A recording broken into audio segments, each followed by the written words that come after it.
I, Joshua Wayne Harrow, do swear that I will be faithful and bear true allegiance to St. Lucia, and that I will uphold and defend the constitutions and the laws of St. Lucia, and I will consciously and impartially discharge my responsibilities to the people of St. Lucia.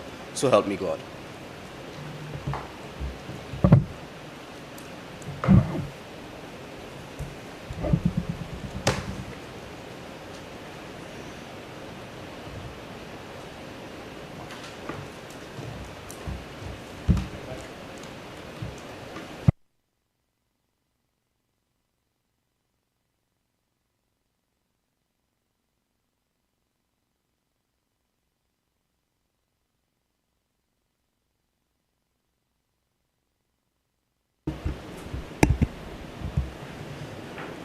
Good morning, Senators.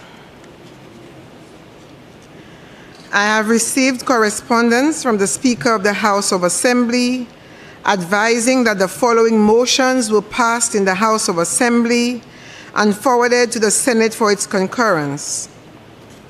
Value-Added Tax Act, a resolution of Parliament to approve draft value-added tax, amendment of Schedule 1, order. Resolution of Parliament to authorize the making of an order for the 2023 supplement to the revised edition of the laws. Value-Added Tax Act, resolution of Parliament to approve draft value-added tax, amendment of Schedule 3, number 2, order.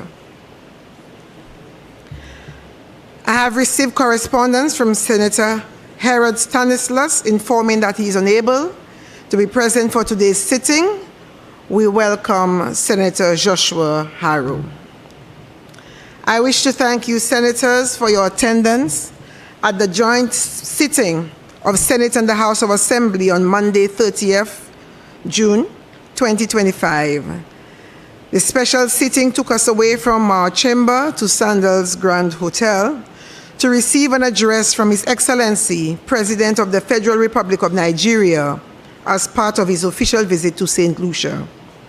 It was an honor to have visiting heads of government from the Organization of Eastern Caribbean States Territories also being present at this special joint sitting. I wish to inform Senators that from May 27th to 29th, 2025, I participated in the 21st Parliamericas Plenary Assembly and the 9th gathering of the Open Parliament Network under the theme, Legislating for the Future, Harnessing Anticipatory Governance in Parliamentary Action, which was held in Montevideo, Uruguay. On the final day of the conference, I was elected to the position of Vice Chair of Parliamericas, a position that was previously held by the Honorable Bridget Annis George, the former Speaker of the House of Representatives of Trinidad and Tobago.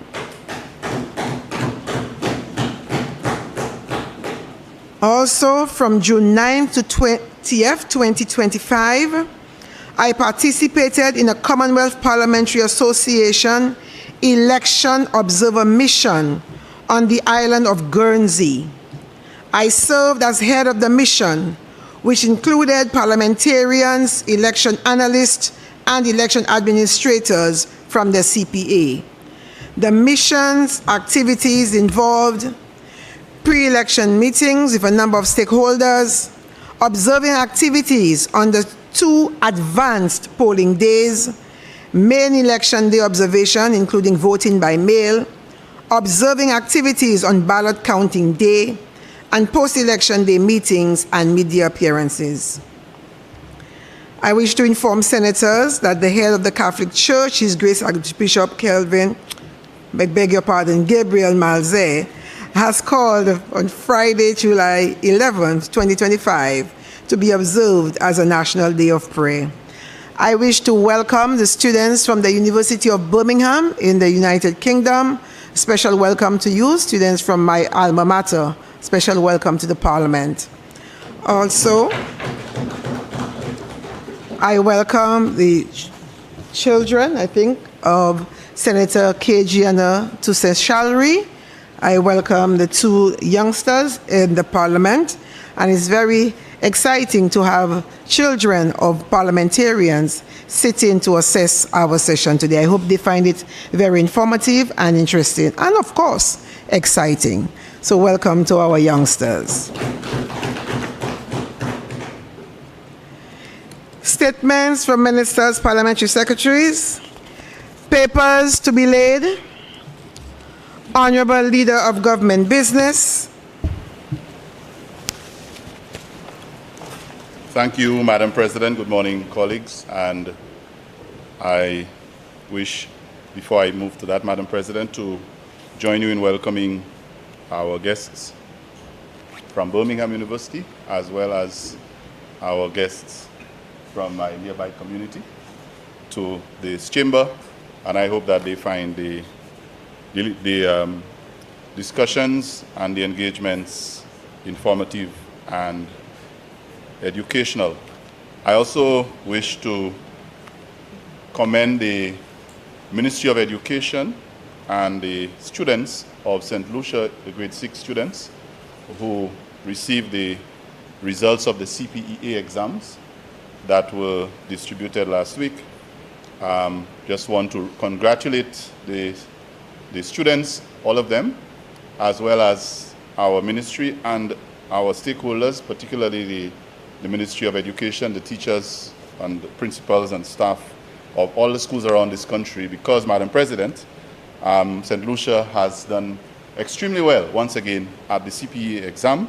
As you know, it's a regional exam, and from all accounts, we are performing above the regional mean, meaning that St. Lucia is, like I was saying at some sitting some time ago, that our education system is delivering to our students. So congratulations to all students, and I wish them well in their secondary education. Madam President, on to the papers to be laid. I wish to lay the following papers standing in my name. Statutory Instrument Number 93 of 2025, Alien Landholders License Exemption, Chairman Andrisha Peniston Prosper Order. Statutory Instrument Number 94 of 2025, Alien Landholding Licensing, Exemption, Kimberly K. Williams Order. Statutory Instrument Number 95 of 2025, Regulated Substances Declaration of Regulated Substances Order. Statutory Instrument Number 96 of 2025, Tourism Development SC Adventures Order. Statutory Instrument Number 97 of 2025, Tourism Development East Winds Resort Limited Order. Statutory Instrument Number 98 of 2025, Waste Management Environmental Levy Order.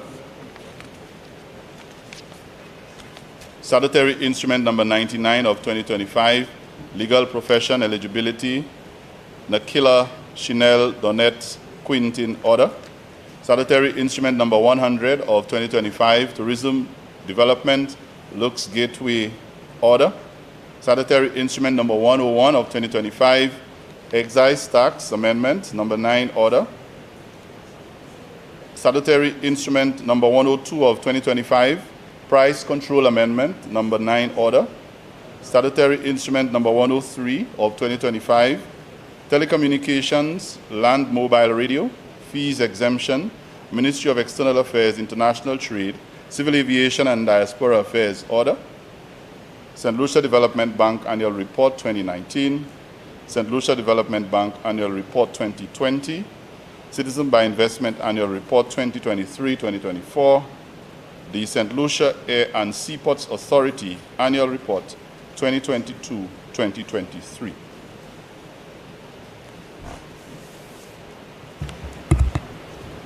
Motions. Honorable Leader of Government Business. Thank you, Madam President. Madam President, I wish to lay the following motion standing in my name. Whereas under Section 1091A of the Value Added Tax Cap 1542, the Act, it is provided that the Minister of Finance may, by order published in the Gazette, amend the schedules of the Act. And whereas it is further provided under Section 1092 of the Act that an order made pursuant to Section 109(1) of the Act is subject to an affirmative resolution of Parliament, except where the amendment is to the customs tariffs headings only. And whereas the Minister of Finance seeks approval of the draft value added tax amendment Schedule 3, number 2 of order to amend Schedule 3 of the Act by an affirmative resolution of Parliament to include as an exempt import the import of 2 vehicles by the MV Logos Hope for the period commencing from the 16th day of June 2025 and terminating on the 2nd day of July 2025. Be it resolved that the Parliament, by affirmative resolution, approves the draft value added tax amendment of Schedule 3, number 2 order, which makes Schedule 3 of the Act to include, which amends, Schedule 3 of the Act to include as an exempt import the import of 2 vehicles by the MV Logos Hope for the period commencing from the 16th day of June 2025 and terminating on the 2nd day of July 2025. Madam President, as we have done before, this amendment is basically to facilitate the exemption of value-added tax for the importation of 2 vehicles on behalf of the Logos 2, MV Logos Hope, which is, as we know, a very important venture that takes place almost very often in this country, and we understand the value that they bring to encouraging people to read. It's always welcome here, and that as exemption is basically to allow them to have those vehicles imported for the period stated. And so that was passed in the lower house, and I think it was ending on the day that the exemption was being granted. But of course, since we're meeting now, I guess the process will be completed, but it would apply, so they would have probably had to make arrangements to have it apply at the appropriate time. So I ask that this Senate give support to that amendment.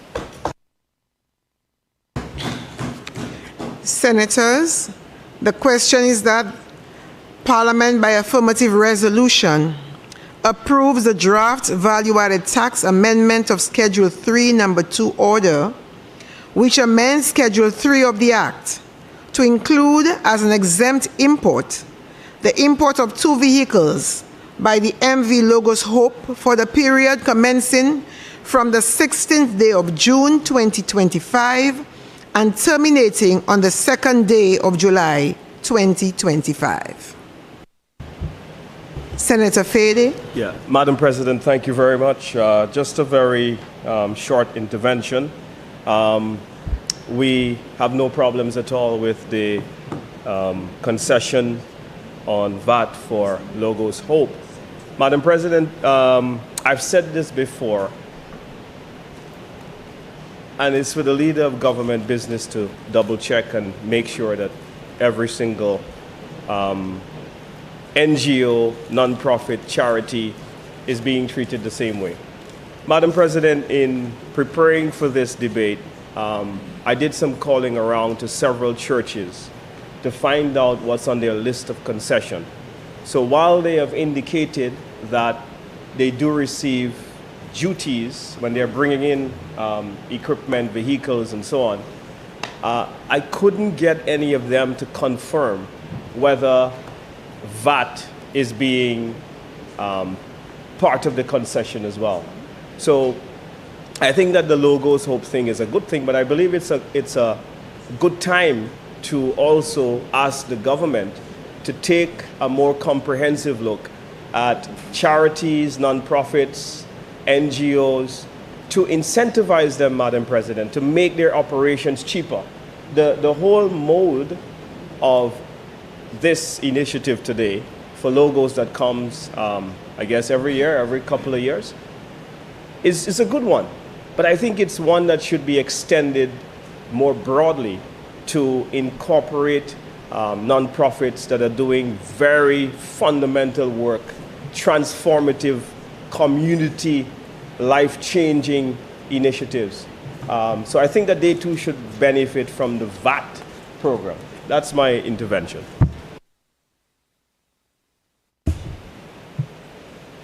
Honorable Leader of Government Business. Yes, Madam President, just by way of a brief response to the Senator's concern, I just want to point out that there are mechanisms that allow and provide that opportunity, particularly to non-profit churches. We also have the persons with disabilities.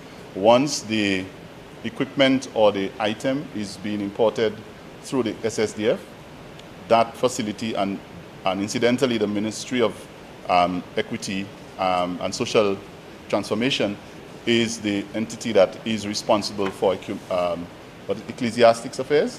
And so they also are entitled and able to, once they apply, and I believe that there are several cases where they have been able to access it. And as I said, it also extends to items for persons with disabilities where they can get those exemptions. So I believe that it is a genuine issue, but there are mechanisms and opportunities for that to be done through the SSDF under the Ministry of Equity.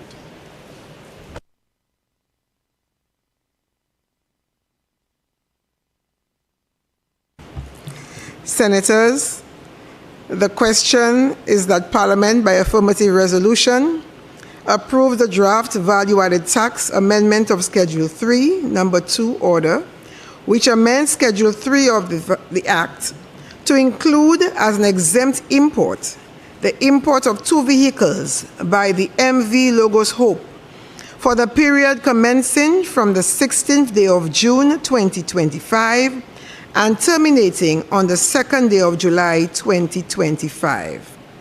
I now put the question. As many as of that opinion say aye. Aye. As many as are of a contrary opinion say no. I think the ayes have it. The ayes have it. Honorable Leader of Government Business. Madam President, I beg to present the following motion standing in my name.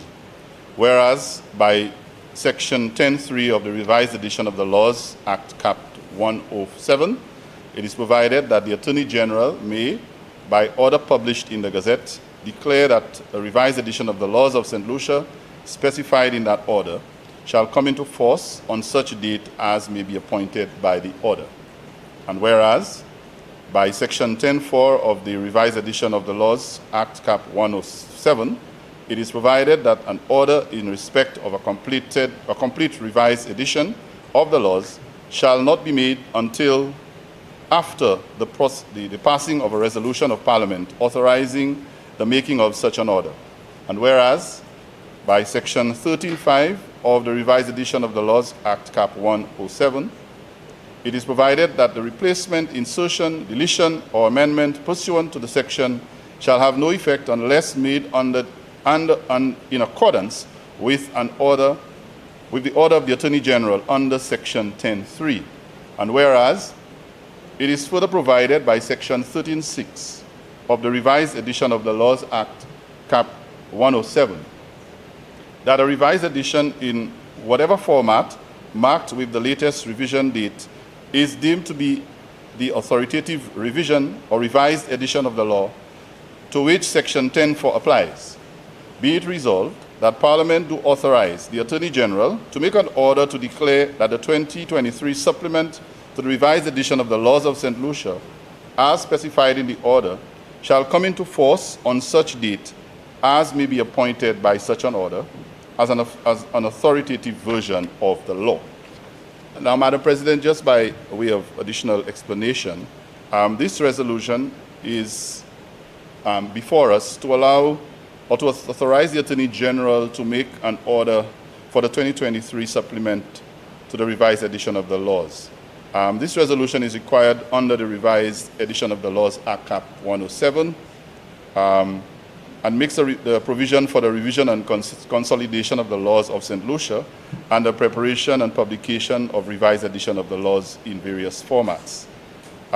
In that case, the Attorney General acts as the Law Revision Commission, and as a result, he is responsible under Section 10.3 of the Act for declaring it in an order published in the Gazette that the revised edition of the Laws of St. Lucia is effective from the date stated in the order. Madam President, however, the order made by the Attorney General as the Law Revision Commission is also subject to an affirmative resolution of Parliament under Section 10(4) of the Act. And the order may be made by the Attorney General will give effect to any replacement, insertion, and deletion, as I mentioned, under Section 13(5). So, Madam President, just to mention also, there is a provision where the 2023 revised edition of the laws is in the form of USB storage devices and loose leaf booklets, and that is accessible to the public, and that they can be purchased as well. And these can be, of course, because of that, be available for public consumption. Let me see if there's, yes. So, Madam President, the draft 2023 supplement to the revision of the laws commencement order is attached to the resolution for our own edification. And this draft order indicates the commencement date of the 2023 revised edition of the laws, which is the date of the publication order in the Gazette. And the draft order incorporates the amendments made to the existing laws as the law passed, including the assignment of new chapter to numbers, the price or the purchase of the laws, and in the 2023 supplement of the revised edition of the laws in the specified draft order.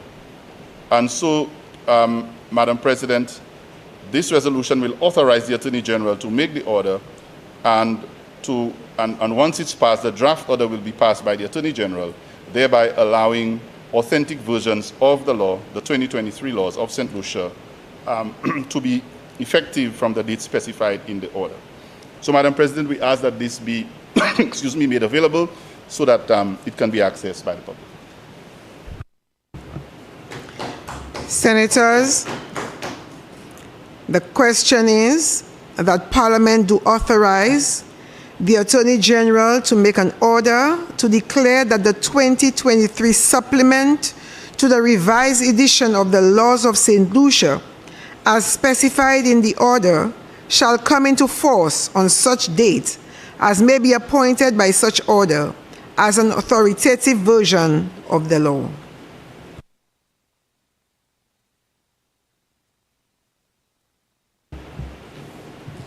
That's it. So, I shall now put the question. I shall read and then pose the question again. Senators, the question is that Parliament will authorize the Attorney General to make an order to declare that the 2023 supplement to the revised edition of the laws of St. Lucia, as specified in the order, shall come into force on such date as may be appointed by such order as an authoritative version of the law. I now put the question. As many as of that opinion say aye. Aye. As many as are of a contrary opinion say no. The ayes have it. I think the ayes have it.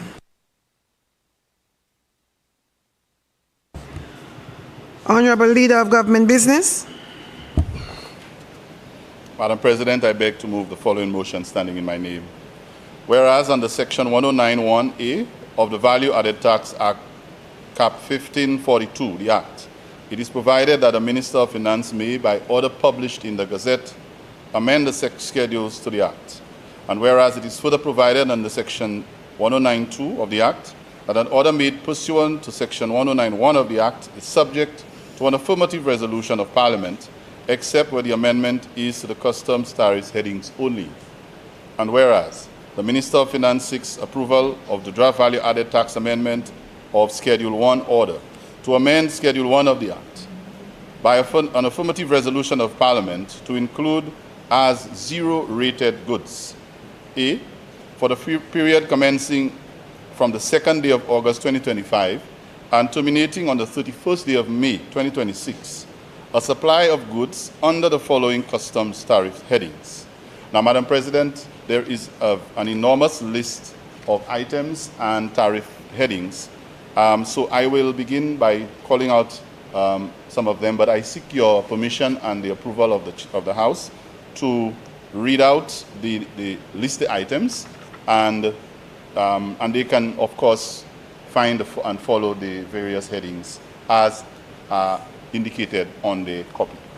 Permission so granted, Senator. Thank you, Madam President. And so the list of items as follows: cement, other articles of plastic, lumber and plywood, galvanized and steel, base metal mounting suitable for buildings,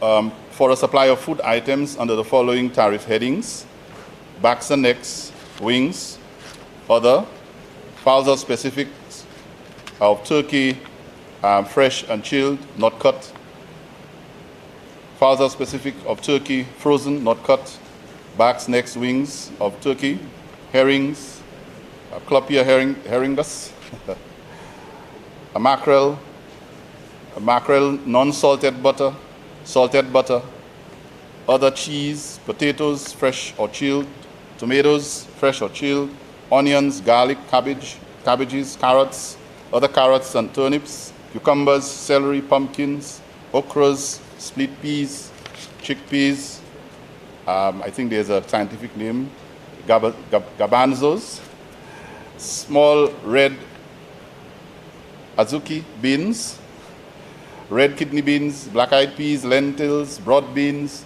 pigeon peas, sweet potatoes, arrowroot, avocados, mangoes, oranges, lemons, limes, watermelons, pawpaws, papaya, ginger, neither crushed nor ground, turmeric, curcuma, oats, other cereal, groats, meals and pellets of maize, corn, cereal grains of oats, coconut oil in bottles 750 milliliters or less, margarine in containers 227 grams or less, chicken sausages, canned, other chicken sausages, luncheon meat, corned beef in packages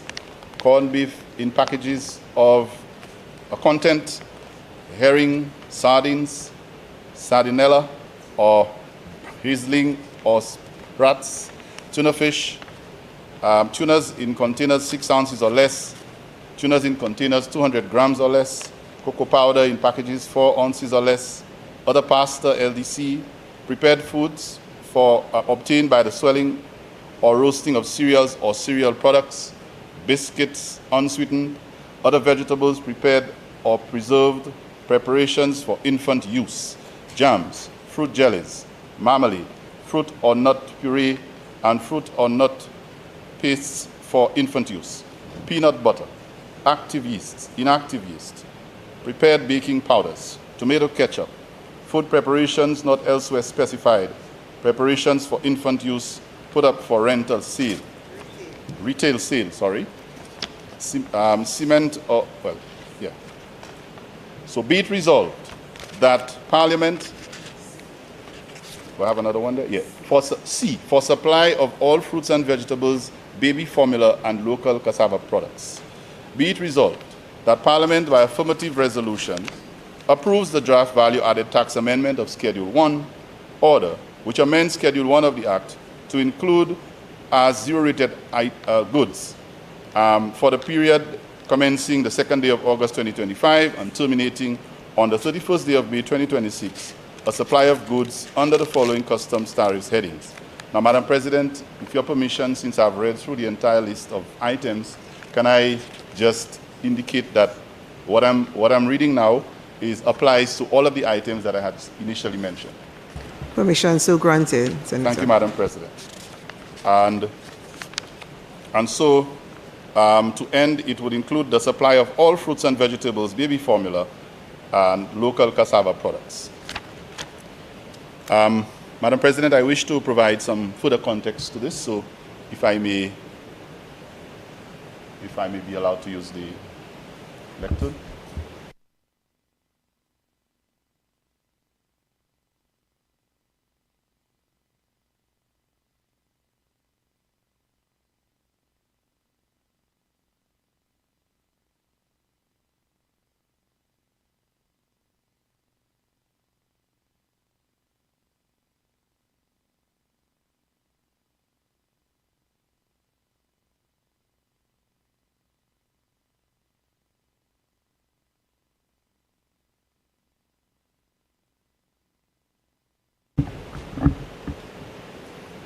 Thank you, Sarge.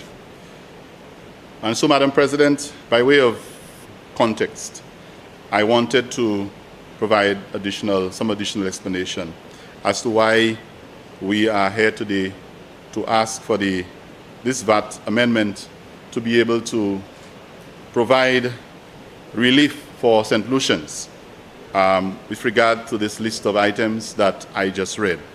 You would have noticed, Madam President, this is a very long list, and it is not by accident. It is purposeful, it is deliberate, and there is a clear purpose and intention of this government doing what we came here to do today. Madam President, the sole purpose of this intervention is to reduce the cost of living and the price of items for St. Lucians, especially food items for the people of St. Lucia. So, Madam President, this is the sole purpose and the key reason why we are here today. Madam President, you would probably recall that as of the 2nd of August, or as we have indicated, and we have been here before to make exemptions on certain items. I'll get to that a little later. But as of the 2nd of August, all of the goods that I read out that were listed will cost St. Lucians 12.5% less than what they cost now. And why? Because these goods are now VATed. That means there's a VAT, 12.5% VAT applied to them. And this zero rating means that we are removing the VAT on these items so that St. Lucians can pay less for them. Now, we want to ensure that this is passed on and felt by every consumer. It's not a case where the VAT is lowered at the imported time, or the time when the producer or the retailer gets the item, and then St. Lucians have to then pay the entire VAT. No. It is being applied to the item for the consumer in St. Lucia to pay less. Now, Madam President, you would notice that there are some materials, in building materials included, but most of the items are food items, particularly baby products, and that is very instructive. Madam President, there is also a part of this in the resolution which applies to vegetables that are purchased locally. So there is also an incentive to encourage St. Lucians to buy the things that we produce, and if they can do so, then they can pay less for the locally purchased vegetables. As you know, we do import a lot of our products, in my opinion, maybe too many, and we are constantly trying to reduce the import bill, particularly through the Ministry of Agriculture, Commerce and Tourism, where we are trying to collaborate to increase the amount of consumption of local products that we have and to reduce our import bill. But, Madam President, we understand that we import and we will continue to import because we do not live in an isolated world. There are common external tariffs and other important agreements and organizations that we're part of that require that we do import, particularly when it comes to certain quotas. And so imported goods will come sometimes with inflation that we import. We are not in control of some of the decisions that are made on the international scene. And as you know, these days there are rumors of wars, and these have consequences. I will not be surprised if in the coming weeks or months on the world market, certain goods prices may increase. And when that happens, Madam President, as a vulnerable economy in the West, in the Caribbean, we are not in control of the inflation that happens outside of our borders. And so when we import these goods, we now as a government have to find ways to cushion the blow or the impact that would cause for our local consumers. And so what have we done? Madam President, the government engaged the Chamber of Commerce. We didn't just apply those things on our own. We had engagements with the Chamber of Commerce. We had a subcommittee of cabinet formed, including the Minister of Commerce and other stakeholders, that came together to discuss the issue. how was it impacting our consumers and the various products that they use.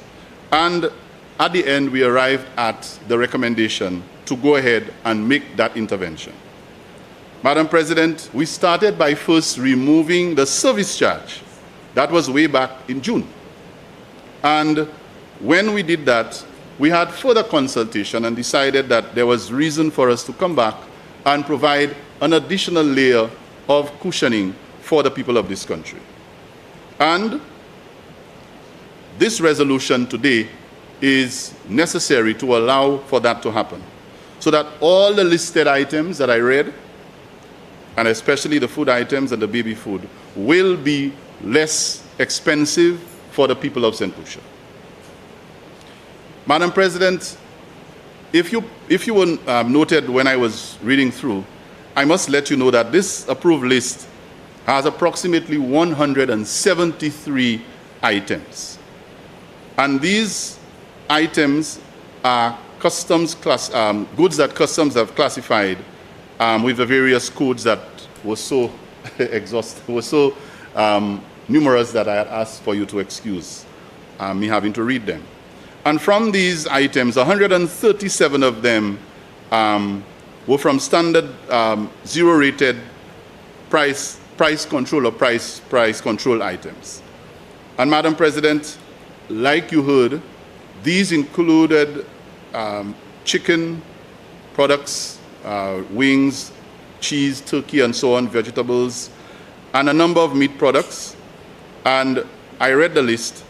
And under Schedule 1 of the VAT Act Cap 1542, we will be amending in item 2.1, we'll be inserting a new paragraph, to reflect that the supply of goods under the customs tariff headings for cement, and these are non-food items, cement, lumber, plywood, galvanized steel, base metal, mountings, and so on, will be zero-rated for the period that was stated. Now, Madam President, every time we make a decision as a government, we have to weigh the pros and the cons. We are aware that this exemption and this amendment today and these exemptions will come at a cost to the government. It will cost the government approximately $5.38 million. That is revenue foregone because we are providing these exemptions. In other words, if we did not provide these exemptions, the government would have been collecting $5.38 million. I'll repeat that in Creole. Je cette Lucia, tout le monde qui a écouté. Jodi a nous ka vini en Sénat là, en kay consit. Pour nous tirer VAT en l'air à souvent chaque produit qui Saint-Lucien ka payer pour. Ces produits ça là nous savent qui les nous mener yo tuer. L'année ça ou ka couyer inflation. Ça veut dire bagay qui ka fait ces produits à plus cher. Bon là nous acheter l'autre pays, nous ka tirer VAT dans l'air yo. Nous avons tiré 12,5%, 12% et demi pour ça faire ces produits ça moins cher pour vous à cette liste là où acheter. Et puis pour le gouvernement faire ça, l'année 173 produits pour manger et puis produits pour servir pour bâtir différents cailles, différents bagailles qui nous avons tiré VAT à souille by cette liste. Et puis, ça a coûté au gouvernement $5,38 millions. Ça veut dire $5,380 millions. Le gouvernement a perdu parce qu'il a tiré VAT à ces produits. Nous savons que le gouvernement a perdu l'argent, mais le gouvernement a concerné des affaires cette lissière. Et puis, nous pas payer pour tirer l'argent ça, perdre l'argent en gouvernement, mais bailler cette lycéen en soulagement. Madam President, we are aware that we are losing some revenue, but this government is willing to forgo $5.38 million for the benefit of the people of St. Lucia. And that is less than some people had spent on other things that I don't want to go into. But every cent that the government loses because St. Lucians benefit is revenue foregone for a right cause, and we feel justified and vindicated doing so. Madam President, we have also gone further. This is not just an isolated intervention. The government, aside from the VAT zero-rated items, we've gone further to provide other means of relief for St. Lucians to allow them to have more disposable income in their pockets to be able to increase their spending power. And what have we done to complement that, Madam President? Before I came to this chamber today, this government in which I serve had ensured that we provided a minimum pension and an increase in pension for St. Lucians. We have done that already. What does that do, Madam President? It allows pensioners to have more money in their pocket to be able to increase their spending power. Being aware of the issues with inflation and the cost of goods, this government, Madam President, had already gone ahead and increased public servants' salaries, given them an increase. And when you do that, you are increasing the spending capacity of St. Lucians. Madam President, being aware of the global situation, our government had already gone ahead and given civil servants their back pay in full, knowing that they're going to need that money to cushion the inflation. Madam President, we also, knowing that this is happening, we also increased the threshold that we have tax-free income annually.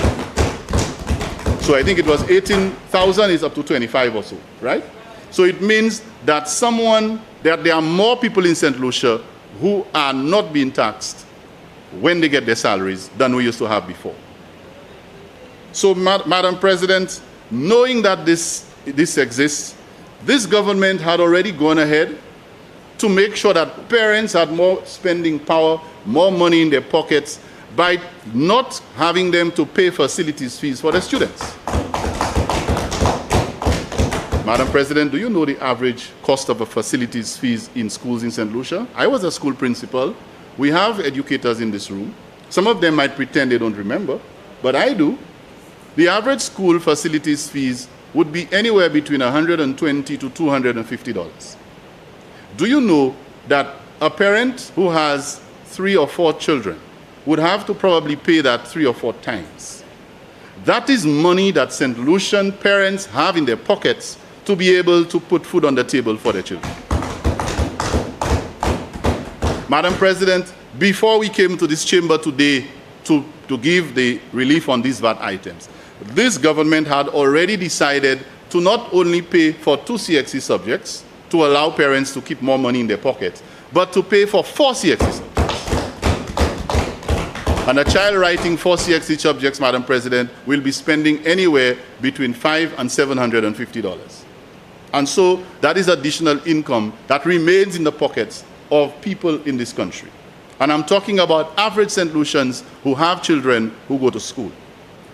Madam President, this government had also made a decision before we came today to ensure that anyone who is receiving a government payment for any small job that they did, that is $10,000 or less, pays no VAT.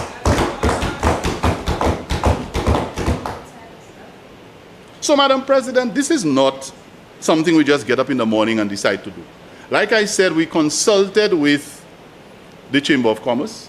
We are fully aware of the situation with some of these issues that we have no control over, but we do what we can within our own means and within the capacity of this government, that is managing the economy well, making sure that we give the St. Lucian people the relief that they need.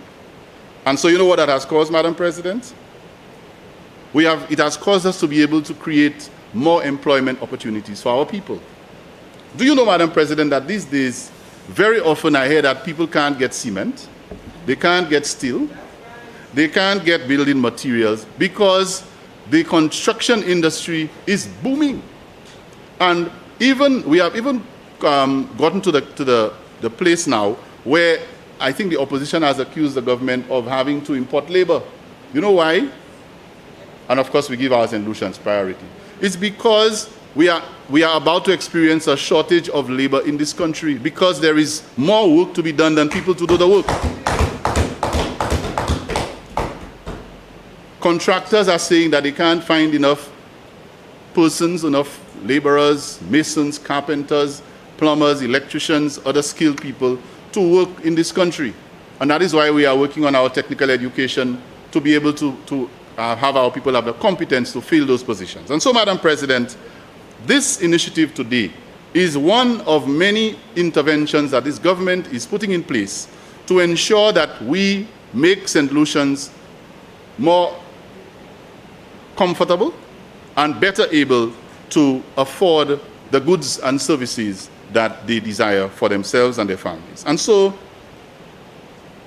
I ask that this chamber recognizes the need for us to provide that kind of relief and for us to continue to find ways to cushion the impact of imported inflation and the increases that come from outside, as while we try to also reduce our import bill to make it possible for St. Lucians to purchase more items locally and at an affordable price. So I put this to this chamber, Madam President, for its approval, for the benefit of the people of our beautiful country. I thank you, Madam.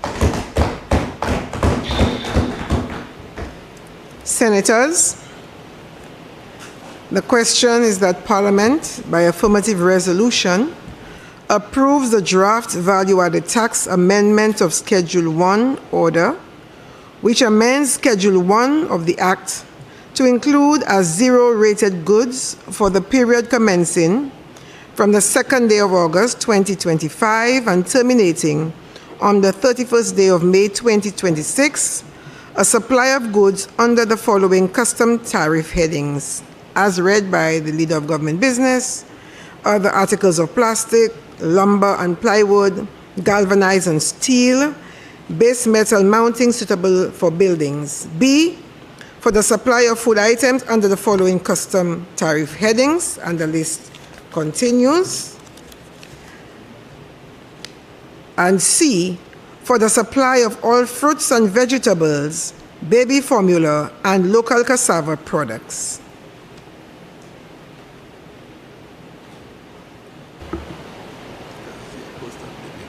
Senator Lee. Thank you, Madam President. And just let me start from the beginning by asking for your leave and latitude, perhaps, to go a little bit wider than the substance or the letter of this resolution. But before I begin, let me join you in welcoming the students from Birmingham University. I think this is the second group, if I'm looking at them, they look new. The second group that we've had, I think, during this summer season, and I'm assuming we may have some more as we continue. I hope that they enjoy their stay and they enjoy today's sitting and perhaps learn something as well from us.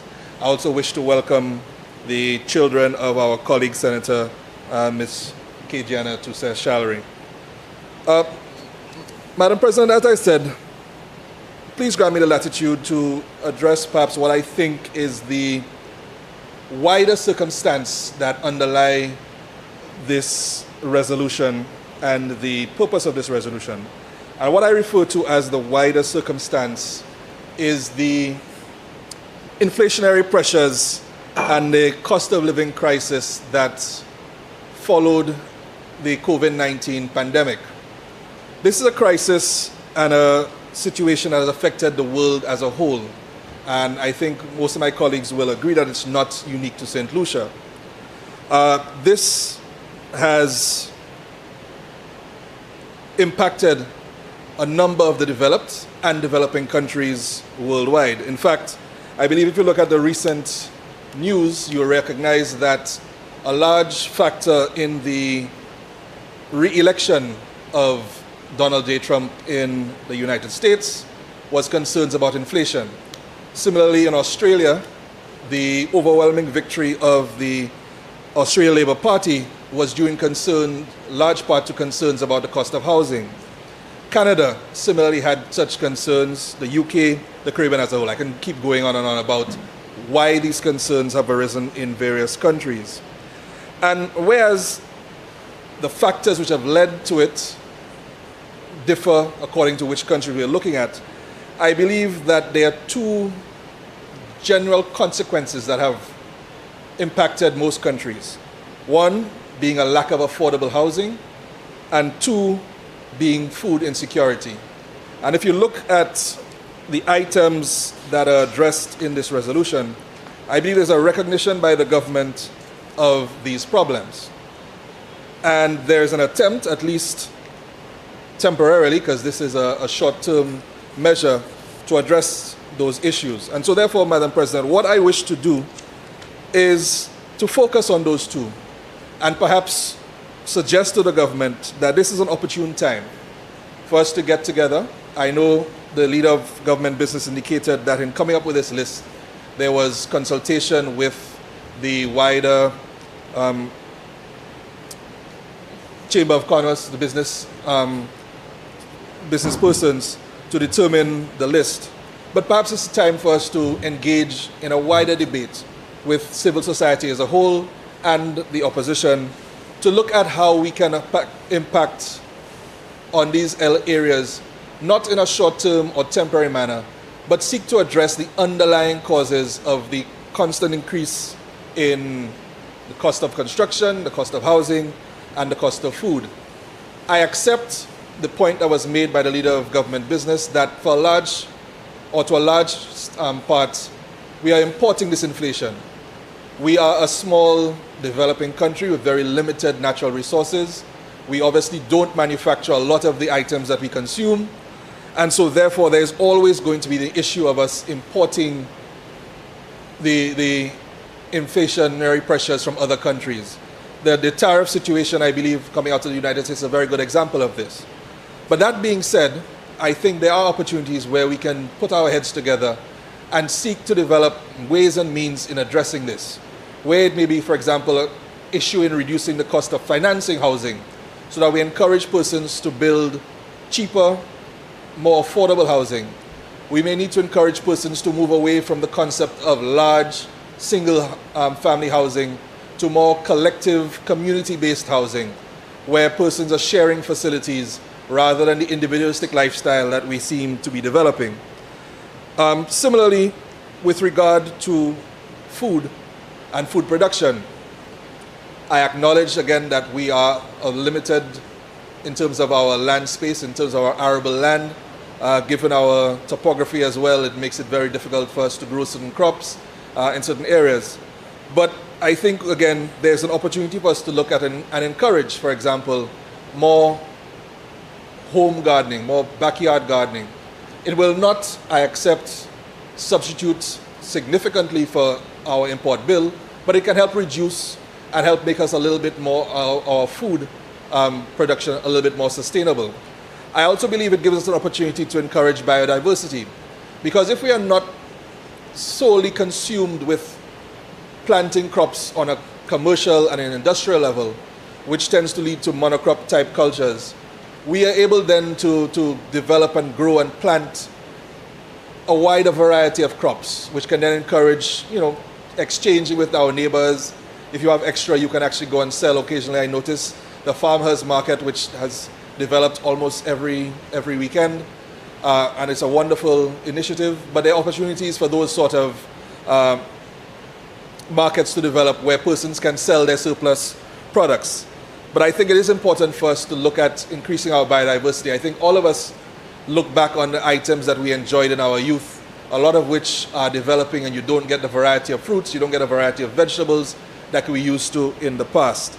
This is an opportunity for us to perhaps take a step back and redevelop those crops. I recall last year, His Excellency, the President of Guyana, Irfan Ali, during a joint sitting of this House and this chamber and the lower house, offered the assistance of the Guyanese government and the Guyanese people to us in terms of developing our agricultural industries. I would question the leader of government business as to what steps have been taken to take him up on that offer. I believe, and we all lauded it recently, where Guyana was announced as the sole country which is food independent, or able to provide enough food to meet its needs without the need for imports.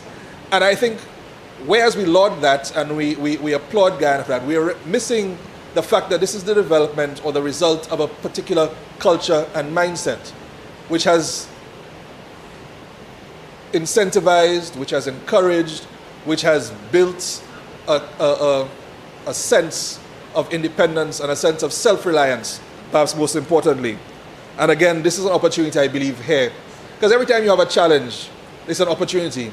We shouldn't look at it as solely a negative thing that we have to combat or deal with, but as an opportunity for us to rejig our economy and rejig the way we do things. I would also perhaps encourage, again, this is an opportunity for us to look at our consumption culture. And I know this is not something that's unique to St. Lucia alone, but I'm sure, again, most of us are old enough to remember a time where you did not have to have an outfit, a new outfit, for every event you went to. We have developed that fast consumption culture, which is being forced, not I should say forced, but encouraged through the ease of access to Amazon, Shein, Temu, I can keep going on, Alibaba, all of these websites that encourage you to buy things that you use once and throw away. What's that? Give them to you? But that's exactly what I'm saying not to do. We want to encourage persons, again, going to your neighborhood seamstress to get items made for yourself that you would then buy proper cloth, proper design, timeless design that you can use over a period of time. One, it would save us a tremendous amount of foreign exchange, because I shudder to think about the amount of money that we are paying out on an annualized basis to these foreign entities. But as well, it would help us, I would like to help us develop a culture of savings and investment rather than just pure consumption. I think that would redound much more to the benefit of us long term. I was listening patiently to see if the leader of opposition, government business, mentioned it, and perhaps it was an oversight on his part. But I do recognize, looking at the list of items that have been selected, that a number of them I would consider to be healthy choices. So we have fruits and vegetables. There's quite a few vegetables that have been exempted. I have made the comment in the past, and I note it again, that oftentimes that when we seek to alleviate issues of food insecurity, the first thing that we seek to go to is to make rice cheaper, to make flour cheaper, to make sugar cheaper. And then we turn on the other side and lament the fact that we have these non-communicable diseases that are afflicting us significantly. Whereas we are in effect creating a crisis by making those items which are less healthy for us easier and more affordable to acquire. And so I applaud the government. I don't know whether it was an intentional decision or whether it's just happy happenstance that a number of what I would consider healthier choices are being made cheaper on this occasion.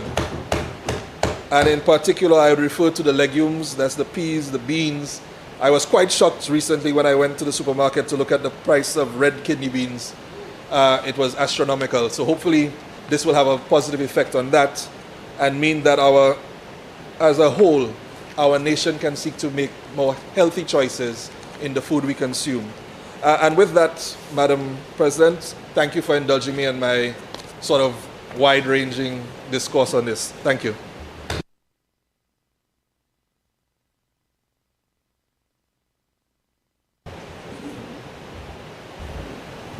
Senator Harrow.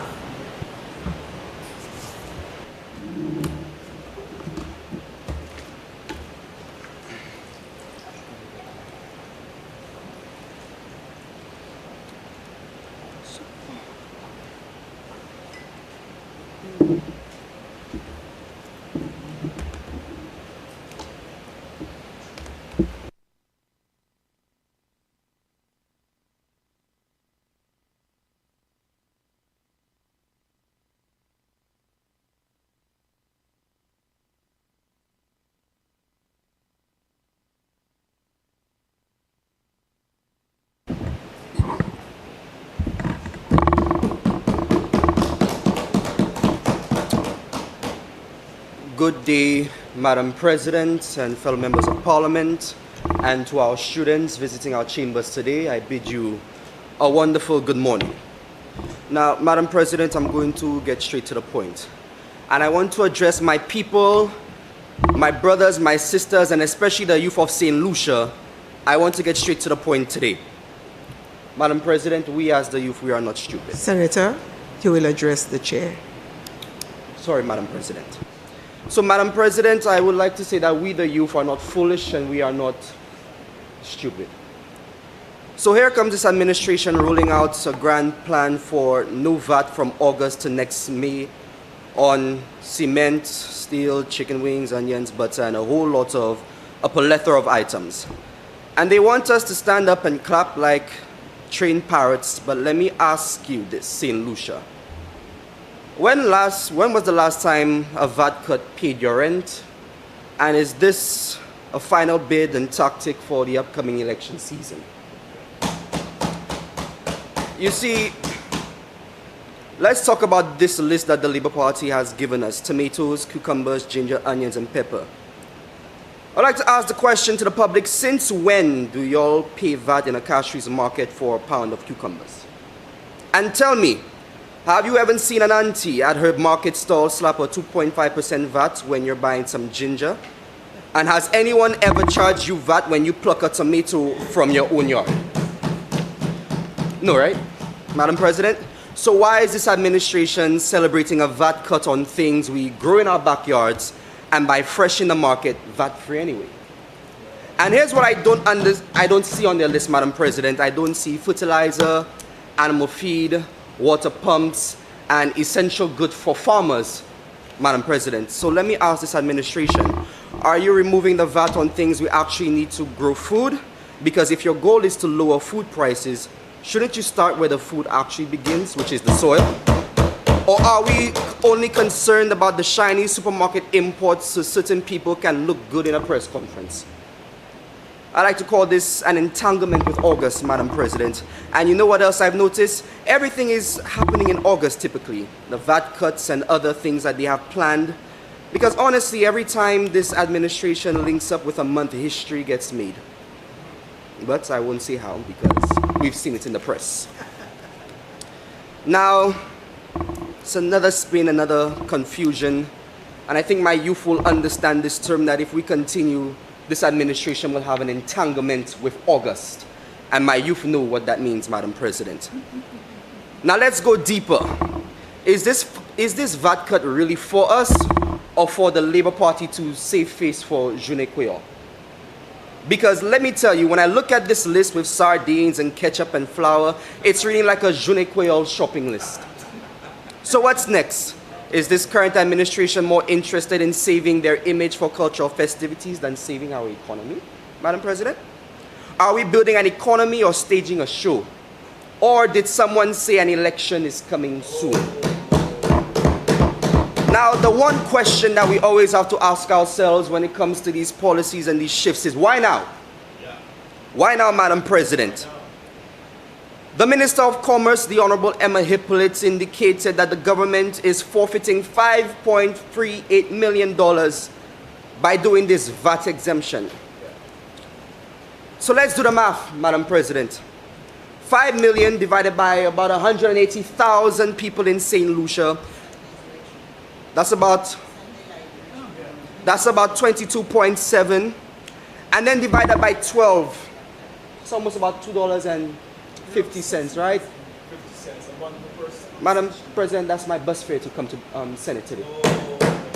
$2.50. Some people can barely even afford that when some of their bus fare is $3 or $4 or $5.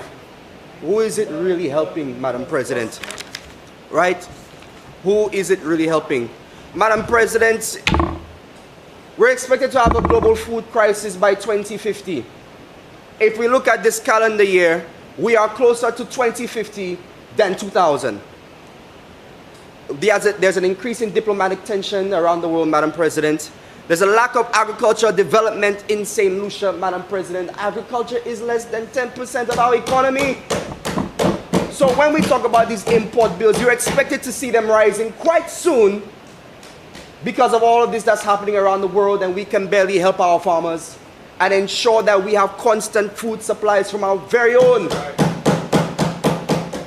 Now, the leader of government business says or indicated that the government is okay with losing some of these funds, but I would like to say that wouldn't it be more applicable if those funds were actually directed into something tangible, like a facility for those who suffer with domestic violence, those who suffer with suffer through rape, for facilities for our young people to help enhance their development, so we won't have so many young people in crime here in St. Lucia, so we won't have so many young people dying on our streets, Madam President.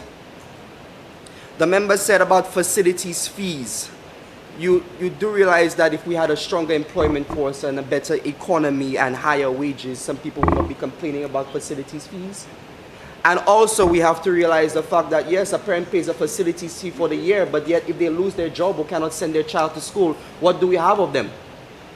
I know as a teacher that I've had to take a lot of money out of my own pocket to help my students whose parents already had paid their facilities fees to come for their children to be at school in the first place. So really, what direction is this administration trying to go? And yet we want to say we are going to remove the facilities fees, but Madam President, we have schools complaining that the fact that they barely even have equipment or resources in their schools at all, and the facilities fees was helping them to maintain that. So will the government increase allocation towards the schools, and by how much? These are things that we need to be discussing in detail that we're not. Madam President, let's look at the world on a whole. Let's take some global lessons, and I want the members to pay attention to this. Sri Lanka slashed tax in 2019, and by 2022, people couldn't afford fuel or food, and the president ran away. Ghana cut taxes, then begged the IMF for billions when debt exploded. Jamaica spent decades drowning in debt and forced into a brutal state, and even in the mighty USA, food prices jumped over 20% between 2021 and 2023, despite tax breaks and stimulus checks. So tell me, if the world's biggest economies can fix inflation with tax cuts, why does the Labour Party think they're Superman in a red shirt? Madam President, if you do astrophysics and you actually watch the composition of the universe, when a star is red, it usually means it's dying. But red and blue, you know. Right? So every dollar lost in VAT revenue comes out of schools and out of hospitals, comes out of roads and Wi-Fi programs and youth training programs. So unless the Labour Party plans to print money like Monopoly or borrow until the country collapses, this VAT cut is just a temporary sugar rush. So I want to pose this question. If this VAT cut is so great, why not make it permanent? And if so, are you secretly planning to raise tax in other places? And why won't you talk about raising wages instead of throwing us a few cheaper tins of sardines? Why are you cutting VAT on tomatoes and cucumbers when St. Lucians grow those in their backyard or buy them VAT-free in the markets anyway? And is your policy to empower farmers or just fill supermarket shelves with imports while farmers can afford fertilizer? So I'm not just here to criticize Madam President, because people think when you're in opposition, the only thing you want to do is criticize and oppose. Isn't that right, leader of the opposition? You see, let's cut VAT on seeds and fertilizer and essential animal feeds and farming equipment for our farmers, Madam President. Let's invest in proper renewable energy and ensure that our people are able to survive. Let's raise wages gradually and tie them with inflation. This is my favorite one, Madam President. Let's launch a Grow Local campaign so food is cheaper, fresher, and keeps money in St. Lucia. That's how you build an economy from the ground up, not just from a supermarket shelf down. Madam President, I want the members to listen to me in this chamber as I speak on behalf of my young people. We don't want cheaper sardines, cheaper cement, and cheaper ketchup. We want real jobs with decent wages, a country that's not drowning in debt, and leaders who tell us the truth, because transparency and accountability seems to be lacking from the preposition. Because I don't care how cheap cement is, Madam President. If I can't afford land, I'm not building squat. And let me tell this administration something. I don't care how cheap sardines are if I'm too broke to buy the bread to eat them with.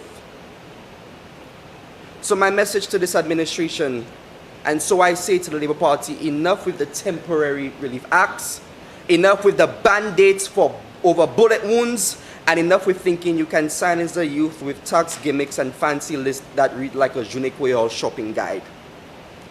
So we're done clapping for the empty gestures, Madam President, because we're not the generation who will inherit a bankrupt country while you collect pensions. St. Lucia's youth, they are rising. We're smart, we're educated, and we're watching global trends. We're reading IMF reports while Labour hopes we're too busy scrolling on TikTok. So I'm asking every young person who is watching this, do you feel safer under this economic management? Do you believe cheaper ketchup is a sign of progress? And do you trust your future security under this administration? Because I don't. And because I believe we deserve a government that plans for generations, not just elections. An economy where working 40 hours a week doesn't keep you poor, and real solutions, not political sugar coating. So we will not be fooled. And let's be clear. We welcome cheaper goods. We refuse to be fooled. VAT cuts do not erase low wages, high debt, struggling small business, and a cost of living crisis. Madam President, we the youth demand better, because we are not just voters, we are the future of this nation. So to every young St. Lucia listening, speak up, ask your MPs some critical questions, show up to town halls, register to vote. And no matter how cheap you make the sardines, Labour, we will not sell our future for a tin of tuna fish. Thank you very much, Madam President.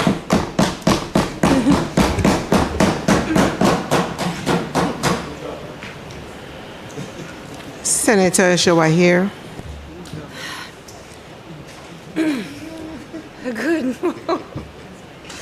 Good morning, Madam President. Good morning, fellow senators. Madam President, I thought for a moment I was watching a Flobo Live, but I will come to that in a bit. If I can beg leave of you just a moment, Madam President, I want to congratulate all of our students in St. Lucia who wrote the CPEA. We learned that St. Lucia placed first in the region. And Madam President, not to my surprise, but I am so very pleased to learn that we had a young man place first on the island. And I attended the graduation at Forestier Methodist Combined School, and it was a young man who placed first. I attended the graduation at the Bexar Primary School. It was a young man and a group of young men who placed in the top 10. Madam President, it seems the young men are coming back. They're coming back. And I think it was very important for me to highlight that, considering we've had some tragedies and very unforeseen circumstances that trouble us, trouble our nation, where our young men are concerned. I think it really shows that all is not lost. And despite the efforts of our government in putting measures and policies in place to make it easier for our young men to have equal access to education, equal support, and equal programs, especially after school, to keep them busy and off the blocks and on the court, Madam President, we still have to applaud the efforts of the parents, of the social groups, of the churches, and our wider community who play an integral role in ensuring that our young men remain alive and with us. So congratulations to the young men of St. Lucia, and of course our young ladies. We are extremely proud of you. Madam President, moving on to the matter at hand, I thought by now the senator, the temporary senator, would have acquired sufficient experience to not come with a script today. On several occasions, I realized that you corrected him or reminded him that he needed to address the chair, but it seemed like he was posturing to those who are at home, granted, and of course ended with an election pitch to get people to register to vote and support his party. But Madam President, what is very important for us to understand, that the same way ignorance of the law is not an excuse, ignorance of the policies that exist is not an excuse for the senator to come here with an entirely misinformed presentation. Madam President, it was this same senator's party who campaigned on an election ploy to completely remove VAT. Remember 5 for 5, 5 to stay alive? They said they would reduce it and completely eliminate it. But all of a sudden, we're in year 4, this SLP administration removes VAT year after year after year, and it has been deemed an election ploy. I don't see any one of us here campaigning. As a matter of fact, we continue to represent the interests of the people of St. Lucia year after year after year. And as a reminder for my good colleague who said that, you know, there's nothing happening in agriculture since agriculture represents about 15% of our GDP, he stood up to talk about VAT removal on water tanks and pumps. But Madam President, to me, these already exist.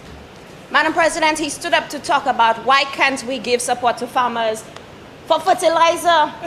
Madam President, this already exists. As a matter of fact, it has been the third handing of support to farmers where they applaud, let me tell you, where they receive discounts on fertilizer as much as double, Madam President. This is the third set of inputs we are granting to farmers, yet still he doesn't know that. Madam President, we talk about the investments made in agriculture, and I won't go too much in depth, but just wanted to highlight that every single thing the senator said, the government has already put that in motion. So I cannot give the senator a pass and say that he is new, because his entire script should have been vetted by his political leader and his leader of opposition business. What an embarrassment of a presentation for somebody who stood and started his presentation saying the youth shall not be fooled. But we are young people here, and I'm a young person, and let us ensure that when we speak on behalf of the youth, Madam President, we are giving them the correct information, so we are not blamed for fooling them, Madam President. Madam President, the senator spoke about Labour is trying to save face for Journée Creole.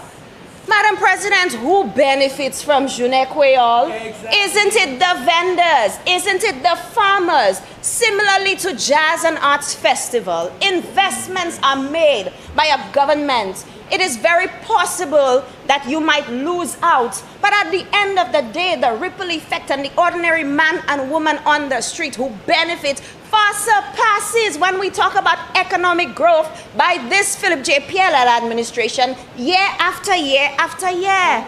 It cannot be an election ploy to ensure that the people of St. Lucia are eating and buying local, Madam President, even for Journée Creole. So Madam President, it's quite disturbing that the senator would have made that comment. Madam President, he also concluded his presentation speaking of, the impact of facilities fees and etc., and speaking of his bus and how much his bus costs.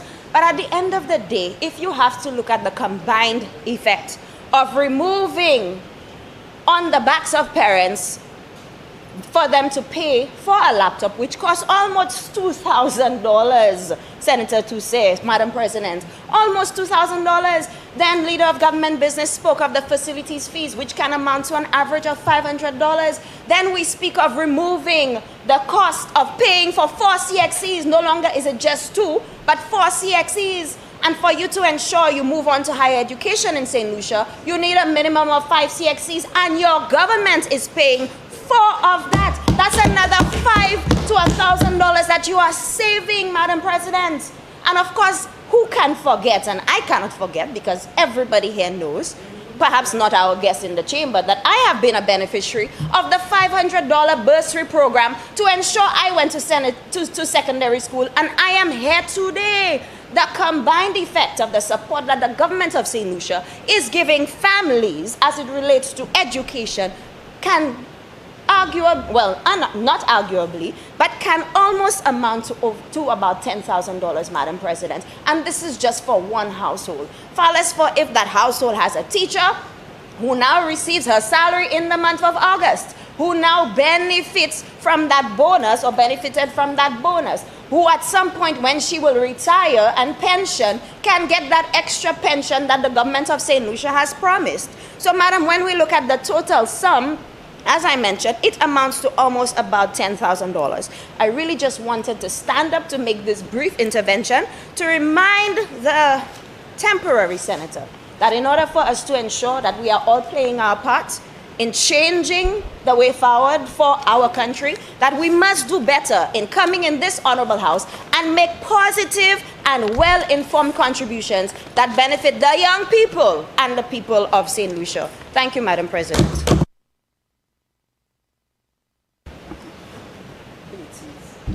Senator Toussaint Challery. Thank you, Madam President. Madam President, let me join you and my colleagues before me in congratulating, before I delve into the substantive matter this morning, on congratulating all of the students in St. Lucia and definitely across the region who recently received their grades in the CPA exams, and congratulate them on their well-deserved achievements, as well as the teachers, the principal, the Ministry of Education, and all the other support services that ensured that they were successful at their exams. Madam President, I also want to congratulate the thousands of children who graduated from secondary schools across the island, Madam President. And last week and the week before that, we saw a lot of graduations all over the island. Madam President, my son, who is with me today in the chamber, was one of these students who graduated from the best secondary school on the island, Madam President, just a few days ago. And I want to, yes, Madam President, Viewfort Comprehensive School, Madam President, not Castries Compre. Madam President, I want to congratulate them and to tell them that the future is very bright. And Madam President, I am very happy that many of them, including my son, have left secondary school at this juncture, Madam President. I think it is very punctuated at a time when the government of the day has done so many things, especially in the education sector, to ensure that these children have had, a very, they've had a lot of support within their school journey. Madam President, I also want to join the Archbishop, as you indicated in the announcements, who have declared Friday as a day of prayer for this nation, Madam President.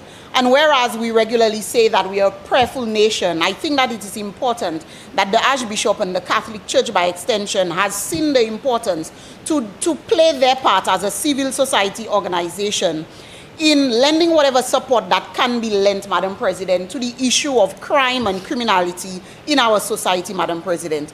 Of course, we cannot ever overstate the effects that crime has on a nation, Madam President. And of course, as a mother of young children, as a mother of a young man, it is very worrisome to me, Madam President, when we look at the statistics and we see a lot of our young men are the ones involved in that kind of criminal activity, Madam President, that this is a plea to them, Madam President, that there is something out there bigger than what they assume is the answer to the problems that they face, Madam President. And so I encourage us as a nation to use the day assigned by the Archbishop as the day of prayer, but not only that day, Madam President, but continuously, that we pray for our nation, that we pray for our young people, Madam President, but as parents and as a nation, that we also play our part to ensure that we raise our children in the way they must go, Madam President. This is a promise made to us by the Lord Almighty in the good book, Madam President, and so we as parents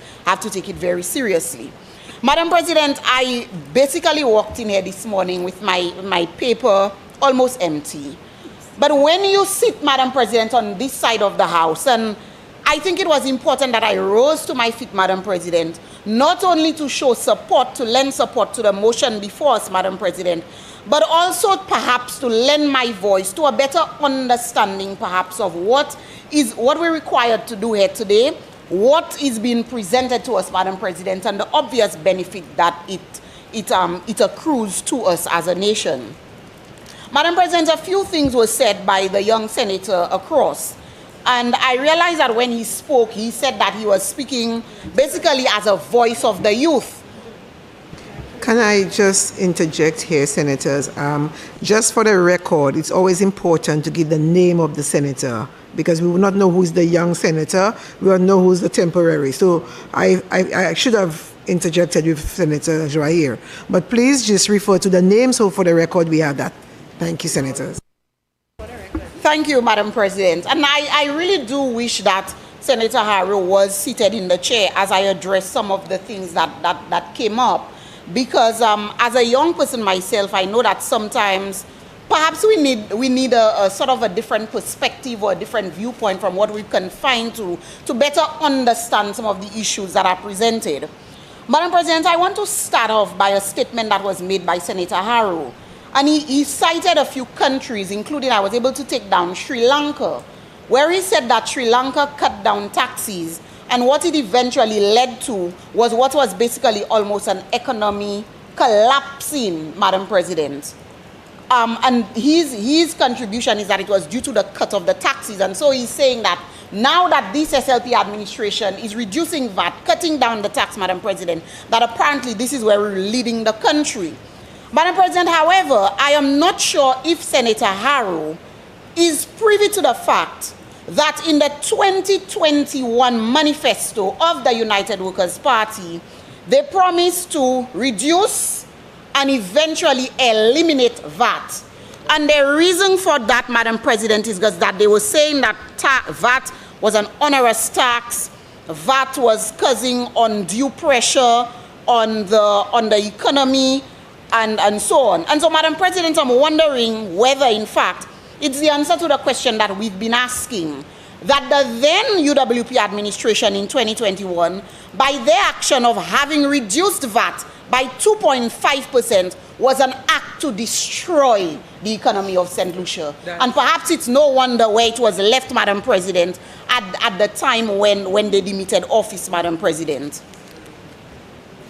Madam President, the Senator Harrow spoke of the other things that could have been added to help put more money in people's pockets and so on. He spoke about investment in renewable energy, Madam President, but I would like to tell Senator Harrow, Madam President, that it was also this administration, Madam President, at the time in August 2023, and it became effective August 2nd, 2023, and will expire on August 1st, 2025.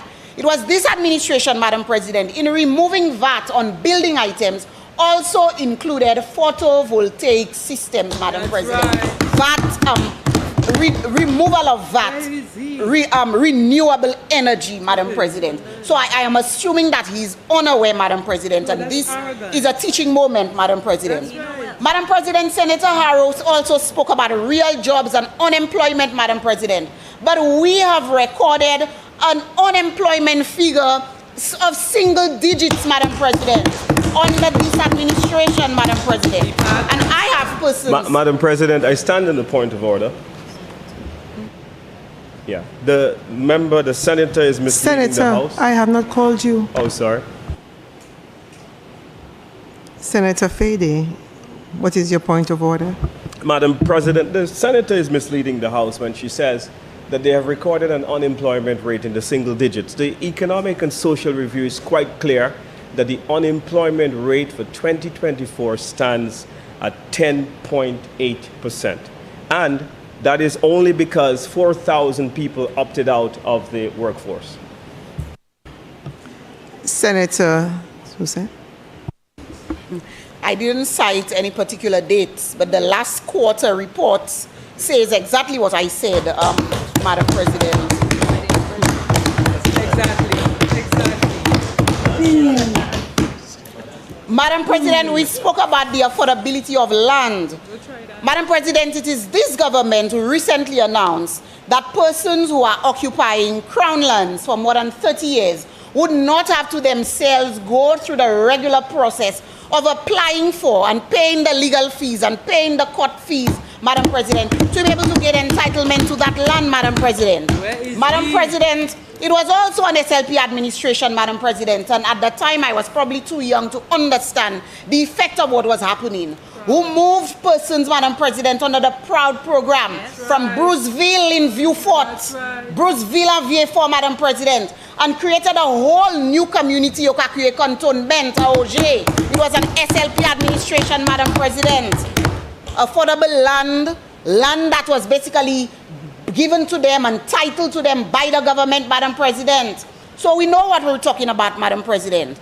Madam President, and again, I want to cite the fact that my son, who just wrote CXCs, is sitting right there in the chamber. And just a while ago, I asked him, Madam President, to send me, how much did I pay for CXC again? And he sent me the little slip, and it said that he wrote 8 subjects. And we paid $484.28 for 8 subjects. And I asked him again, Madam President, so how much would have one subject costed? Now, I can't remember the individual cost for the subjects, but my son did some quick maths, and he sent me a copy of his calculator, Madam President. Just give me a minute, let me just cite it, Madam President. Yeah, I had a research officer this morning, Madam President. That's why I sent him to school. So he sent me a quick calculation, and he said, I would assume it's this $60.535 per subject, Madam President. But that would be at the assumption that it was 8 subjects, Madam President. But I only paid for 6 subjects, Madam President, because this SLP administration paid for my son maths and English, Madam President. A product of the policies of a St. Lucia Labour Party administration, Madam President. And there was no discrimination about it. There was no senator to say, shall we say SLP, so I pay de by ishli, ek lot mama I pay you it by ishli. No, Madam President, tout mamai, qui te en forme 5, yo tout jouen de paye. Ek administration ça la a promettre, Madam President, yo ka pay de encore, Madam President, ou ka fait science examine si ça te a implement, moi de ka pay 6, Madam President, because my son wrote sciences as well. So it means I would have paid less if it was already implemented. Right. So I'm saying congratulations, Madam President, to the next set of students who will be writing CXC and their parents who will pay less. Policies of an SLP administration, Madam President. And so, Madam President, I am not surprised that we now have a motion before us that looks at the removal of VAT on food items, Madam President. And Madam President, whereas Senator Harrow spoke about perhaps some of the things that can be implemented to increase agricultural productivity in the country, and I applaud that, Madam President. Of course, as a government, and it has always been done, that we encourage people to grow. Madam President, it was this leader of government, this Prime Minister, who said, eat what you grow and grow what you eat. And he sent us and plant bananas and eat bananas. And what did the opposition do, Madam President, when he did that? They jet at it, Madam President. So at least what I know, and I'm confident, Madam President, that Senator Harrow has learned something. He has learned something valuable, Madam President. He has learned that whatever it is that Philip JPM meant when he said to eat what you grow and grow what you eat, that it was a valuable lesson in food production and food sustainability, Madam President, because he repeated it today in his own words, and I want to applaud him for that. Madam President, I also heard Senator Harrow say about salaries, higher salaries. Madam President, I don't know if this was an episode of I don't know what it was. Because it was also this administration, Madam President, who too long ago implemented a minimum wage, Madam President. A minimum wage. I remember sitting down at my office, Madam President, at the cooperative and assisting some of the other fisher cooperatives in looking at the salaries of their staff. And I had to present a proposal to my board of directors, Madam President, because we did have staff who were below what the approved minimum wage was. And we had no choice, Madam President, but to bump them up above the minimum wage. That meant more money in their pockets at the end of the month, Madam President. A policy of this SLP administration. So when we talk about more money in people's pocket, Madam, let's not talk about more money in people's pocket. No, talk about ching, Madam President. No, talk about credit ratings, Madam President. No, talk about l'argent qui sa yo sa servi e ka ale an supermarket la, ale an shop la, ale peut-être ko Senator Dildi, ale Shein, ale Amazon, ale Alibaba, and purchase a little more, Madam President. We're talking about real things, Madam President. Madam President, it was this administration who announced recently that public servants who are contractual workers, Madam President, will be made permanent, Madam President. Madam President, it's also this administration, Madam President, who also announced that teachers who would not get paid in the month of August, Madam President, because they're temporary contract teachers, will receive a salary in August, Madam President. So call Kali, Madam President, pas en poche se moun sa la, et yo pa kay servi l'argent sa pou gen bagay, Madam President. So, Madam President, when we talk about these things, we have to be very careful. And again, perhaps it is my place as maybe a few years older than Senator Harrow to, like I said, use this opportunity as a teaching moment, that when he speaks on behalf of the youth of this country, when he speaks on behalf of my son, Madam President, that he presents my son with factual information, Madam President, information that can be fact-checked and found to be correct, Madam President. He has a responsibility when he stands in this House of Parliament, Madam President, or on a political platform to speak the truth, because the youth are depending on us, Madam President, to be able to speak the truth and instruct them correctly. Madam President, and before I take my seat, Madam President, a journée créole, what was it? A journée créole, what journée créole dinner, journée créole. Madam President, moi bien happy now whereby comme makuyo, by kon pois, by kon sardine, en lè lis la, Madam President. Because sa mwen sav, se lè mwen leve. It doesn't matter, même si hol l'année ya, ou pate j'ai mangé, chos à lezon, bo plat figou, e ben pois ba peon. Mwen sav lè journée créole te ka vini, gwa maman mwen te ka jwen ti cho makuyo, e ben ti cho la mouya, kote ite, Madam President. It's a pity that my grandmother may not even be able to understand now what the value of this is, Madam President, at her ripe age of 88. She may not understand it. But what it would mean if I were to toe the line of Senator Harrow, Madam President, is that we'd get a little more fish cake to eat on Journée Créole.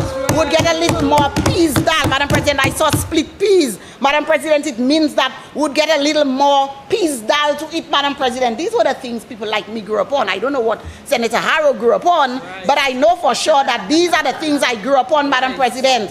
And the reality is sometimes teacher la mo yakita the fish cake la. They don't got même goûter, Madam President, because they got pay. But it means now that we can probably be able to afford a fish cake that has a little more saltfish in it, Madam President. So, Madam President, I applaud the gesture, Madam President. I think that it is a welcome gesture. And of course, we can all agree that there is so much more that we would like a government to do to reduce prices, to reduce costs, to ensure that we have more usable income, Madam President. We can say, in fact, if we could say, and if it was economically viable perhaps, for a government to just say, go to the supermarket and take what you want, everything is free of charge, of course we would all welcome that. From any parts of the world, we would welcome that, Madam President. But the reality is we can't do that, because as a government, we have a responsibility to be fiscally prudent, Madam President. But any gesture, Madam President, to reduce costs, Madam President, no matter, and then, whereas in their case, Madam President, they reduced the VAT from 15% to 12.5%, 2.5%. Madam President, on these items that are being proposed here today, the entire 12.5% is being reduced. So when people now start to calculate 5.38 million divided by, I'm trying to remember the maths I heard on the platform in Blanchard, close to Senator Gibeon. I noticed this morning, Madam President, Senator Gibeon could not keep up with reading. His enunciations and pronunciations were a bit skewed. I think, Madam President, it was because that speaker was too close to his house on Sunday, Madam President. It has affected his ability to think properly, because I heard some things being spewed there on Sunday, Madam President, and oh my God, Madam President. But Madam President, lest I digress, I want to end by again reiterating my support for the motion before us, Madam President. I want to urge, Madam President, our supermarkets, our wholesalers and our retailers, Madam President, that this piece of legislation is really meant to bring benefit to the country, Madam President, and our citizens. And so for it to work, Madam President, we need the cooperation and adherence of our retailers and wholesalers, Madam President. And I also take this opportunity to implore the Ministry of Commerce, Madam President, and the officers who normally go around to do the checks and balances, that they be very vigilant and very careful in how they go about ensuring that this is done, Madam President. And also our citizens, Madam President. I am not sure how many of our citizens are aware that there is a line of redress, Madam President, that they can use. And so I encourage our citizens, Madam President, that as they go around and do their shopping, between now and perhaps August 2nd, when this is going to become effective, look at the prices on the supermarket shelves. As citizens, it's our responsibility to ensure that we keep the government in check, that we keep the government agencies in check, Madam President. But sometimes the information for them to do what they need to do has to come from us, Madam President. And so we have a responsibility as well to ourselves and our country to ensure that we look at what's going on, we observe what's going on. If you see the prices are moving in the other direction, make a case, report it, Madam President, so that it can be dealt with, so that all of us can fully benefit from this policy, Madam President. I thank you.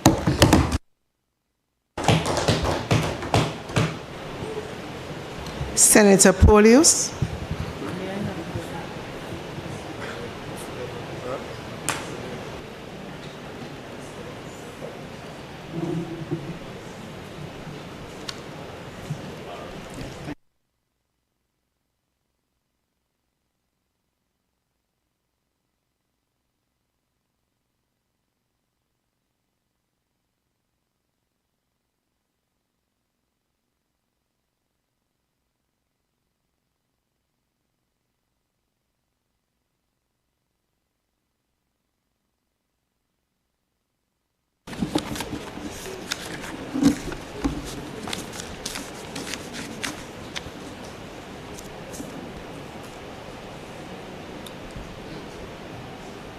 I just want to say a pleasant good afternoon to our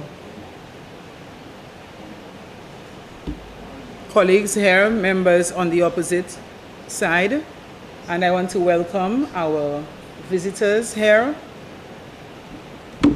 Madam President, that was a show, a classic one. What a critical analysis, Madam President, of my colleague's presentation, his submission on the motion tabled today. Madam President, it is clear that Senator Harrow has touched a nerve. That's right. And evidently, there seems to be an obsession with our Sunday Live. Yes. We are happy that you are watching and you are listening. Madam President, as I rise to add my voice, and I will not take much time to offer any rebuttal. That's right. To offer any rebuttal to anyone's presentation, but to be laser focused on the motion presented today, Madam President. That was a debate about land, free land. So as I listen to the contributions made across the chamber, Madam President, I find myself asking one question. And I believe that it's the very same question that thoughtful and discerning St. Lucians are asking today. Is this a day of triumph? Is it a day of celebration? Or is it a day of disappointment caused by delay? Or perhaps, Madam President, a day that carries the weight of both? We can put all politics aside, Madam President. And if we are honest enough to search our hearts, Madam President, we will realize one important thing. And you see this announcement made by the Prime Minister and the leader of government business mention it, it is welcome, Madam President. We're not saying that it is not welcomed. However, it cannot cause the people of this country to jump for joy. It can't, Madam President. It cannot make struggling families throw their hands in the air with relief. And you know why, Madam President? $2.50 a month. You know why? $2.50 a month. This intervention 5.38. is overshadowed by the pain of knowing, Madam President, that it could have come much sooner. That's right. It could have come much sooner. Because the damage is already done. That's right. They pick up the money already. The damage is already done and the suffering has already been felt, Madam President. And Madam President, you know what is even more heart-wrenching? For years, St. Lucians have endured the rising prices on food, toiletries, and other household items. We pleaded, Madam President, for a reduction in the price of these goods.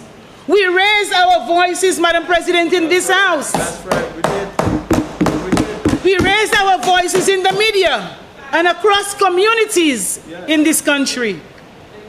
We asked, Madam President, but you know what we got? A resounding no. We demanded that something be done. We made a case, not for political points, not for political mileage, but because we were speaking on behalf of the people of this country. Perhaps some members opposite didn't really feel the pinch, but we know that many St. Lucians felt it. But the cries, Madam President, and the cries of the people of this country fell on deaf ears. And only now, Madam President, we're hearing of consultation. The leader of government business talked about consultation with relevant stakeholders. You mean it took this administration 2 to 3 years to engage in consultation and to get to this point? It took them 4 years. And we talk about caring for the people of this country? Madam President, let me paint a picture of what the silence really looked like and what it felt like. Madam President, in January, Miss Mary, a mother of 3, Miss Mary, I said January, works tirelessly, Madam President, cleaning homes by day and selling food by night, just to take care of her 3 children. Every week, Miss Mary walks into the supermarket, Madam President. Eko herself says she want you call a phone you a calculator. I do it too. Maybe some members on the other side don't really do it, but I do it too. And Madam President, she goes religiously to the supermarket with a calculator in her hand, not to stay within a budget, you know, Madam President, but to figure out what is it that she's going to leave behind today. 1 week, it's rice, the next maybe cooking oil, and every item she picks up, whether it is baby formula, bathroom tissue, everything is taxed. Miss Mary is not asking or wasn't asking for luxuries. Nothing luxurious, Madam President, just the bare minimum to live with dignity. Madam President, and while this government was boasting about stability and economic growth, Miss Mary was rationing her meals, cutting corners, and swallowing her pride. But we know, Madam President, that Miss Mary's situation is not unique. That's right, not at all. And it is the norm for many, Madam President, in St. Lucia today. And we know that there are so many mothers, so many Miss Marys in this country. And if you think that this is just an isolated case, Madam President, it's not. And there is Mr. Francis, Madam President, a 70-year-old pensioner from Soufrière. He lives alone. He survives on a modest pension, the Tikakadan that he receives, that barely covers his basic needs, Madam President. So when the government issued the one-off payment of $500, Mr. Francis was hopeful. He thought perhaps that he would finally stock up food and cover all his bills. But that hope, Madam President, was short-lived. Madam President, Mr. Francis spent nearly every single cent on medication. Essential medication that he used to buy at the hospital, Madam President. Wow. Yes, sir. At a reduced price. No. Now he couldn't get it anywhere because he had to go to the private pharmacies. That is correct. So that money was spent on medication. At the same time, Madam President, the price of food continued to rise. And while his income stayed the same. And so, like Miss Mary, Mr. Francis made some adjustments. Not by earning more money, but by eating less. Wow. By eating less. Wow. 1 meal a day, Madam President, and sometimes none. Just tea and silence to go to bed. Madness. Sometimes, Madness. Madam Madness. President. Madness. Uncaring government. Madam President, This administration is disrespectful. he did this not because he gave up, Madam President, but because the system gave up on him. He didn't ask for a handout. He asked for fairness. He asked for leaders who would listen. And for years, just mere silence.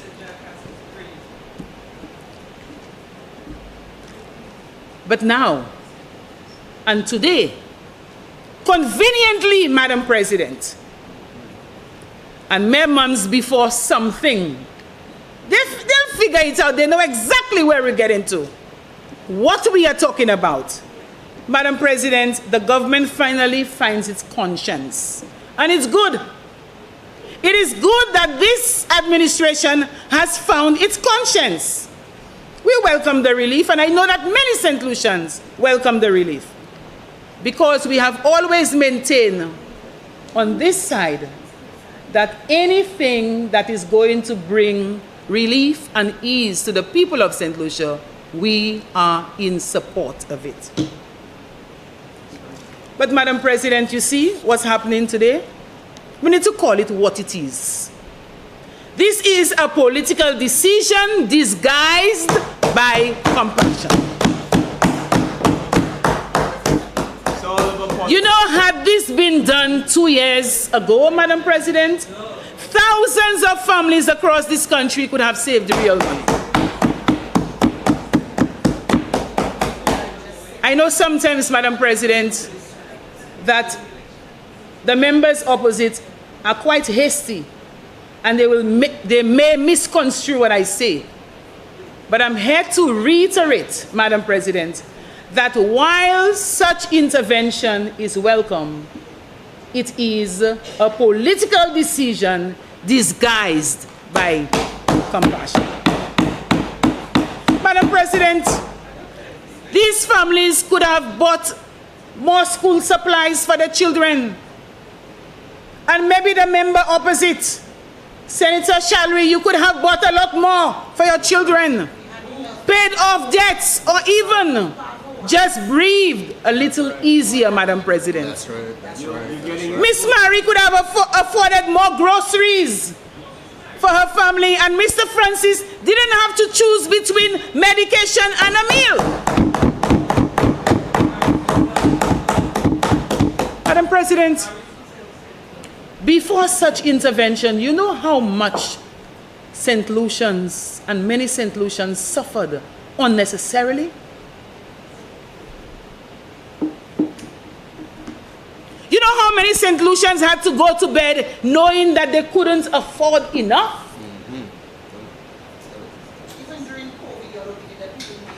You know how many small businesses, Madam President, had to close their doors while this administration played politics with policy?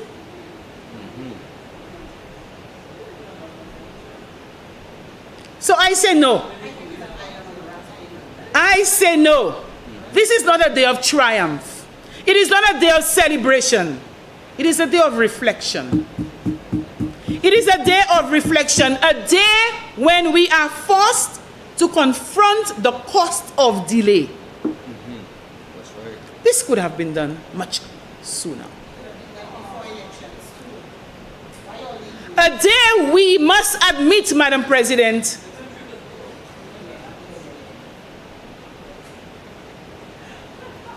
you'll have your chance. Don't worry, you'll have your chance. A day when we must admit, Madam President, that what should have been a victory, you know what it feels like, Madam President? Damage control. It feels like damage control, Madam President. So like my colleague, Senator over here, Senator Harrow, St. Lucians are not naive. St. Lucians are not naive. They know the difference between leadership and convenience. They know it. We welcome the action, Madam President. We welcome it. So don't get me wrong. We welcome it. St. Lucians welcome it. So while we are glad that the pressure on our people may finally ease to some extent, we condemn the delay. And that is what we are saying here today. We condemn the delay. And we will not forget the silence. We will not forget the silence, Madam President. And so we will not allow this Labour administration to pat itself on the back for fixing a problem that it chose to ignore for far too long. Madam President, here lies my submission. I thank you.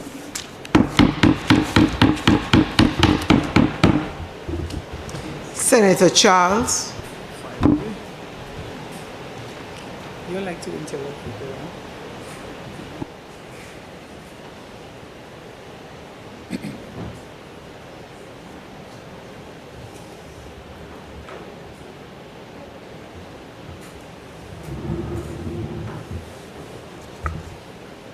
Finally.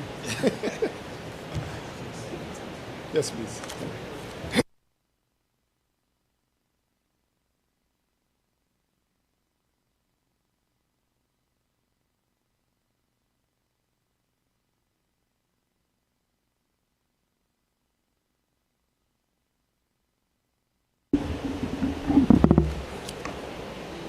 Madam President, first let me congratulate you on your recent appointments to global office. And I want to take the opportunity to invite my fellow senators to attend the Calypso shows during the Calypso season, because it certainly presents several opportunities for us to get the pulse of what's happening in the country in a language that people can understand. And I've been hearing lots of barbs being fired across the table, really trying to challenge my senses, but it is really becoming a harrowing experience for me. But Madam President, I would like to invite the leader of government business, just for a moment to reflect on that list. Because to me, in this season of festivity, I didn't see anything there for people like myself or who I represent. I was hoping that in that list there would have been some mention of inputs for the creative sector, in particular carnival people. Because every year at this time, there is some level of confusion in the fraternity about taxes and clearing of goods and clearing of inputs to build costumes. And those of us who are into it know what I'm speaking of. Il pas semblait yo te ka faire lissa Senator Gibiante Shamla.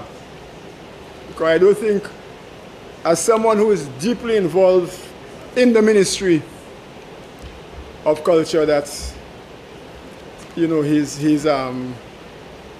influence had any bearing on this list. So I would like to urge leader of government business that next time the opportunity comes around to create a list, that you think about us.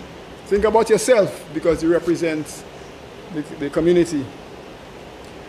Madam President, I, like my colleagues, especially my colleague Senator Lee, really welcome any opportunity to bring some relief to people in this country, especially in terms of prices of consumer goods. However, we must bear in mind there are always unintended consequences of any policy. And I think some thought has to be given to unintended consequences. Some of them you really cannot predict, but some probably could put mitigating measures to safeguard against. A drop in price of imported food items can have lots of different implications. It may cost less for consumers. It may also cause an increase in the supply of these very consumer goods that is contributing to your import bill. As it is now, we are so taken up with tastes of foreign tastes of consumer goods. It may mean that dropping these prices, people will just buy more of these goods. And some of them may not be necessarily good for the health of our country. I know the list has been prepared, and clearly there are some items which certainly can assist us in improving our eating habits, improving our diets, and so forth. But what I'm concerned about is the use of these inputs in prepared foods. I'm not too sure if the cost of these prepared dishes will actually go down. Because inflation always runs away. It's very difficult when the price of something has gone up, unless there's a dramatic drop in the cost of inputs, that the price of these finished items will actually go down. So I think it's something we have to bear in mind. I mean, governments always have to bear this in mind.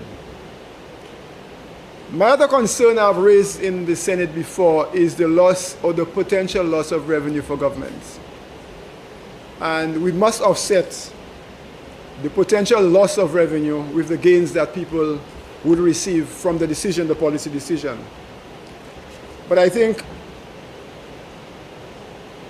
the government always has to try to, or always attempt to sort of appease our population by giving the assurance that whatever we lost one place will be gained somewhere else. Because there is always speculation as to, if we're going to lose tax revenue somewhere else, are we going to tax more, or is it going to come from somewhere else? I do think that's the intention of the leader of government business, but certainly it's something we have to bear in mind.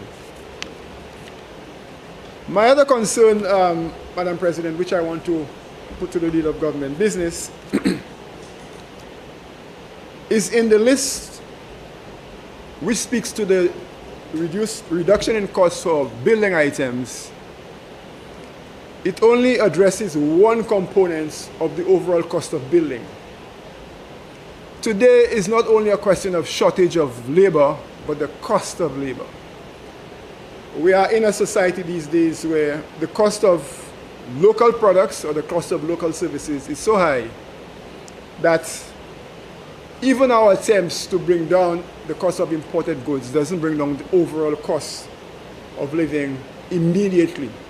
And I think much more has to be done. So couple of my suggestions going forward, especially along the line of the impact of the reduction in cost of food items, is the education of our people to ensure that local goods are consumed at a more higher rate than imported goods. It means that local goods supply has to increase, and we know a lot has been done through the Ministry of Agriculture to ensure that we have increase in production. There's also the issue of changing the taste buds of our next generation. Because no matter what we do now, if the younger generation continue to yearn for foreign tastes, I think all what we'll be doing today in terms of trying to get the cost of food products down will come to naught, because we'll still be importing a significant amount of food from overseas, a lot of which, as I said before, may not be necessarily good for our own health. So I do welcome the resolution to remove the additional the taxes on these products, but I think that we have to bear in mind these have to be monitored very carefully. Otherwise, some of the unintended consequences would erase the benefits that we intend for our people. And with this 2 cents from me, Madam President, I rest my case.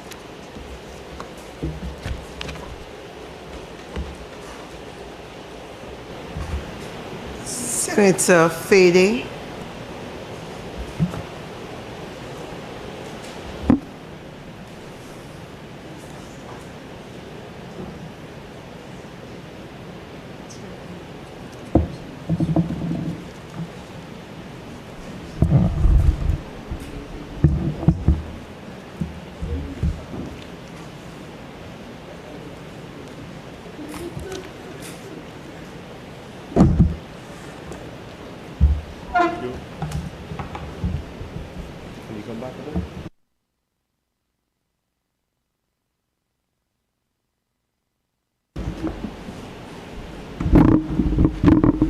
Thank you, Madam President.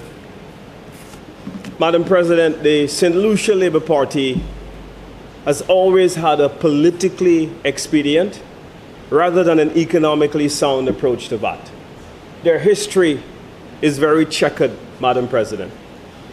Madam President, I recall very distinctly that in the aftermath of the pandemic, the world knew about global supply chain issues and the major impact it was having on inflation.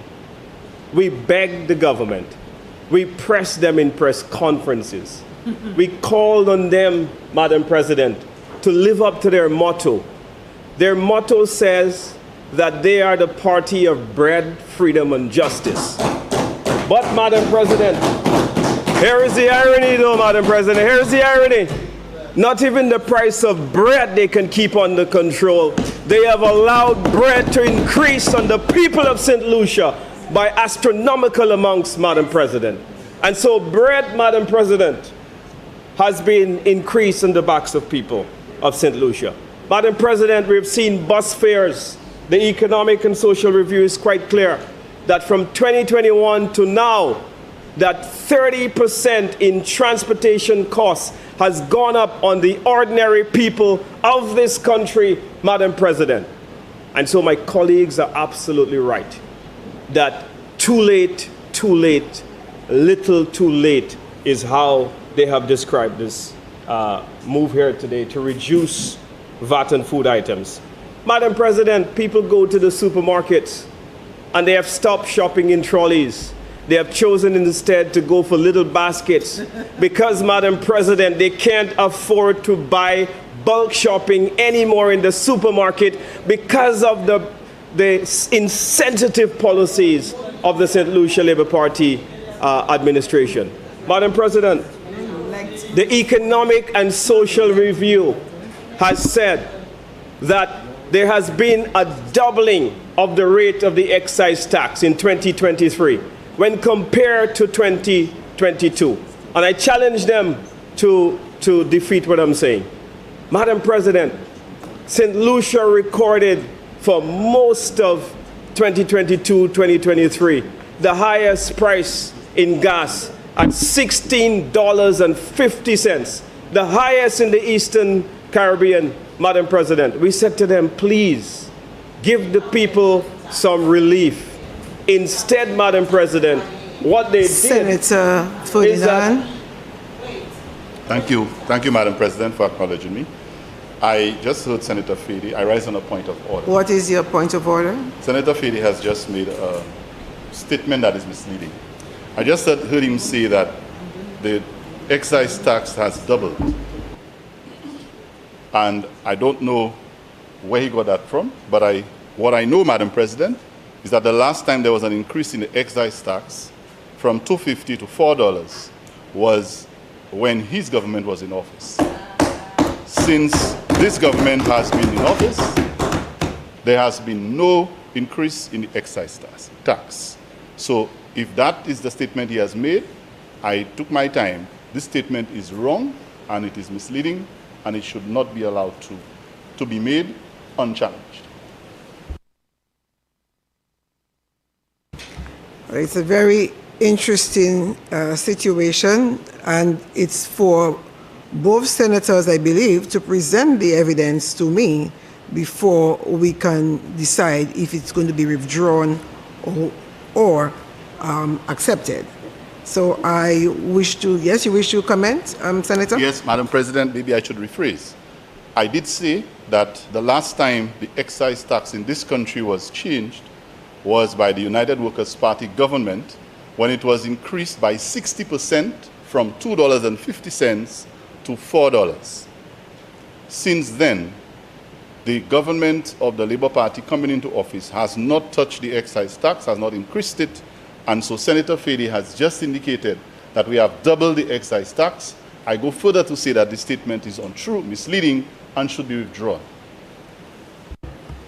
Senator Fede, I would like your response on what Senator Gibeon has shared with us. Sorry.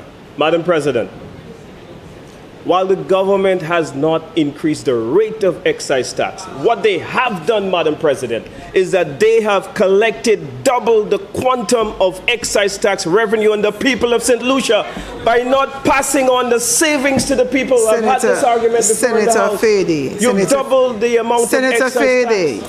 The presiding officer, senators, the chair shall be heard in silence.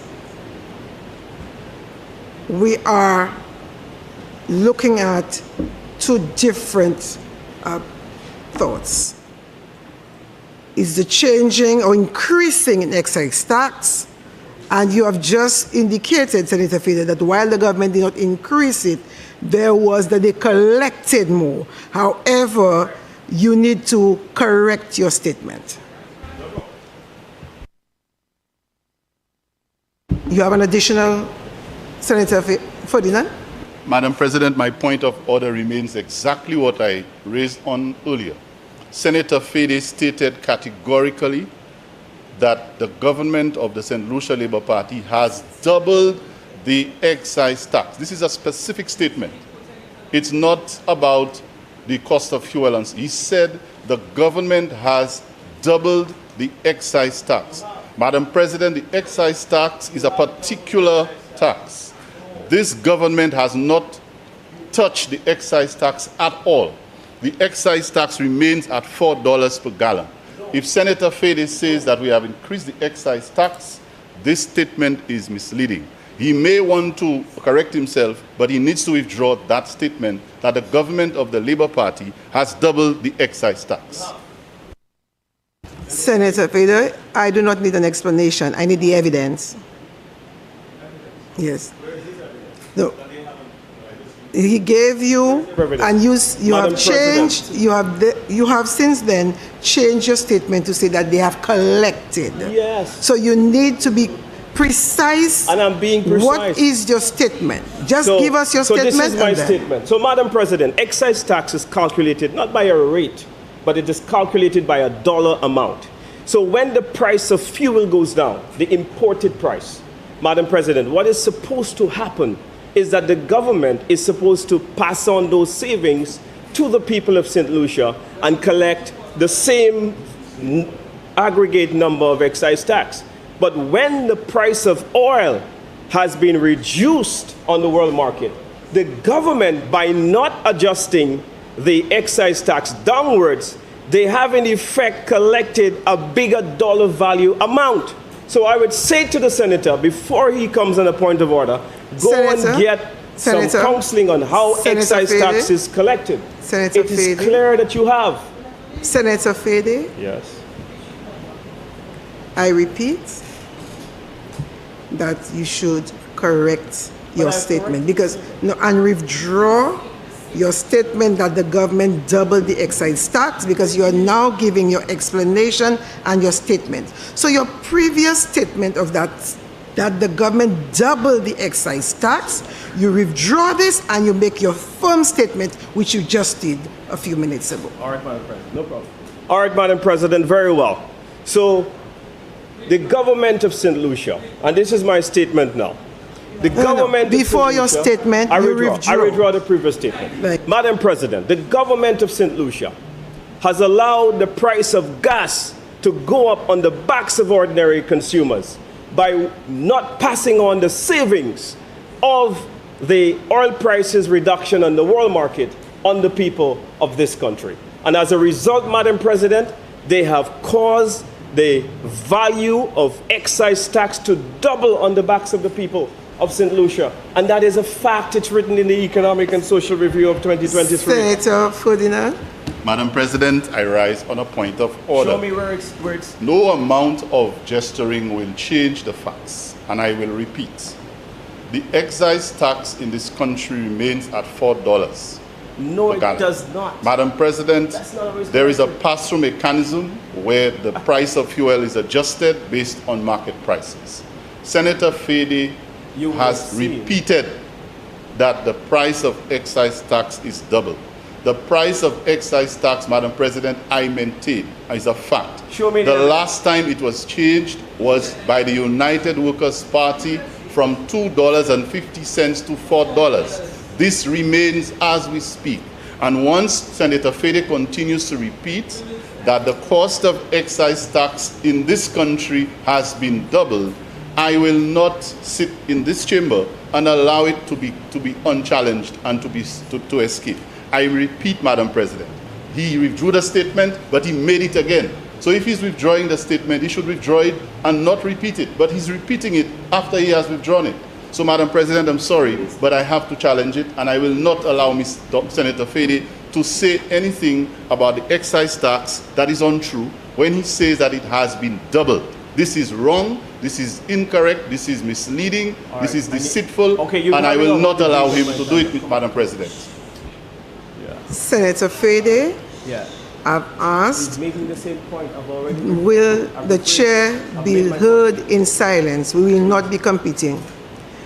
Senator Fede, you shall withdraw again the statement because you have gone back there, and I would advise you, to move away from that line of argument, because we cannot be going back and forth till we blue in the face. It makes absolutely no sense.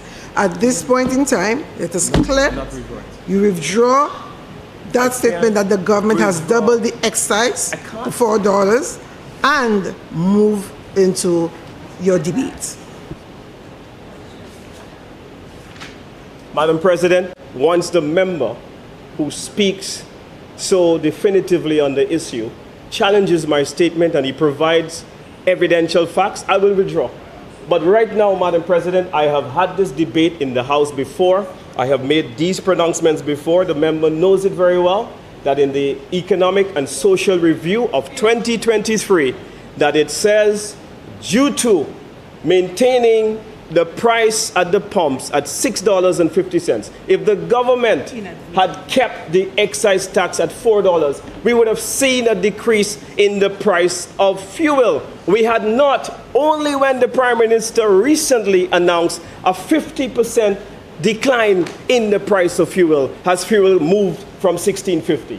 And so if the excise tax was actually reduced at any point, or the government had kept it stable, we would have seen a decline in the fuel prices. The government has not kept it stable. What the government has done, Madam President, is that they have allowed the price of gas at the pumps to go up on the people of St. Lucia. And those are the facts. Senator Today, Fede, it is $16. we are not debating whether the government allowed the price of fuel to go up on the people. We're not debating that.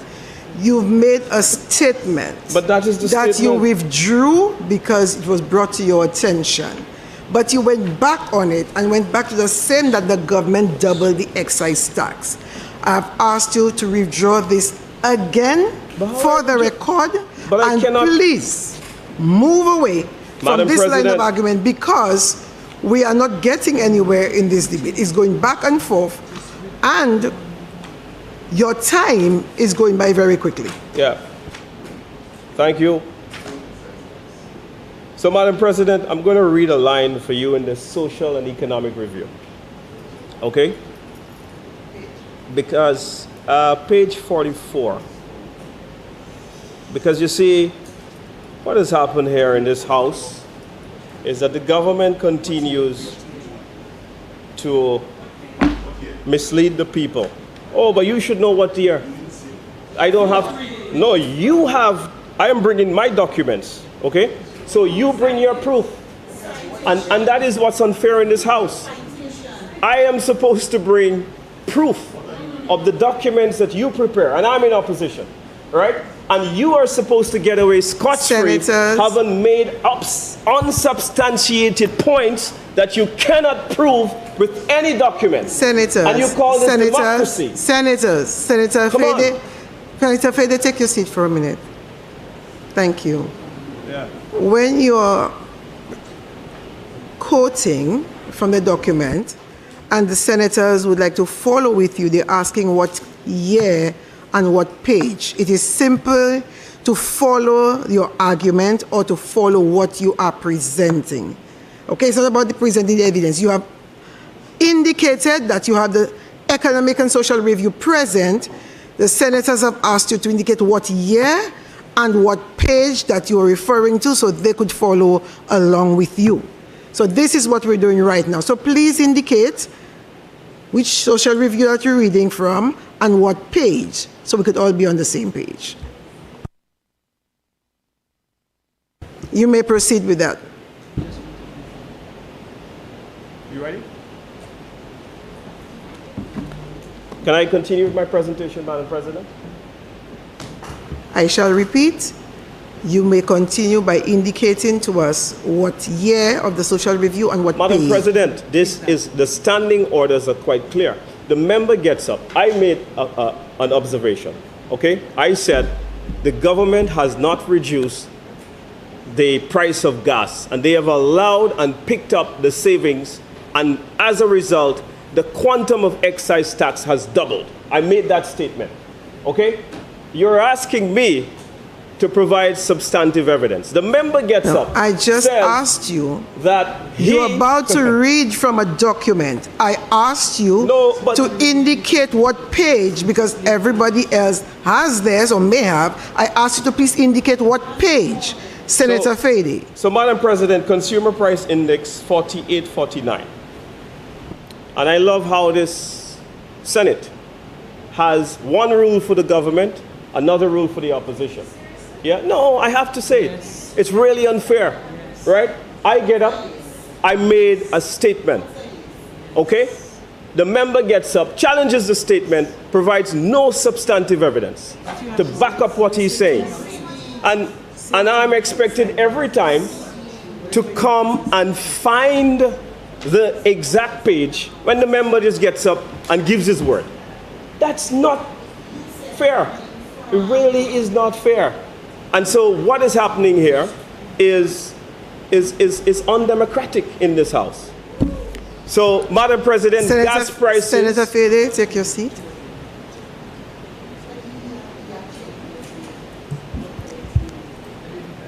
The decision of the chair is always final. I have allowed every senator, once a light comes on, to stand and indicate their position. If you stand on a point of order, I have allowed that over the past. Sometimes you have indicated point of order 10 times during one presentation, and at no time have I ignored. However, in this chamber, we ought to present facts and truth. If a document is being quoted, it is imperative that we know which document, because you have it in your hand presently. It is only right that you indicate to the space, two senators present, that you're reading from page 48, Economic and Social Review, year, etc. This is what obtains at this level of a debate. So if you're going to quote from a document, I need to know which document and what page. It is for the record. No, but you are giving a lecture about unfairness in this House. So I am asking you now to proceed to quote whatever you're going to read, because you have said it's page 48. Please quote the quotation, your citation, and let us see how it gets in sync with your statement that the government has doubled the excise tax. I yield to you, Senator. President. Thank you very much, Madam President. Page 49 in the Economic and Social Review. Madam President, it goes on to say that as the most significant contributor to the overall decline in the Consumer Price Index 2024, the second heaviest weighted sub-index, housing, electricity and gas, other fuels, decreased by 6.1% following the drop 2023. This reflected lower cost in some subcomponents led by a decline in actual rentals for housing, the cost of maintenance. That's not the part that I wanted to highlight. But the average retail price, Madam President, of gasoline dipped by 0.7, while diesel prices went up by 0.4, both to $16.50 per imperial gallon in 2024, resulting in relatively unchanged index for liquid fuels. The point I'm proving here, Madam President, is that all throughout 2024 is that we had the price of gas at $16.50. However, if you look at the same document, earlier in the document, where it talks about the global price of fuel, you would have seen, Madam President, that there has been a significant number of times on the world market, both with the West Texas intermediary, where the price of fuel globally has declined significantly, but the government of St. Lucia maintained the price of fuel at $16.50. So if you have not changed the excise tax, you are paying less for the price for a barrel of oil coming in, then what is happening is that you are increasing by not adjusting the excise tax downwards to commensurate with a gallon of oil. You are increasing the tax by not doing anything. That's what I'm saying to you. Senator Ferdinand. Thank you, Madam President. Patience works. Now that I write on a point of order, and my point of order is that Senator Fede is grossly misleading this Senate, this House. Now that he has quoted from the document, and you see why we insist that when Senator Fede... Senator Ferdinand, you shall not do a lecture. You shall indicate where you Madam President, I'm explaining why I'm insisting that we know what he's reading from. Because now that he has quoted the page on the Economic and Social Review, He read exactly what was there, and here's what he said.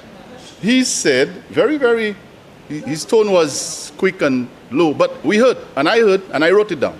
Gas dipped. The price of gas, while the price of diesel remained, the price of gas dipped. And then he said there was an unchanged index for liquid fuel. Madam President, Senator Fede is taking that statement to mean, now I do not want to interpret for him, after having read that the gas fuel remained, but gas price dipped, and there was an unchanged index for liquid fuels, he is now taking that to mean that we doubled the excise tax. Madam President, now that Senator Fede has quoted from the document, my case is even stronger, that he has grossly misled the House, and there is nothing that this statement says that amounts to a doubling of excise tax. And on that basis, Madam President, after having listened to the Senator, I believe he should be reprimanded for having grossly misled the House and using a government document that says something to the contrary to make that case. And so, Madam President, I think now he should be asked to withdraw the statement completely. Senator Fede, final time. I will allow you the opportunity to withdraw that statement that you made, that the government has doubled the excise tax, and allow you to move on with your presentation. I listened very attentively to your quotation, your citation from the Social Review, and at no place. Your interpretation may be different to someone else's, but Senator, let us move on by you first withdrawing that statement that the government has doubled the excise tax. Then this is where people read things to assume and make assumptions that don't exist in listen to what he read. The price of fuel, the price of gasoline dipped by 0.7, right? While diesel prices went up by 0.4%, both to $16.50.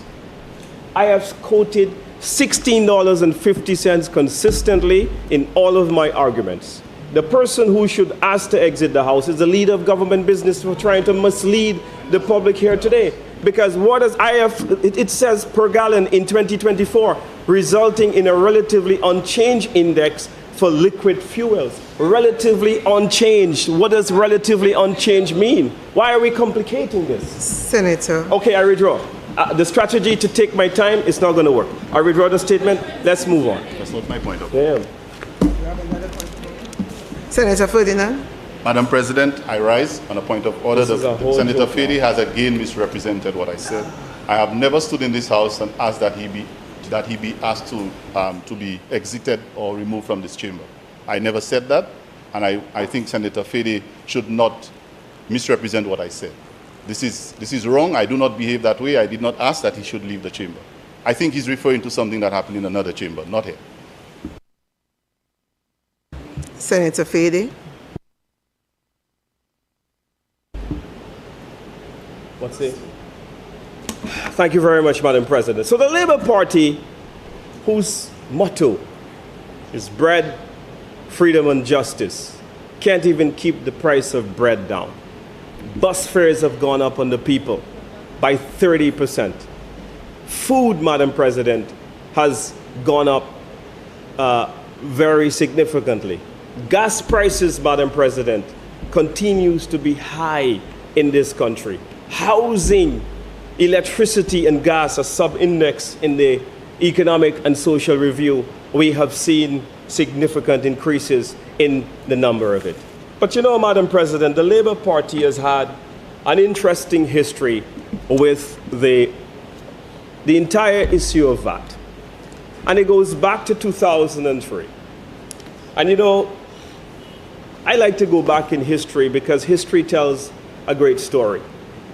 In his budget address in 2003, the Prime Minister then, Kenny Anthony, who was the leader of the Labour Party, said that he was in receipt of a report from the Eastern Caribbean Central Bank, the Monetary Council of Finance of Ministers, And it states, Madam President, that the report was presented and prepared by Sir Alistair McIntyre, recommending, as a direct consequence of their having subscribed to WTO arrangements that would shrink their tax base on imported goods and services, OEC as government should move to a value-added tax. So that's the first mention of VAT in the history of our country. A Labour Party government comes in and receives a report from an ECCB commission that says that VAT was something that they had to do.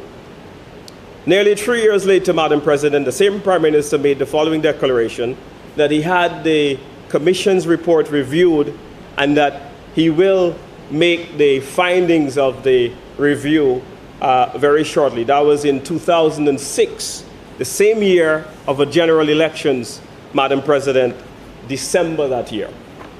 Madam President, nothing happened. The new administration led by Stephenson King, who is now the senior minister of infrastructure in the Labour Party coalition with the Blue Wave. And Madam President, they went on, and then in opposition, the then opposition leader, who was Prime Minister a few months ago, said this. He said that VAT was oppressive to the poor, oppressive to the workers of this country. And he indicated, Madam President, that VAT was basically a bad idea that would be crushing to the people of St. Lucia. Madam President, the government changed in the year 2011, and in come the St. Lucia Labour Party administration, and we saw that the implementation of VAT took place on February 1 of 2012. It meant, Madam President, that the Labour Party flip-flopped from its position while in government, saying that the VAT situation, they had no choice, that VAT was inevitable, and VAT was seen as something to repair the fiscal ills of the country. And so therefore, in opposition, assuming a very different position. Madam President, the United Workers' Party administration felt always that implementing VAT at the 15% rate was indeed, Madam President, crushing to many families. And my colleague here have spoken about the issue affecting the elderly gentleman who had to choose between medication and groceries and other living expenses, Madam President. And these stories, Madam President, are multiplied by hundreds of people in St. Lucia who are feeling a crushing and debilitating effects of the VAT situation in the country. And so when the members talk about land, the member is absolutely correct that what's the point of you giving someone a piece of land and they're not able to build a house? I mean, I listened to the debate and I thought that I was debating CXC fees rather than a VAT motion to reduce value-added tax on 70 food items. I mean, Madam President, a desperate government will always clutch at straws. And the Labour Party, they have done their polls. They know right now that the people of St. Lucia are fed up with their failed economic policies. An election is looming, and so now, Madam President, they are running to do everything. They are patching holes, patching roads, they are painting every public building, they are cutting grass at the side of the road, Madam President. This is their agenda, to try to put some money in people's pocket before a looming election. And so the VAT measure that they have brought here today is nothing more than an election gimmick wrapped up in some kind of policy that they would like all of us to believe that they care about us. We advocated, we lobbied, we asked the government to reduce this tax. Madam President, a container to ship goods into St. Lucia was at $3,000 US, $3,000 to $4,000 US, if you ask most merchants, before COVID. Following COVID and the commensurate global supply chain issues, a container, Madam President, became as much as $11,000, $12,000 from China. Now, we all know that the CIF price is what the duties of goods coming into the country, including food, is charged on. So, Madam President, you pay custom duty to the government. You pay a 6% service charge. You pay as well VAT. And as if all of that was not enough, the government came up with a fancy idea called the Health and Security Levy, which they told us erroneously that it was for health and it was for security. But the Prime Minister came in this very chamber, sat right where the member of government business is sitting, and told us that it wasn't really for health and security, but it was a policy-based loan, and one of the conditions to get the loan was to satisfy the CDB that he needs to up the revenues of St. Lucia. And that is an absolute fact. Right Senator there in Jean. that chair, the member sat down and told us. Madam President, I stand on a point of order. What is your point of order, Senator? Madam President, Senator Dominic Fede is misleading the House. Can I continue, Madam President? We debated the Health and Security Levy, Madam President, and it was stated in the bill that the Health and Security Levy was for health and security. Yes, it was a policy-based loan, but it never said that it was not for health and security. So he needs to retract that statement, Madam President, because he's misleading the House. Senator Fede.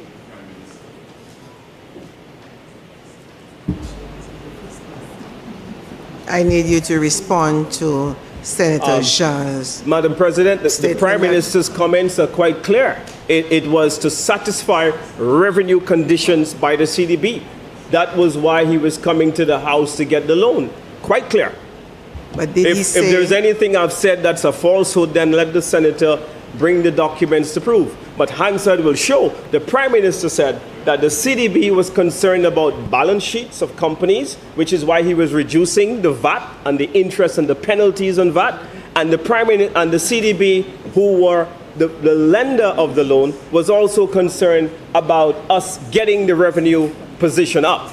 And so, Madam President, that's what the Prime Minister said. So whether there are budget allocations for health and security, what does that? That doesn't change the price of coffee, that it is for the satisfaction of the CDB on a policy-based loan. Senator Ferdinand. Oh, man. Thank you, Madam President.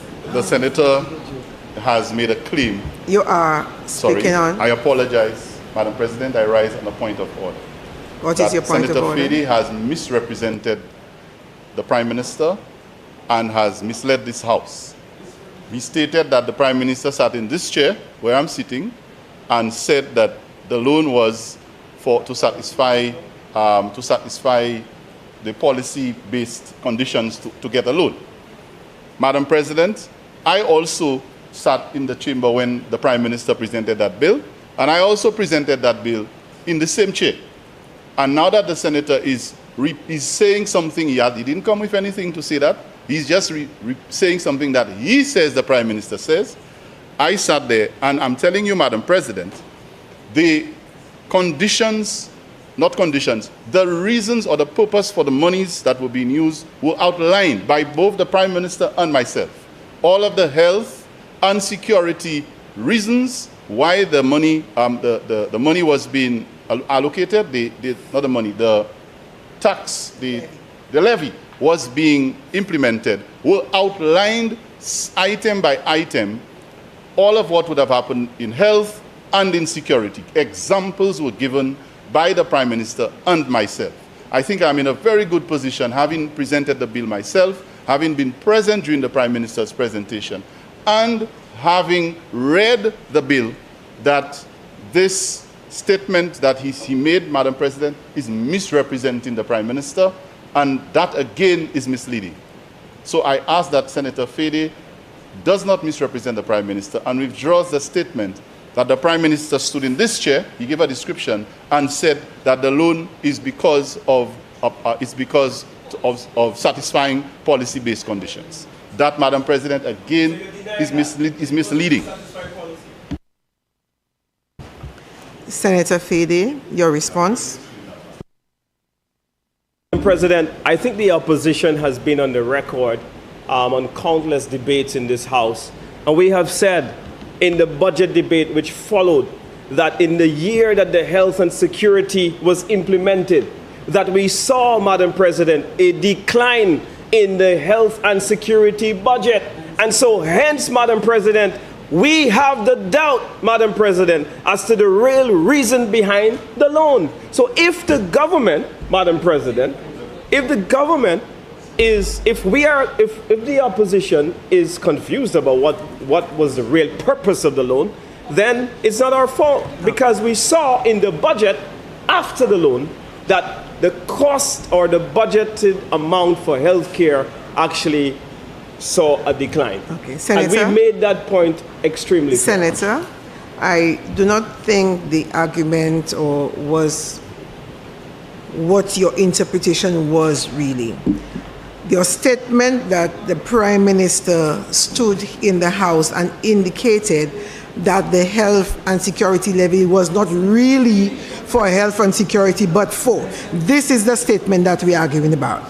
Okay, so this one, I think you should withdraw. I was also present, and that did not happen. Madam so President, please, in the best interest of my correct. presentation, I'm moving on. I will withdraw. I withdraw. It's not for a policy-based loan. That's what y'all are saying? Y'all are saying it's not for policy. Senator, Yes, I shall repeat. Your statement was that the Prime Minister stood in this space and indicated that the health and security levy was not actually for that purpose. This is what you said. But the senators are saying that the Prime Minister never uttered those words. So we ask you to withdraw that, but however, you can debate that you saw the decrease and whatever, that is fine. But the statement you made that the Prime Minister uttered, that didn't happen, and they're asking you to withdraw that. Madam President, in the interest of my time, I will withdraw. No problem. Is that suffice? A withdrawal? Good. Madam President, the Labour Party, who would like us to feel that they care about the poor and the indigent, they were so harsh in their implementation of VAT at 15% that it took the United Workers' Party administration to come and reduce the VAT rate from 15 to 12.5%. And when we got to the point, Madam President, to come and to pass the act, you know what they said? They said that that was bad economics. They said that trying to give the people relief was bad economics, that removing the 2.5% to remove VAT from 15 to 12.5 was bad economics. Bad economics, that we would lose $52 million. Madam President, the opposition chorus rang true. But today, it's not bad economics for them to remove VAT on 70 food items, which is why I started out by saying to you that the opposition has a politically expedient relationship with VAT, Madam President. When they're in opposition, it's oppressive to the poor. When they're in government, oh, let's remove something. When they're on the eve of an election, oh no, let's remove it on 70 food items. And so it's very difficult to follow where the opposition is going and what they truly feel about VAT, because they have taken so many positions on VAT. Madam President, I sat in this house, we came to this chamber, and there was VAT on funeral services, and we removed it. We came as a government and we felt that that was uncaring, Madam President, that that was unconscionable, and we removed the VAT on funerals. Madam President, we came to this house, Madam President, and the SLP had implemented VAT on reconnection fees to water. People who had their water disconnected had to pay VAT on reconnection fees, Madam President. And they stand here and they tell us, oh, we care about the poor, we care about the poor, we're the best.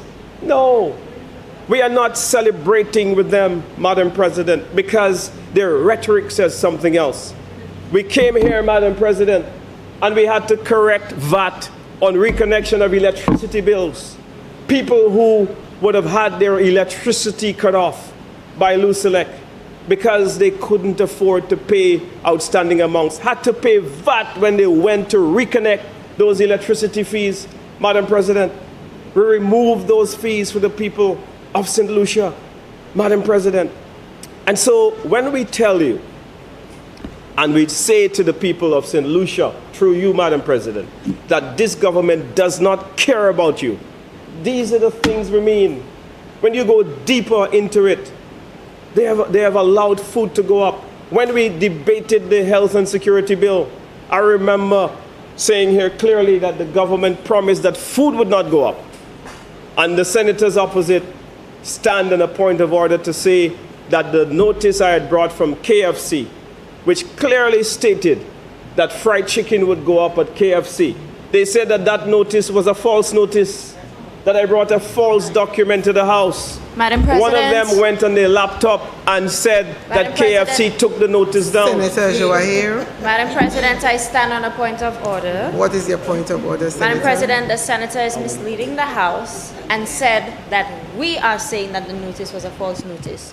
But if he looked on the company that he named on their site, on all of their social media, that notice was an error they indicated and was revised. So we came into the House, we presented it, we laid it. I was the senator who debated that at the time, and I brought the facts into this honorable House, and the senator agreed at that time. So for him to come now, and you agreed because you never challenged me, but for him to come on now, Madam President, and indicate that we are saying it was false because it's our opinion, that is absolutely incorrect, and he needs to refrain from doing so. Senator Fede. But food went up. Even the National Housing, Madam President, announced that people who were renting commercially from them, that they should expect an adjustment of 2.5% higher. Madam President, all this government has done is tax and spend. So when you give people back a little bit, you've taken away from them hundreds of millions in taxes. Madam President, let's look at the tax revenue that this administration has presided over. Madam President, we see the clear records are there in the Economic and Social Review. Madam President, when VAT was introduced, the government used to pick up in 2012-2013 in the financial year. And that's Economic and Social Review 2016. If you all have it, pick it up. You'll never have anything.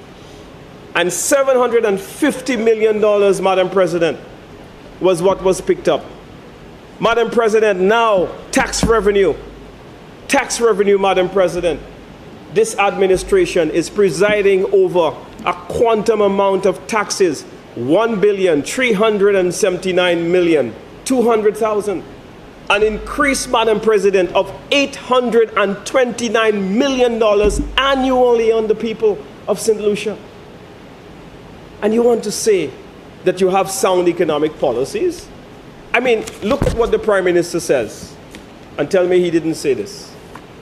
Madam President, the governor of the ECCB came to St. Lucia and said that St. Lucia had the lowest VAT rate, and that St. Lucia was lowest VAT rate in the East, in the Caribbean, and that at 12.5, Madam President, that something was wrong with having the lowest VAT rate, and that maybe there needs to be an increase. The Prime Minister said that he feels vindicated, that he always felt that removing VAT from 15 to 12.5% was a bad economic policy. That's what the Prime Minister said, that it was bad economic policy to reduce VAT. Now, I am very confused to see that you all are now removing VAT on food items. It's very confusing. Very confusing. But we realize this for a short period. I realize that elections are constitutionally due in July 26, 2025. And I realize that the tax is ending just before the constitutional date of an election. And so I wonder whether there is any correlation between the two. You can't be saying when you're in opposition that it is bad for a government to reduce VAT, that somehow that looking to put more money into people's pockets, looking to save the people of St. Lucia from a high level of VAT. We have seen that inflation, the prices of goods and services have gone up. We've seen that VAT is responsible for the closure of many small businesses when it was implemented. We have seen that the cash flow of companies, they continue to be affected because they are paying VAT on invoices on monies that they have not collected. Senator Fede, you have actually passed your time. I will give you another 2 minutes. I actually gave you 5 more minutes. I'm going to give you 2 minutes to wrap up. Thank you, Madam President. And so now, they're in a scurry because they're unpopular with the voters. They're unpopular with the voters, so you know what? Let's give them a tax reduction. But this is no tax reduction. $5.3 million is what it is? $5.38 million divided by a population of 183,000 people is less than $3 per person per month is what this equates to. But they're coming in the house and beating their chest for $3 a month that they're giving to the average person in St. Lucia. And this is what they are. They are a block-a-hole government, Madam President. Everything is block-a-hole. But the United Workers' Party, we believe in long-term solutions, Madam President. Sustainable economic policies to grow the economy. And we believe that by growing the economy, Madam President, that we will ultimately pick up more taxes from increased economic opportunity. We don't believe, Madam President, that we should overtax the people of St. Lucia. We are proud that while we were in government, that St. Lucia had the lowest rate of VAT. And by having the lowest rate of VAT, Madam President, that is going to help us to be attractive for investments. That is going to give small companies a chance to grow. That is going to give the people of St. Lucia more money in their pocket to invest and to invest in their future, their education, their health insurance, to be in the middle class. Madam President, you know it's very presumptuous of a government when you believe that you could flagrantly tax people. You've given them no new services, no new productivity, but you believe that you should take hundreds of millions of people, hundreds of millions of dollars from the people of the country to do what? So that you deprive them of their hard-earned monies that they should have in their pockets. And so, Madam President, I am very sorry. We remain very, very confused. We remain unimpressed by this effort from the St. Lucia Labour Party administration. And Madam President, we're saying rather than piecemeal approaches, let us have a comprehensive, holistic position to bring prosperity and growth to every family in this country. I thank you. Senator Jean. Thank you very much, Madam President.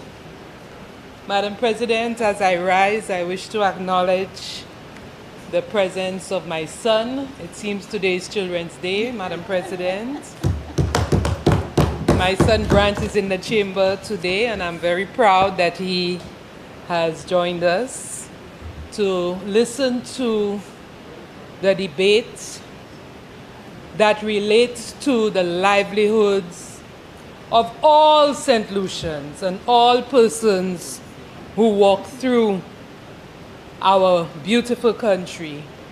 Well, Madam President, before I speak on the resolution before us, I wish to denounce the criminal activity that has taken place over the last week here in St. Lucia.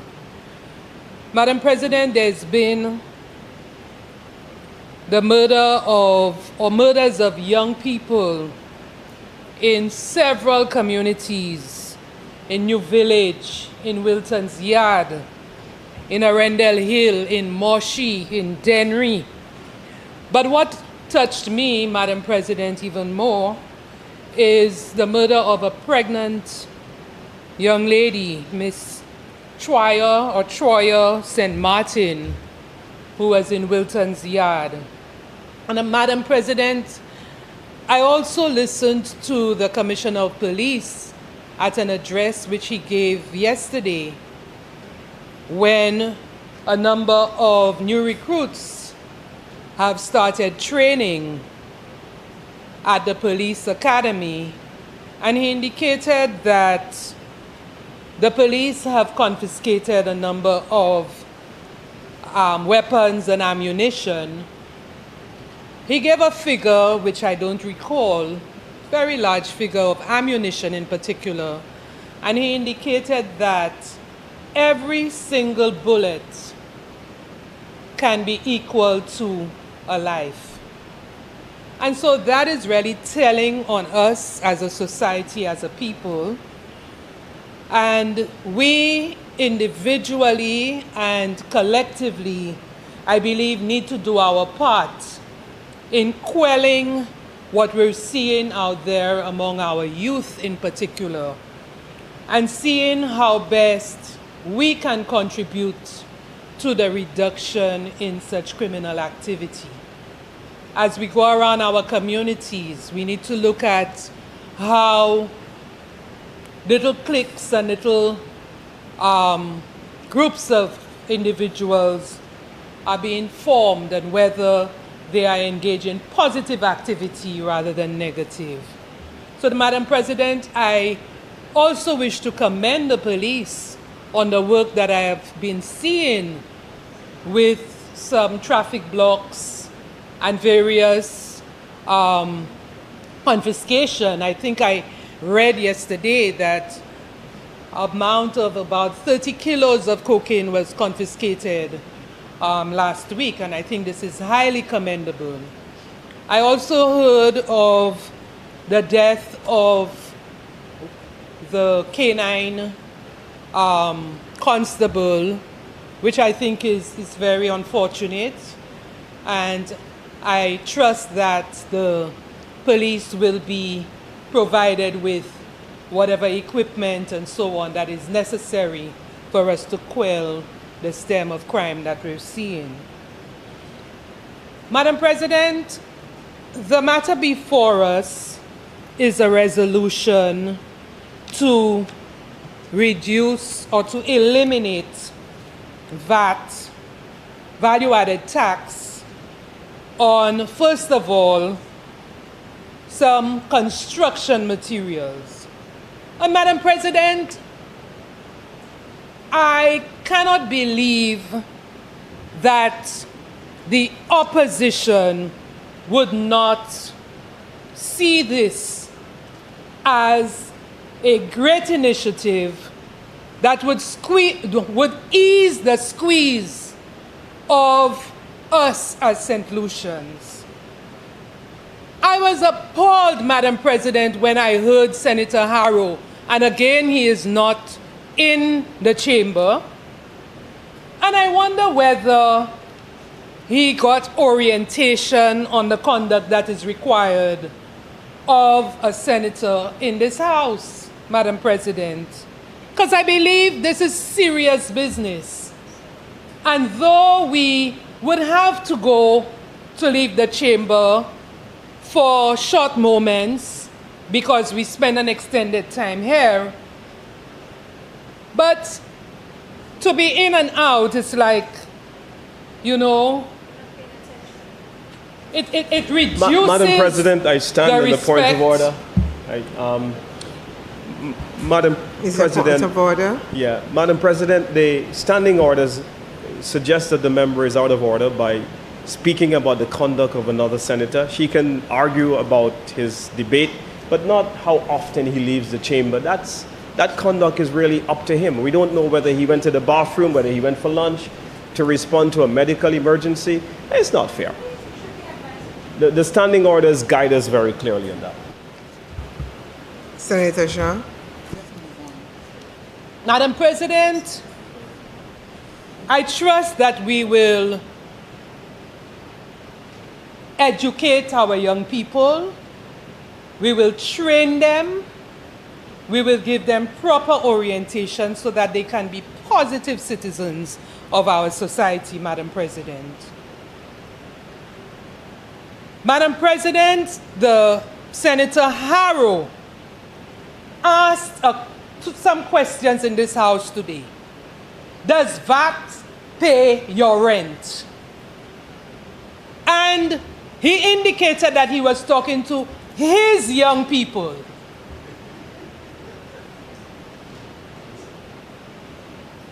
I want, Madam President, to tell his young people to answer his question that yes, VAT pays your rent. And let me explain how VAT pays rent to the young people. Madam President, when VAT is imposed at 12.5%, and that VAT is removed from basic food items, and I thought that the leader of government business would never stop reading that long list. You have a list of about 70 food items from which 12.5% has now been removed. Let's do some math, Madam President. On an item that cost $1, when you remove VAT from that dollar item, you are removing 12 cents. So that item which cost $1 will now cost 88 cents. Okay? If we take one of the items here on the food list, there's no item there that costs $1. Let's look at red kidney beans. How much is a bag of red kidney beans? The last time I checked, and that must have been about a few months ago, it was over $5. Let's just put it at $5. When you remove 12.5% from $5, let's do maths. You remove it from $5, you get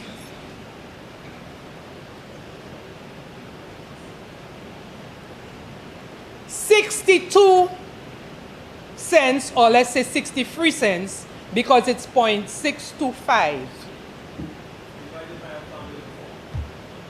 Whether you're dividing it by family, but now families can eat red kidney beans, and that is the issue.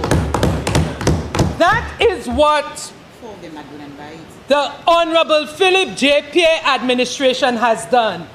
They have caused the family of 4 to now eat red kidney beans that they could not eat between 2016 and 2021.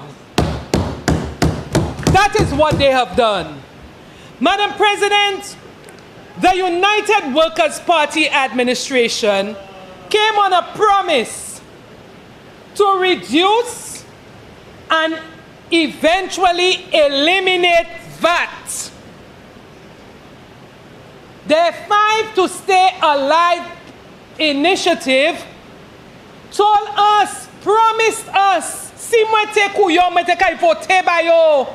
because I would have liked to see the complete elimination of VAT. May you kwenenu, Madam President. They come and they reduce it by 2.5%. For 6 years. And we sit down there, Madam President, waiting for the elimination of VAT. Et justa a jamais arrivé. They spent 5 years, 1 month, and 21 days in office. And not a day during that time did they completely eliminate VAT. Today they want to come and ask, why now?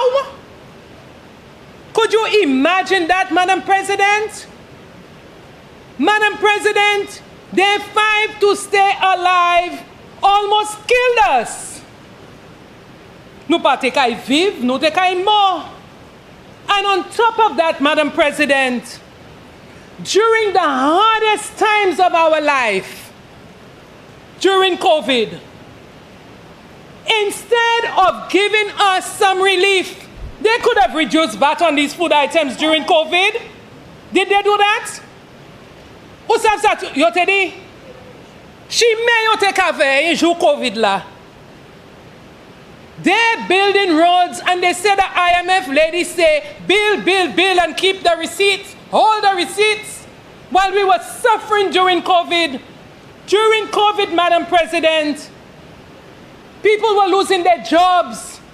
People were losing their mortgages. Hotel workers had to be sent home. We could not survive here. And instead of that, you see in Goshi make a fet tout partout. When you see you do bad, God does punish you, you know. Même si chimea yo di yo fait, quand c'est chimea à présent, tout bail quasi. Huh? Bill and hold the receipts. That was what was being done. So today the Philip J. Pierre administration is completely eliminating VAT on food items. You're saying it too late? Sometimes, Madam President, I wonder if the United Workers' Party was ever in office. Peut-être yo tout te ka dormi. So, Madam President, I want to tell, through you, Senator Harrow, that by the savings that you accrue from the elimination of VAT on food items and construction materials, if you sublay all of it together, you can pay rent. That's how VAT pays rent. I want to tell Senator Harrow, Madam President, that the people by the market may not charge VAT, but the social and economic review shows at page 49 that food items increased, the sale of food items increased at the supermarkets.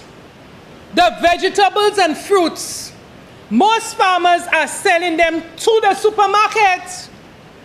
That's where the VAT is imposed. So yes, ou ay bon la place ou ka hen li pli bon marché, ou suppose hen li pli bon marché. But most people go to the supermarket to buy these items. So the government has considered that and reduced VAT on it. So yes, there is VAT. And out of the VAT, or out of the reduction or complete elimination of VAT, you can pay your rent. Tell the youth that. Tell the youth the truth. Yes, you will pay your rent with 60 cents because you have 70 items from which to accumulate the 60 cents. And not everything is $5, Madam President. Stop being so desperate in trying to fool people outside there. Desperation setting in. Talking about polls and UWP and polls and the Solution Labour Party. Madam President, I want to remind this honorable House that The first time the VAT, the construction items were zero rated was in August 2023. Okay? So it sounds the opposition or members on the opposite side of this House is trying to make this look like an election gimmick. But construction materials were zero rated in 2023. So if it was a gimmick, the Prime Minister should have called elections by now. Don't go there yet. The top way say. Madam President, in addition to that, the Honorable Prime Minister and the Cabinet of Ministers has provided so much more relief to the people of St. Lucia. Imagine when the Prime Minister first announced the zero-rated construction materials, I said, wow, the country will overheat. And we're seeing the overheating of the country in the construction sector. You cannot find a block. Madam President, I personally experienced that overheating. You cannot find an experienced tradesman. If you get a good one, hold him tight and hold her tight because they're in high demand all over the country.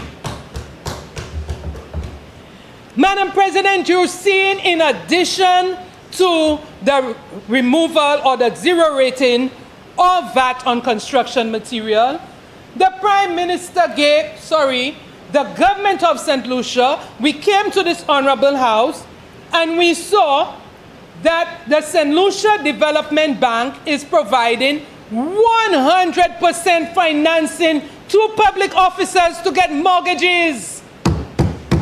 And as if that wasn't enough, Madam President, they have allowed for legal fees up to $1,000, and there is another up to $400,000 waiver of stamp duty.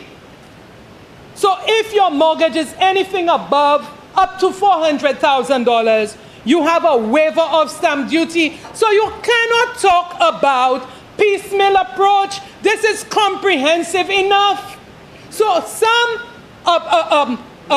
middle income person, you should know that, Madam President, that a middle income person can now, the youth of St. Lucia too, can now afford to build a house with 100% financing from the St. Lucia Development Bank. If you do not mal travail, if you do your work properly, if you work hard, if you go and educate yourself, if you take advantage of the 4 CXCs that the government will pay for you, and if you accept the facilities fees that the government is paying for you, if you get the scholarship in the first generation scholarships that are here, if you use the laptops effectively, if you study well, and you come back to your country. Madam President, I stand on the point of order. Madam President, I am questioning the relevance. Senator Fady, we have been through this over and over. Senator, let me acknowledge you before you start to speak. What is your point of order, Senator? Madam President, I question the relevance. The standing orders are quite clear about laptops and houses and mortgages. We're debating the VAT bill. Senator, please take your seat.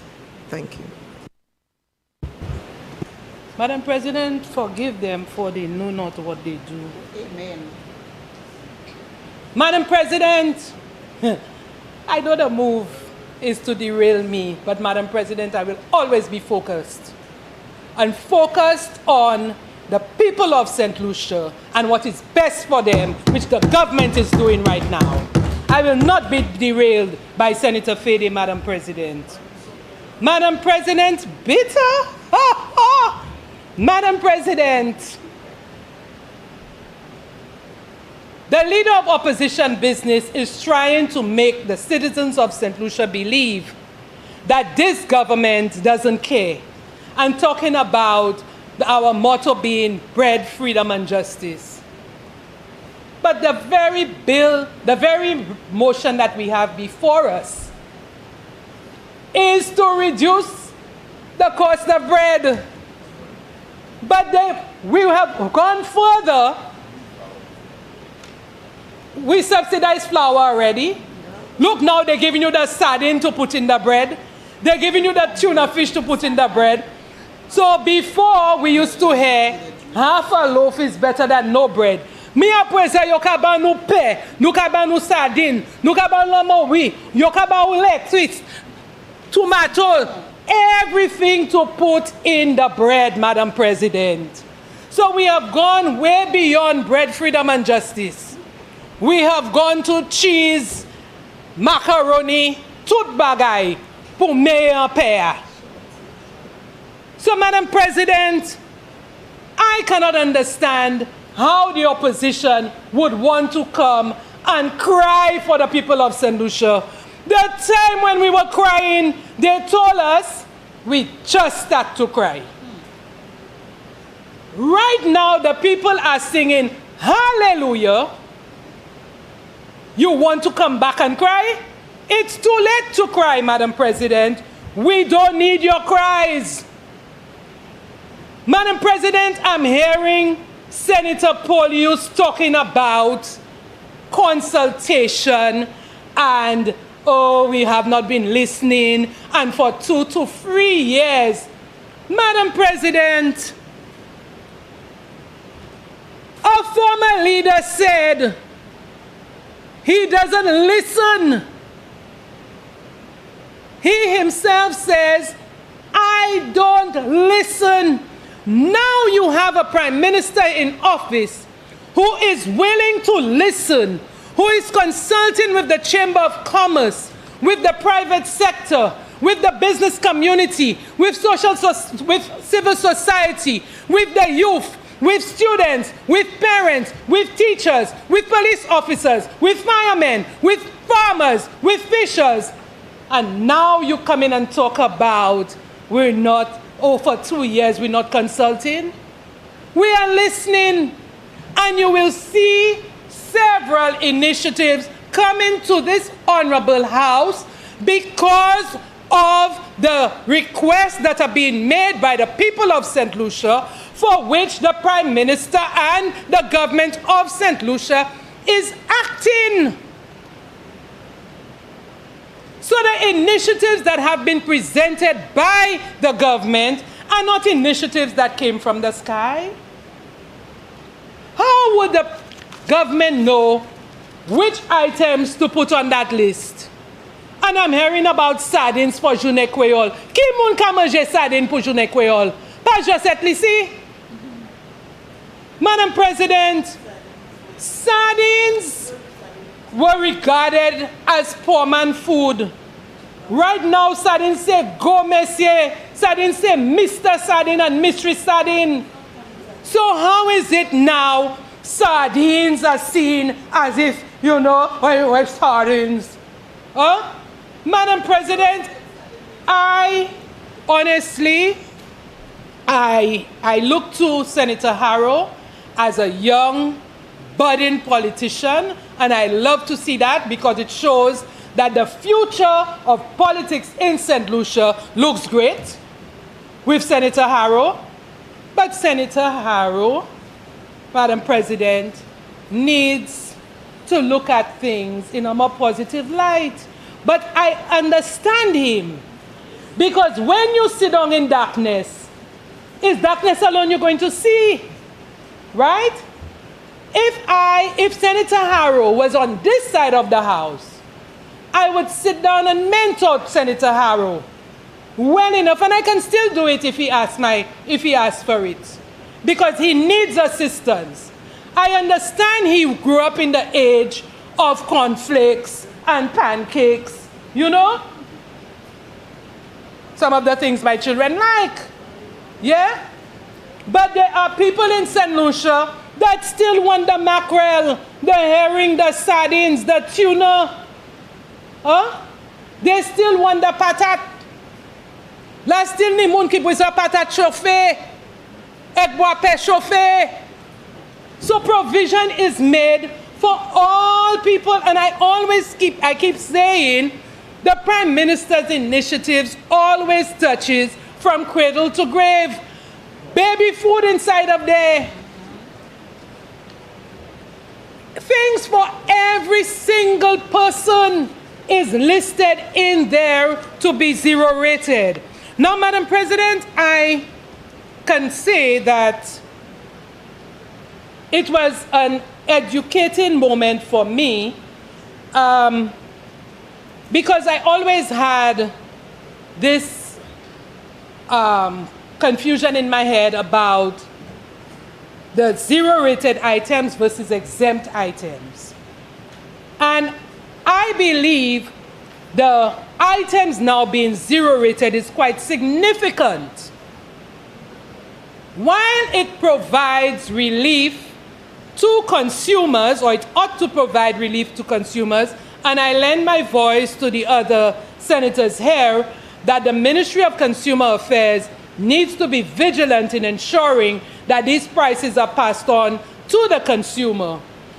But the fact that these items are zero-rated, it allows the goods, zero-rated goods allow for VAT refunds on inputs. So it means that if a supplier brings in raw materials that are VATable, then they can get a refund from the government when they do not charge VAT, which is different to exempted goods, because if they had added any inputs, they would not get the refund. So even the business sector, even manufacturers, get a relief on the zero-rated items. That is significant. So again, we're seeing that the government is not only looking after the interests of consumers, but looking after the interests of manufacturers as well. So, Madam President, when we come to this House, we need not only, the opposition need not only criticize the initiatives of government, but come with solutions. What are the solutions?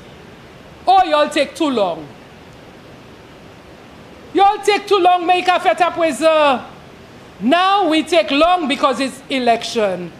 But whether it's election or not, this administration, the Honorable, the Philip J. Pierre administration will get back into office. The people of St. Lucia have already made up their minds. So the level of desperation that y'all have, that is there, which is seen, which is visible, Madam President, the people are laughing. Now it's become comic relief every Sunday. People looking like that, looking to Sunday madness, what they calling it? Sunday bolam, Sunday madness. They're looking at that as comedy. That is the substitute for turning on another channel. Comic relief. Next day, memes coming out like peas. Huh?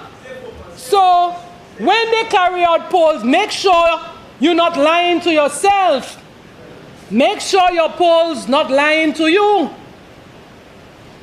Madam President, I am still asking the opposition and the leader of opposition business in the House. I want to ask the question, Madam President. What will your administration do with the CXCs that the government of St. Lucia is now paying for the children of St. Lucia? Good question. If you have the capacity to answer, I will sit. But you don't have the capacity to answer. Your leader must answer that question. what will happen to the facilities fees that are being paid for the children of St. Lucia? I want the opposition, Madam President, to tell me what will happen to the bonuses that the pensioners have been receiving. And mine is coming in November, Madam President. Ask them, Madam President, what will happen to the laptops? What will happen to the GPH project that will provide relief to the ports? What will happen to the St. Jude Hospital if it is not finished by this administration? But Madam President, I can answer my own questions. Because St. Jude will be finished. We will be marching to St. Jude's very soon. And the people of St. Lucia will transition into the hospital in a more humane facility that was left staggering by the former administration. So, Madam President, we also have to remember that the health and security levy that they're crying about, you can't hele about the health and security levy. C'est juste ça, you passe à parler about the health and security levy. So après ça, c'est baila fait too late. It's too late and it's for election. But Madam President, I can assure the opposition that right now on the home stretch to election, everything will be for election. We're on the home stretch. We're on the home stretch. So they better brace themselves, Madam President. The food and security levy was never applied to food items. So right now, you have absolutely no taxes. Health and security levy was not applied to food items. And so there is no tax applied to the food items that we have here. So no VAT, no tax. And so, Madam President, I wonder, how does the government do it? Because, Madam President, remember, the government relies on revenue to pay civil servants, to meet their operational costs, to meet security, to meet health, to meet education, to meet infrastructure, to meet social equity. How do they do it? To pay back all the debt that was left by the previous government, all that they have to do, and yet still is able to record consecutive years of economic growth. How could they do it? Madam President, you remember early in the period of the last administration that they came on our TV and told us the country is broke. We have no more money. You remember that, Madam President? The country is broke. During the time when they were celebrating, tourism arrivals increased and everything, but you're hearing the country is broke. Right now, you have a government that has provided so much relief to St. Lucians in so many different ways. The 80+ health package, the ultrasound and lab tests to pregnant mothers. Look now, they're doing PSA tests and cervical cancer tests and all sorts of things free of charge. That same government was able to restore the Larry Seuss Health Center that was left languishing. Senator Fede? Yeah. Now, Madam President, thank you. Again, Larry Seuss Health Center, cancer tests. Madam President, this is now becoming a joke. The question of relevance still remains, Madam President. I understand that people need latitude, but we've been from Krongland to all kinds of stuff. Senator, may I interject? I have given every single presenter to the latitude. And so I shall decide when the senator has gone too far. I was only raising the question, Madam President. And I appreciate and it. be guided, and I'm just guided by the standing orders. And you should be guided by the standing orders at all times. When I say to you, wait for me to acknowledge you before you speak. Please proceed. Let there be order. Senator Ferdinand. Senator Jean, you may proceed. Madam President, it's so ironic that we spent 15 minutes on excise tax for gas, but now want to question the relevance of my contribution. But again, Madam President, desperation. Desperation. So, Madam President, when we had, you see, a government that is spending the revenue collected on critical things for the people of St. Lucia, on the Larissos Health Center, on critical infrastructure, roads, bridges, walls, on social services, on sports, on education, on the police, on fishers. Madam President, I have to address a matter which was brought up by Senator Harrow when he spoke about removal of VAT on fertilizer. He didn't hear removal of VAT on fertilizer. Again, let me just educate Senator Harrow. In the Prime Minister's budget address of 2025-26, at page 11, and I quote, non-banana crop production grew by 9.4% in 2024. This growth was due to better weather conditions, I hope they're listening, farmer resilience, and government support throughout 2024.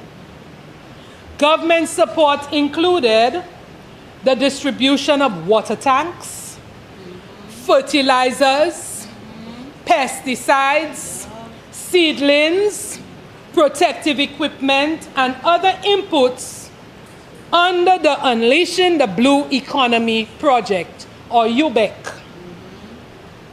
Revenue from non-banana crops increased by 18.3% to 19.7 million EC dollars in 2024, unquote. Senator, you have 9 minutes to complete your Thank presentation. you very much, Madam President. That's adequate for me, Madam President. So, Madam President, these items have been given to the farmers. Se fama ka hen gwen se joa. Yo pa ka hen, yo ipanta yo te ka di 1,005 yo pa sa manage. This time we giving them the fertilizer, the seeds, and everything to put in. And what is not included there, which I know for a fact, they are giving a labor support program too. Laborers are assigned to farmers.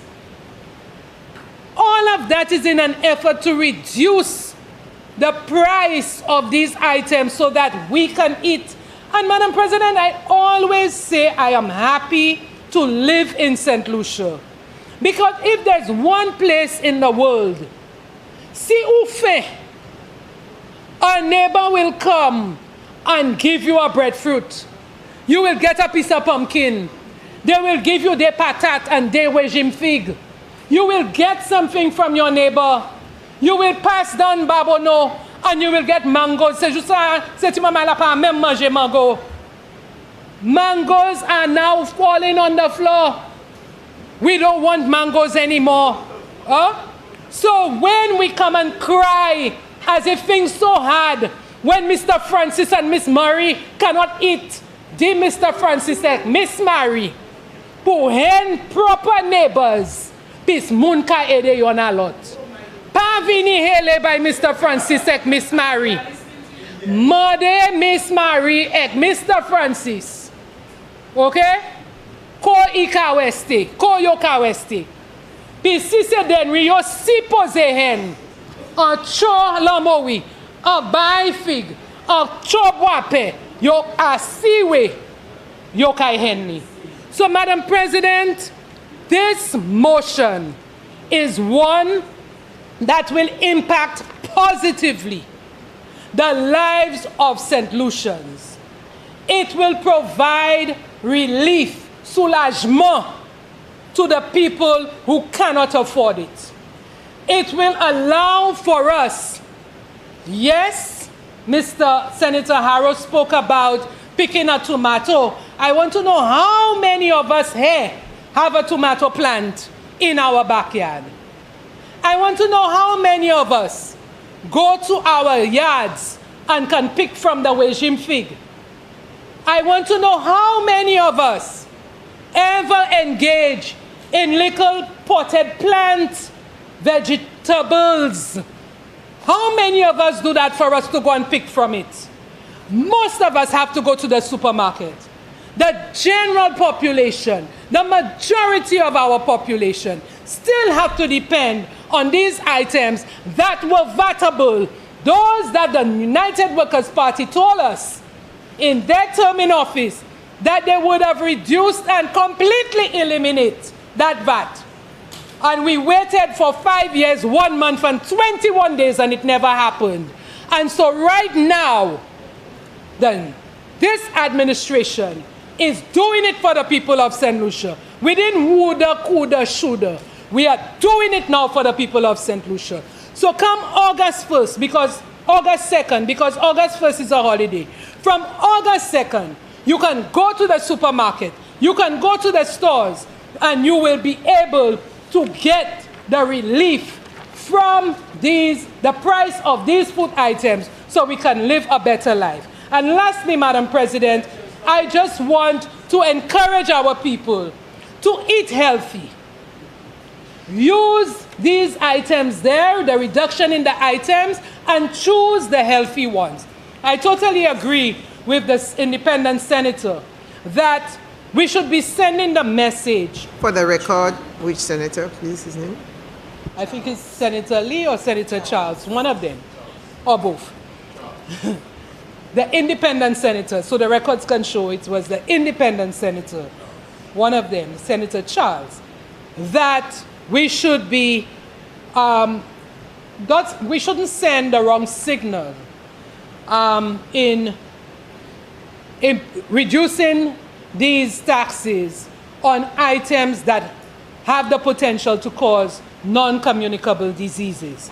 But I think, Madam President, the list that is before us is a list that will benefit all people of St. Lucia. The babies, the teenagers, the adults, and the elderly.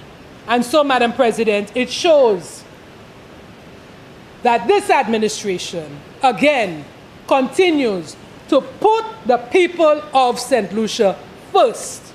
And it shows further that our Prime Minister, the Honorable Philip Joseph Pierre, cares about each and every one of us. I thank you.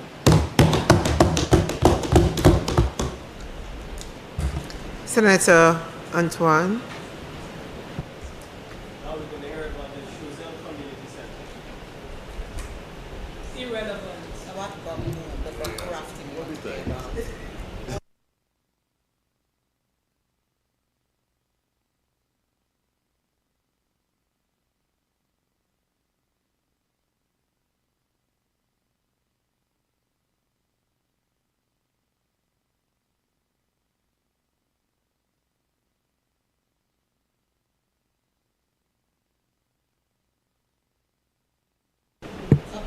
Thank you, Madam President. Madam President, honorable members of the Senate, I rise in this honorable chamber to reaffirm the government's decision to zero rate at least 70 selected food items in order to bring relief to the citizens of St. Lucia, especially the most vulnerable. Let me take leave, Madam President, to join in congratulating the grade 6 students of St. Lucia who received their CPA results last week. And we must commend their stellar performance at the regional examination, having attained 77.2% average, an average higher than the regional mean of 71.23%. And we have heard that the student who topped the regional examination. And, well, the first one was a boy, the second was a girl, that I am very proud of because I taught her mother at school, Madison Paul, who did exceptionally well. Madam President, we are all aware that since COVID-19, lest some people forget, the prices of goods have soared across the globe, not only in St. Lucia.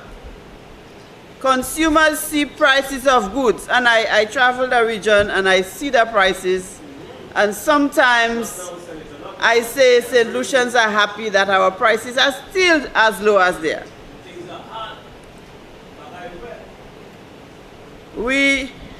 The goods we import rise on the supermarket shelves, and we know who has the monopoly in St. Lucia, making it difficult for families of low-income households, pensioners, and others to put nutritious meals on their tables. Madam President, Senator Fede speaks to the price break. Let me remind him, the price of bread, sorry. Let me remind him that we do not make wheat flour in St. Lucia. And let me remind him that the government has subsidized flour for a very long time. I would also lend my voice to encourage St. Lucians to invest in their kitchen garden so that we eat what we grow and we grow what we eat. And this will further cut on our food bill. I do not know whether Senator Fede has a kitchen garden. I know he has other investments. But, Madam President,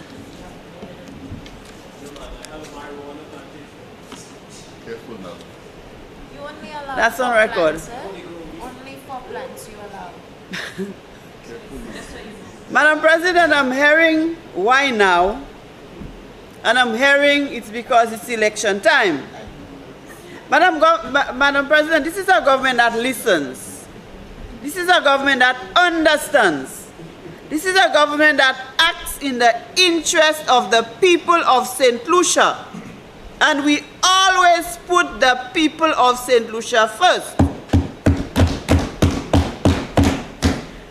Madam President, I understand why Senator Fede would make a statement like this, because some governments, they only work when election is close. But this Labour Party government did not wait until election season to pay facility fees. Exactly. That's right. Exactly. Didn't wait for election season to allow no taxes on contracts that are less than $10,000. Did not wait for election season to start a youth economy enterprise. That's right. Did not wait to give the hundreds of scholarships that we have given to young people of St. Lucia. Did not wait to give the pensioners bonus. Did not wait to give housing assistance to the vulnerable in St. Lucia. It did not start now. Did not wait until election time to give back to school assistance to parents. It is not election time. And all of those young people who have started their businesses with the MSME loan grant facility, we did not wait until election time. So when we speak about things that are happening for election time, what we have to understand is that the Labour Party has been working, so it doesn't have to work too hard at election time. We just continue the good work that we have been doing. So right now the people are ready to vote for the Labour Party again. And this is the problem. Madam President, this measure is part of a broader social protection strategy designed to mitigate economic hardship, particularly for low-income earners, single-parent households, the elderly, and the working poor.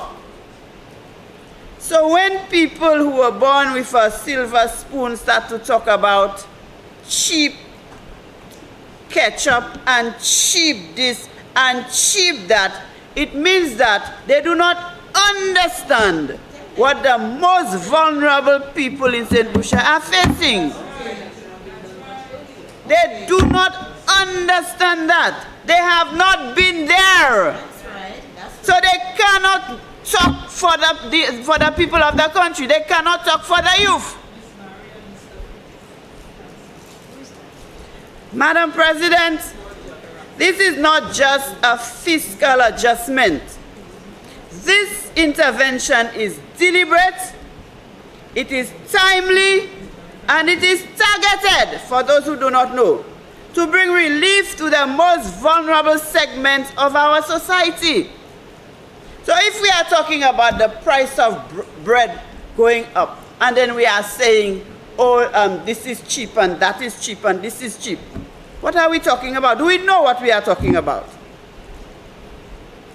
This is not the government, Madam President, who declared the country broke.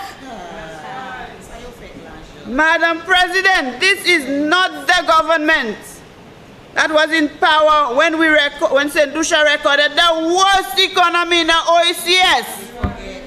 They forget. Madam President, this intervention is a reflection of the values of this government. We have an intrinsic commitment to the well-being of the people of St. Lucia. Unlike others who only care about their own interests, their friends and their family. Senator Harrow asked whether we pay VAT on locally produced goods. Yes. I own 2 greenhouses. I produce bell peppers. I sell to the supermarket. You said you were planting marijuana, not me. No, he said it a while ago.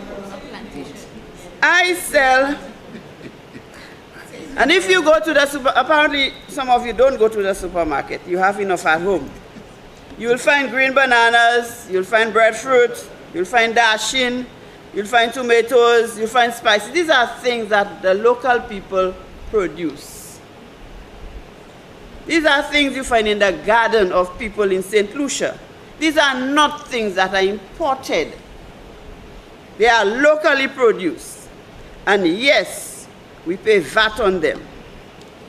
I have been a teacher all my life. Madam President, this is not a political issue, and it should not be treated as a political issue. This is a human issue. We want to ensure that the pensioners do not have to choose between groceries and their medicine. That's right. We want our people to eat healthy. And this is why we have 0 VAT on fruits, on vegetables. This is why we have the VAT exempt. And we found goods that are affordable. We have 0 exempt on proteins, on peas and beans, on meats, on cereals, food for babies. That is strategic. This is targeted. But it doesn't seem that some of us can understand. It doesn't seem that some of us can get to the level of the most vulnerable in St. Lucia. We have not walked in their shoes. So we are coming here and we do not even know who we are representing. And this is sad. Madam President, no one here should pretend that we have control over the cost of foods before they land in St. Lucia. No one here should pretend that. Neither should anyone pretend that they are not aware that the global cost of living has increased significantly in recent years. No one here should play ignorant about the fact that supply chain disruptions, inflationary pressures, and the international conflicts have all contributed to higher prices on food. This is a fact. This is a fact. But some people are coming here and pretending as if they were not in government just 4 years ago and talking about instructions that they are given to this government. So why didn't the plaster fit your sore? Why are you trying to heal somebody else's sore? You were there. If there was any shred of evidence that you had done better, we on this side would have been happy and would have acknowledged it.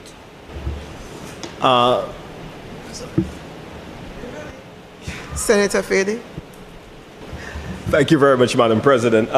Madam President, the member is misleading the House when she states that we are coming to suggest things that we had not done ourselves.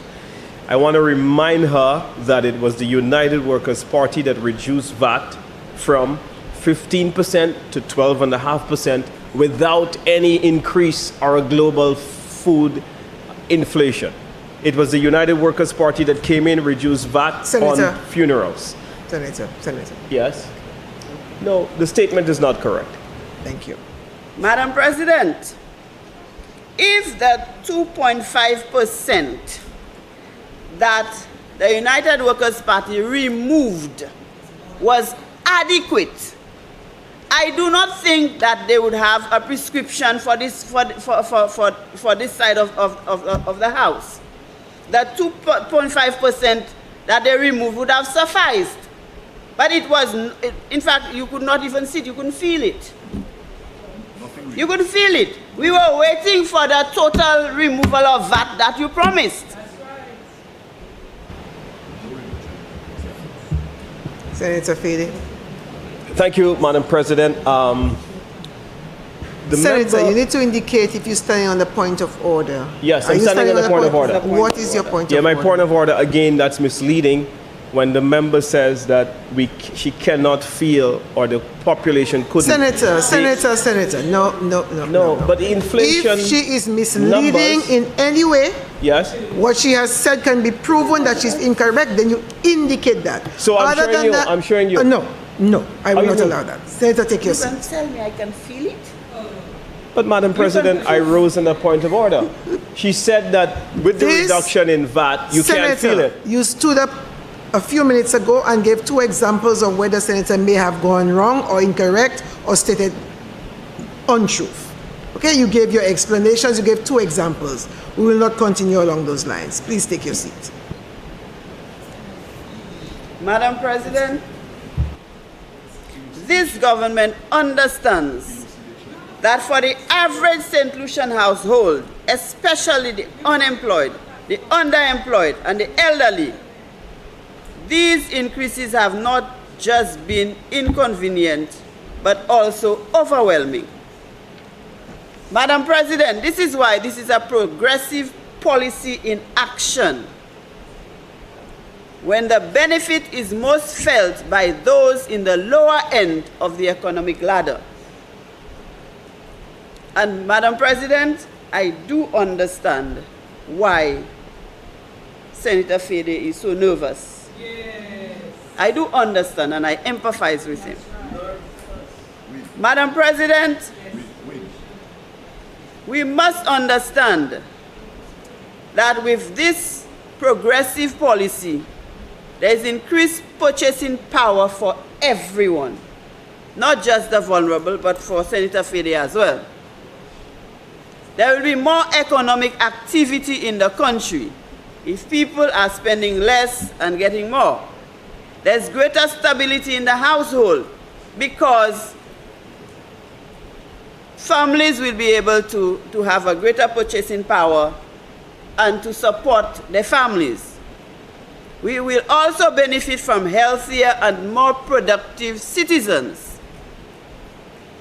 And we are reducing pressure on the social assistance program in St. Lucia. So we will not have so many people going to ask for assistance, since the money that they will be earning will be able to stretch a lot more so that they can buy their basic necessities. And they'll be able to pay their mortgage, pay their bills, pay their rent, and so on. This is an investment in the stability of our people and the resilience of the economy. We recognize that zero rating alone is not a silver bullet. This is why a monitoring framework has been put in place to ensure that the VAT removal is passed on to the consumer and not absorbed as additional profit. I know that the Ministry of Commerce, Manufacturing, Business Development and Cooperatives and Consumer Affairs is actively working with stakeholders to maintain transparency and accountability. Madam President, I know this is the carnival season, this is Calypso season. And I know social commentary from the Calypso tent is always a reflection of the mood in the country. Madam President, I've been to the tents. I was at the semi-finals. There's a positive vibe get towards the government. And even well-known Calypsonians who are supporters of the other party are singing songs glorifying the government. I listened to the presentation by Senator Harrow and wish he would listen, because young people have to listen, and keep himself updated on the truth. If he has any intention to be a youth leader or wishes to be considered as a voice for the youth. We cannot come to the House and be careless, Madam President. We have to speak with authority. We have to speak the truth so that the young people can learn from us. We can be examples to young people and not a distraction, Madam President. Madam President, the government made a promise to put people first. This bill is evidence of that promise in action. Madam President, defending and assisting the vulnerable is not a political game. It is not an election game. It is a moral responsibility, and the people know that this government sees them, hears them, and stands with them because it is a government that cares. Madam President, this motion to zero rate essential goods is a brilliant step forward, easing the burden of food prices.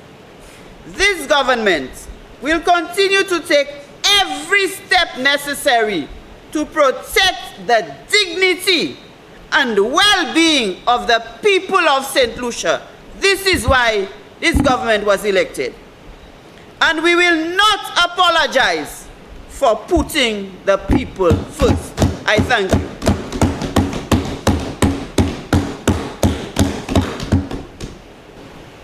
Honorable Leader of Government Business.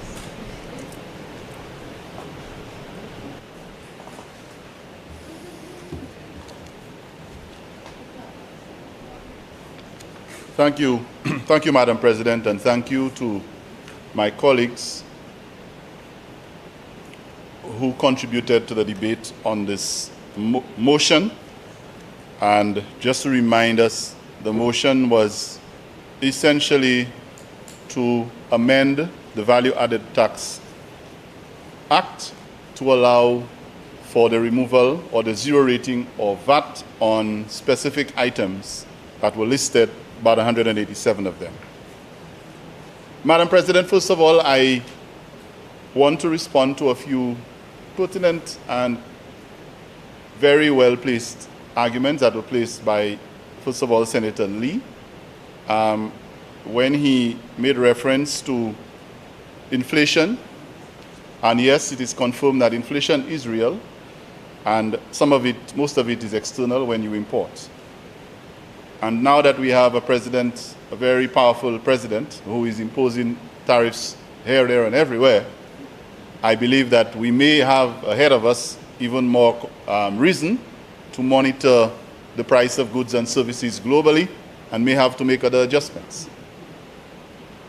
That is why the Cabinet Subcommittee is in place, where the Ministry of Commerce and the other relevant ministries are in constant dialogue with the private sector, as well as with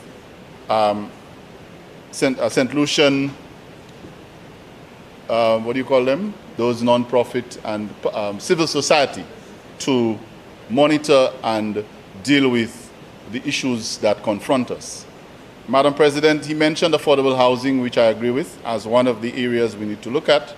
But I want to inform him that the government is already setting the tone in terms of affordable housing, and there are some developments. I would like to reference the Talvern housing development and others where the government is incentivizing affordable housing for St. Lucians.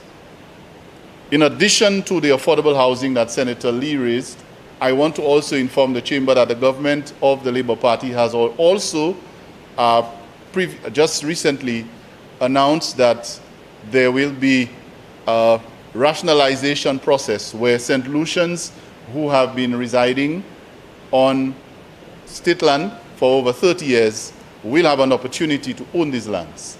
And that is a very critical step in empowering people and providing them with opportunity to improve their living. So in addition to housing, you can't put a house in the air, it has to be on land. So we are now making it more feasible and easier for St. Lucians to own land in their own country. Madam President, he encouraged backyard gardening and biodiversity, which I think is well placed. And I believe that every St. Lucian should encourage that and should practice it. I believe most of us live in communities, especially those of us who live in rural and suburban communities. We have lots of space and land available to us that we should make better use of. So I think that was well placed. And he also made reference to the Guyanese president when he came here and the offer to collaborate with us. I must update the senator that since then, the Minister for Agriculture, our Minister for Agriculture, has been collaborating with the Guyanese authorities to explore some of the initiatives that were discussed, including the aqua or marine agricultural opportunities. I also want to remind the Senate that the 7-crop program is being explored, and that is an initiative to help give support to our farmers in non-traditional crops. Madam President, we are also working with the Taiwanese to do exactly what the President of Guyana was talking about, and so I want to let the Senator know that the government is not on its heels with regard to these. Senator Harrow, a young man, temporary senator, contributed to the debate and started by establishing that he is a voice, or he represents the youth. It's a fact that he's a young man, and I expect him, if he stands in this chamber, to be able to, or to at least relate and identify with the youth of the country. My concern and disappointment, Madam President, was, even as he stood, perhaps it was, an oversight, but I would have hoped that he would have acknowledged the performance of the young children of St. Lucia, the young people. He might have been so keen to get into the script that he was given that he even forgot that. But I think you can forgive someone for forgetting, so maybe he forgot. But it would have been nice for him to have identified with the success of the young people of St. Lucia that most of us in this chamber, when we stood, acknowledged. Madam President, Senator Harrow also made it very clear that he thought that this move by the government was an election move. And on the eve of elections, we were bringing this VAT amendment to the chamber. But it was very interesting that it was the same Senator Harrow who wrapped up his debate, his presentation, with, and I will quote, I'll quote, I don't want to misquote him, so I will quote exactly what he said when his last few statements. Show up at town halls, register to vote. This is a young man who comes to the chamber, tells, now I'm not going easy on him today because previously I had a chat with him. He comes back and he's reading the script. A young man, and I encourage young people. I am an advocate for youth. I was a youth leader. I still think I'm young. So when young people show up where I am, I encourage them. A young man coming to this chamber, accusing the government of electioneering, but he wraps up, and sometimes people might not remember what you say in the beginning, but they remember what you say at the end.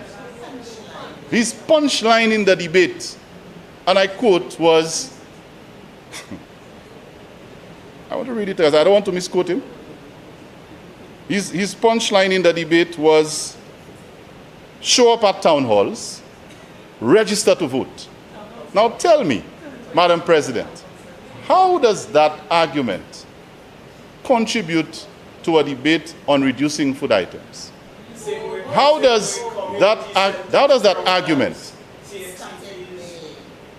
support someone's claim that a government is electioneering?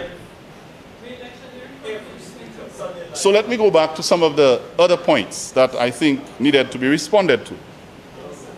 Madam President, it is obvious that Senator Harrow had a script. And so he made a point about removing, why don't we remove VAT on water pumps? Well, I don't know in which St. Lucia Senator Harrow lives. As a young person, I know they're on TikTok and they're on social media. They know things, they pick up things before we do. I'm kind of old-fashioned, and sometimes when these young people are well-informed, I have to find out from them.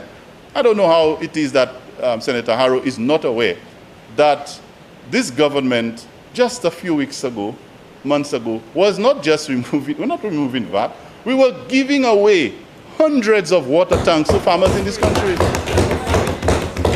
Giving it away for free. They didn't have to pay for it and get VAT. For free.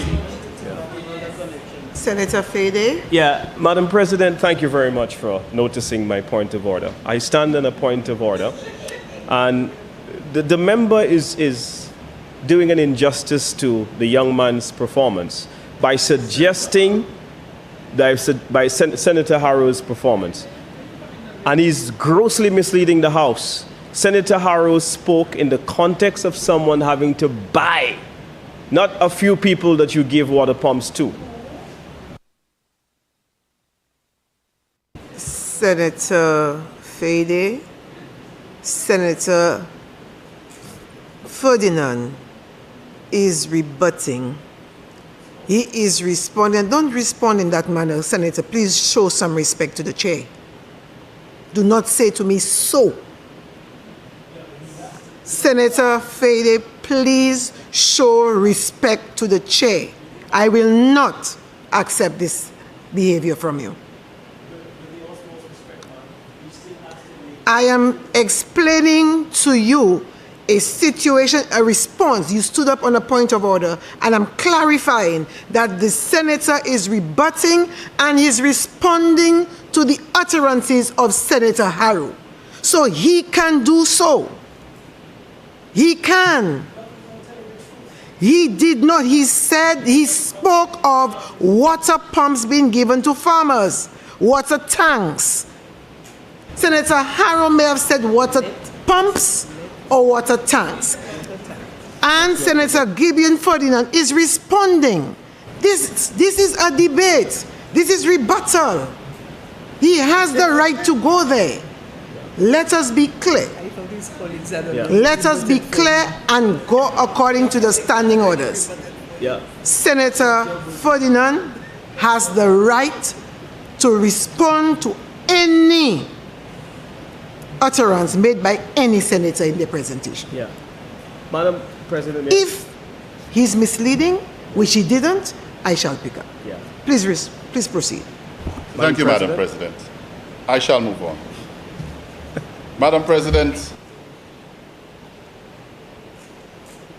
Senator, I'm still in response to Senator Harrow. I remembered at some point in his presentation, and I take notes, which is why I'm very particular when I respond to every single person or every single statement. I try not to misrepresent. That is why, because when you reach 50, you may forget. So I don't trust that. So I write, so that whenever I make reference to what someone said, I stand corrected. I may make an error, but I write it down. And so that's why you see me with this piece of paper in my hand. I write. That's an old teacher's trick. Senator Harrow, during his presentation, made reference to the lack of agricultural development.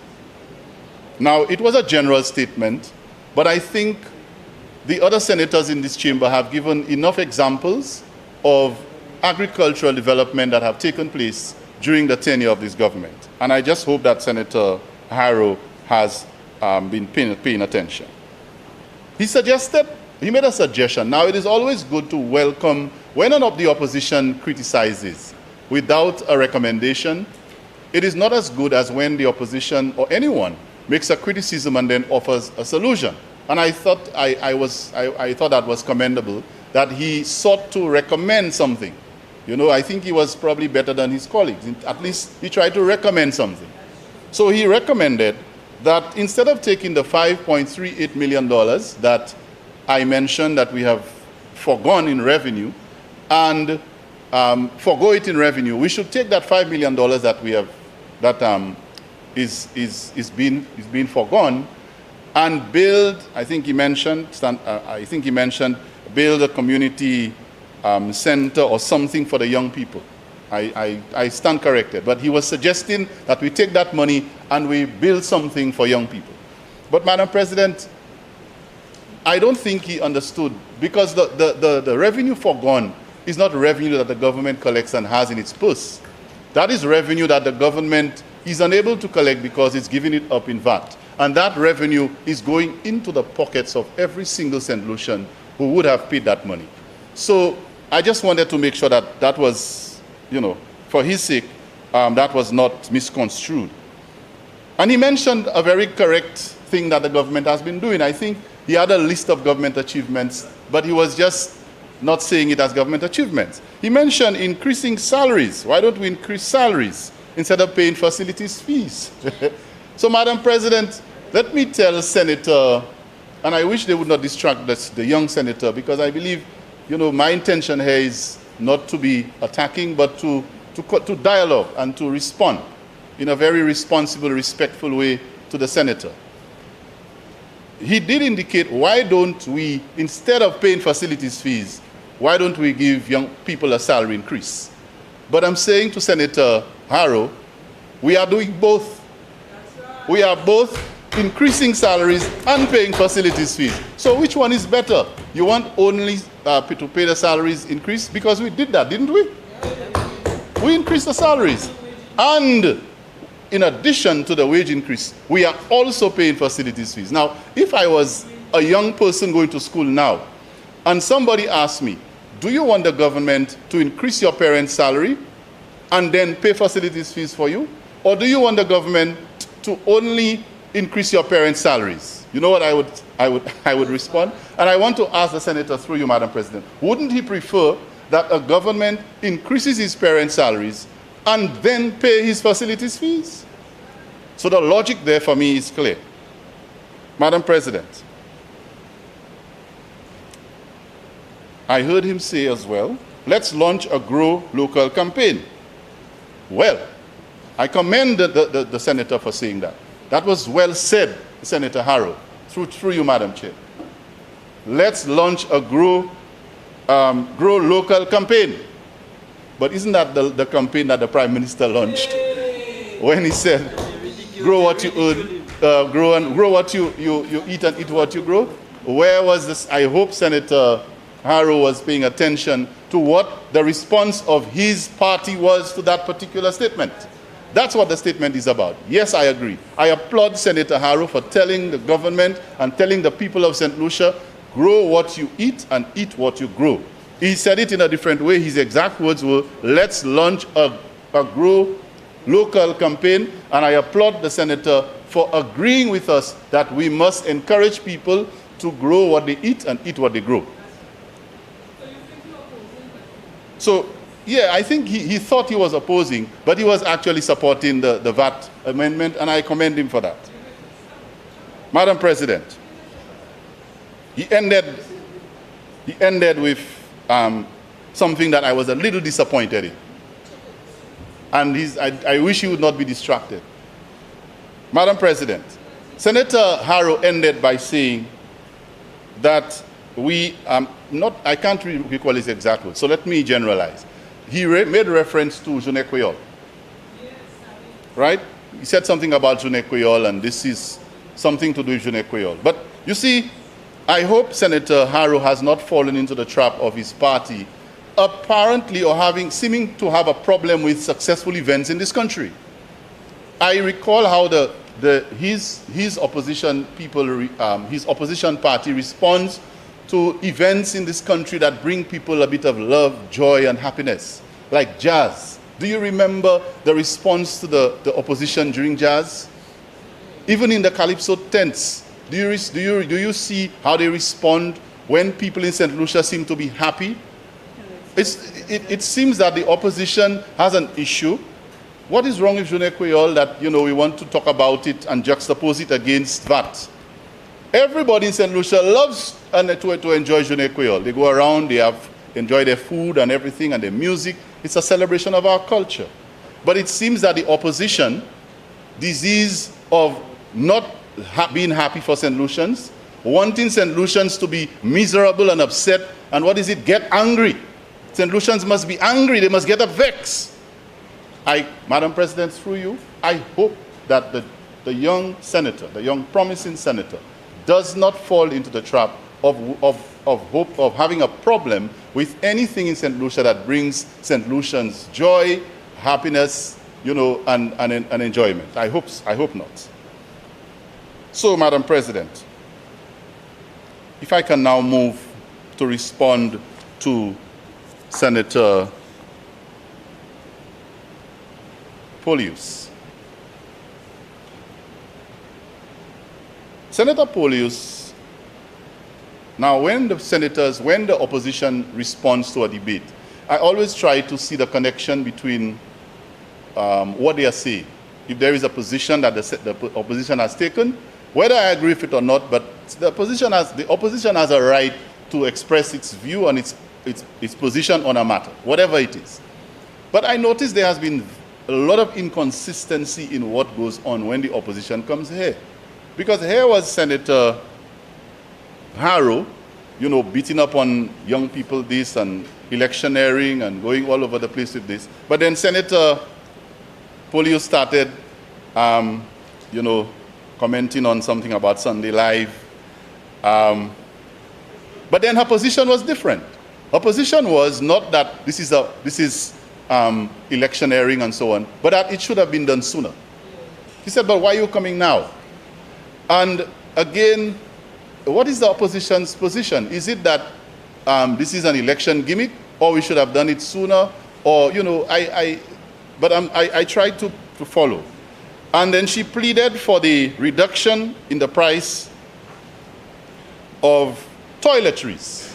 And that was interesting because I thought when we came in here recently to remove VAT on, was it feminine products? That a lot of these products included toiletries.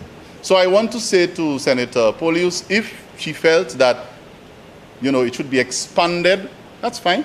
We can consider that. But I noted that. Senator Polius also noted that the consultation issue is only happening now.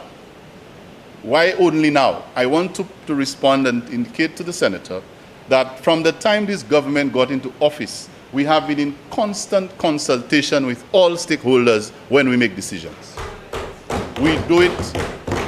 In fact, Madam President, in fact, I have admitted coming to this chamber to make amendments to legislation because we had passed a legislation or we had amended, and then the people, the agencies and other stakeholders expressed their concerns, and we had to come back to amend and admit that what we had done before was not to the satisfaction of the people of this country.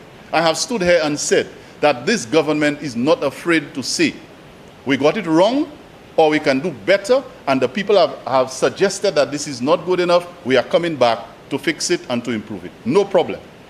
So when she speaks of consultation, it is because of consultation that this government makes decisions that can cause it to change its mind about previous decisions that it had made. And I think that the opposition had a serious problem doing that when they were in government. Instead of admitting they were wrong, they would double down on the wrong. But we're not doing that. And then was story time. Now, I'm a teacher.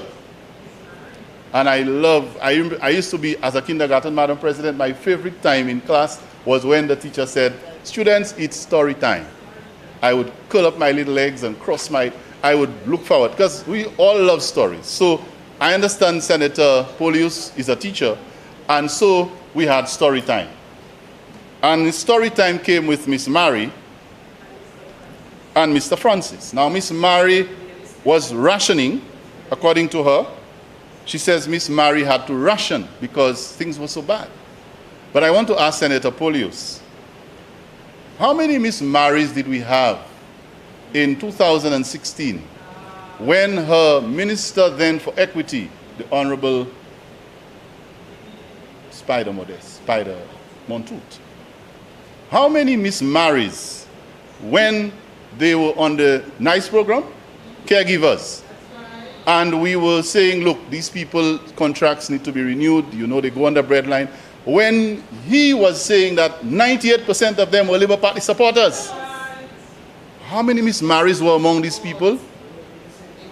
Hundreds of St. Lucian mothers, single mothers, people who have children going to school. How many of them were Miss Marys? Well, they were mostly ladies. But I'll come to Mr. Francis, because in her story time, Madam President, let me be more respectful. I use story times lightly, but at this point, let me get serious, because the story time was on a lighter note. But let me be serious about this. In her account, she used a Mr. Francis. But she said that Mr. Francis was a pensioner. So if Mr. Francis was a pensioner, I want to ask Senator Polius, didn't Mr. Francis receive the $500 that we gave to the pensioners? And wasn't Mr. Francis worse off under her government that did not give them the interest? Wasn't? Now, I wish I could have met Mr. Francis and say to him, maybe in Creole, because he's from a community, and a rural community like mine, in Soufre, I would say to Mr. Francis, Monsieur Francis, ou an witouet, ou pa ka travay encore. Bon, dis-moi, Monsieur Francis, le gouvernement flambote pouvoir, qui misi pension ou te ka jwen? He might tell me something like $300. And I will tell him, bon, Monsieur Francis, gouvernement Labour passé en loi pour mener pension ou monter. Comment on joindre après ça? He may tell me something like $600, meaning for the benefit of those who listen and are not versed in Creole, Mr. Francis would tell me that he was getting $300, and now he's getting $500. So then I would then have to say to Monsieur Francis, est-ce que vous passez mieux qu'à joindre $600 pension, passer $300 pension? And I would ask Mr. Francis to go to Senator Polius and tell Senator Polius that he is happier receiving the pension under the Labour Party than under her. Now you see, the opposition by now must learn that we've been in this thing for about 4 years together, especially the two senior senators. And that when an argument is raised in this chamber, that those of us sitting on this side, we have the benefit, especially myself, having served for 5 years, 1 month and how many days? Senator, you gave the number. 5 years, 1 month and how many days? And 20 days in opposition. I was sitting right there in this middle chair until I came there. I spent 5 years, 1 month and 20 days sitting over there, you know.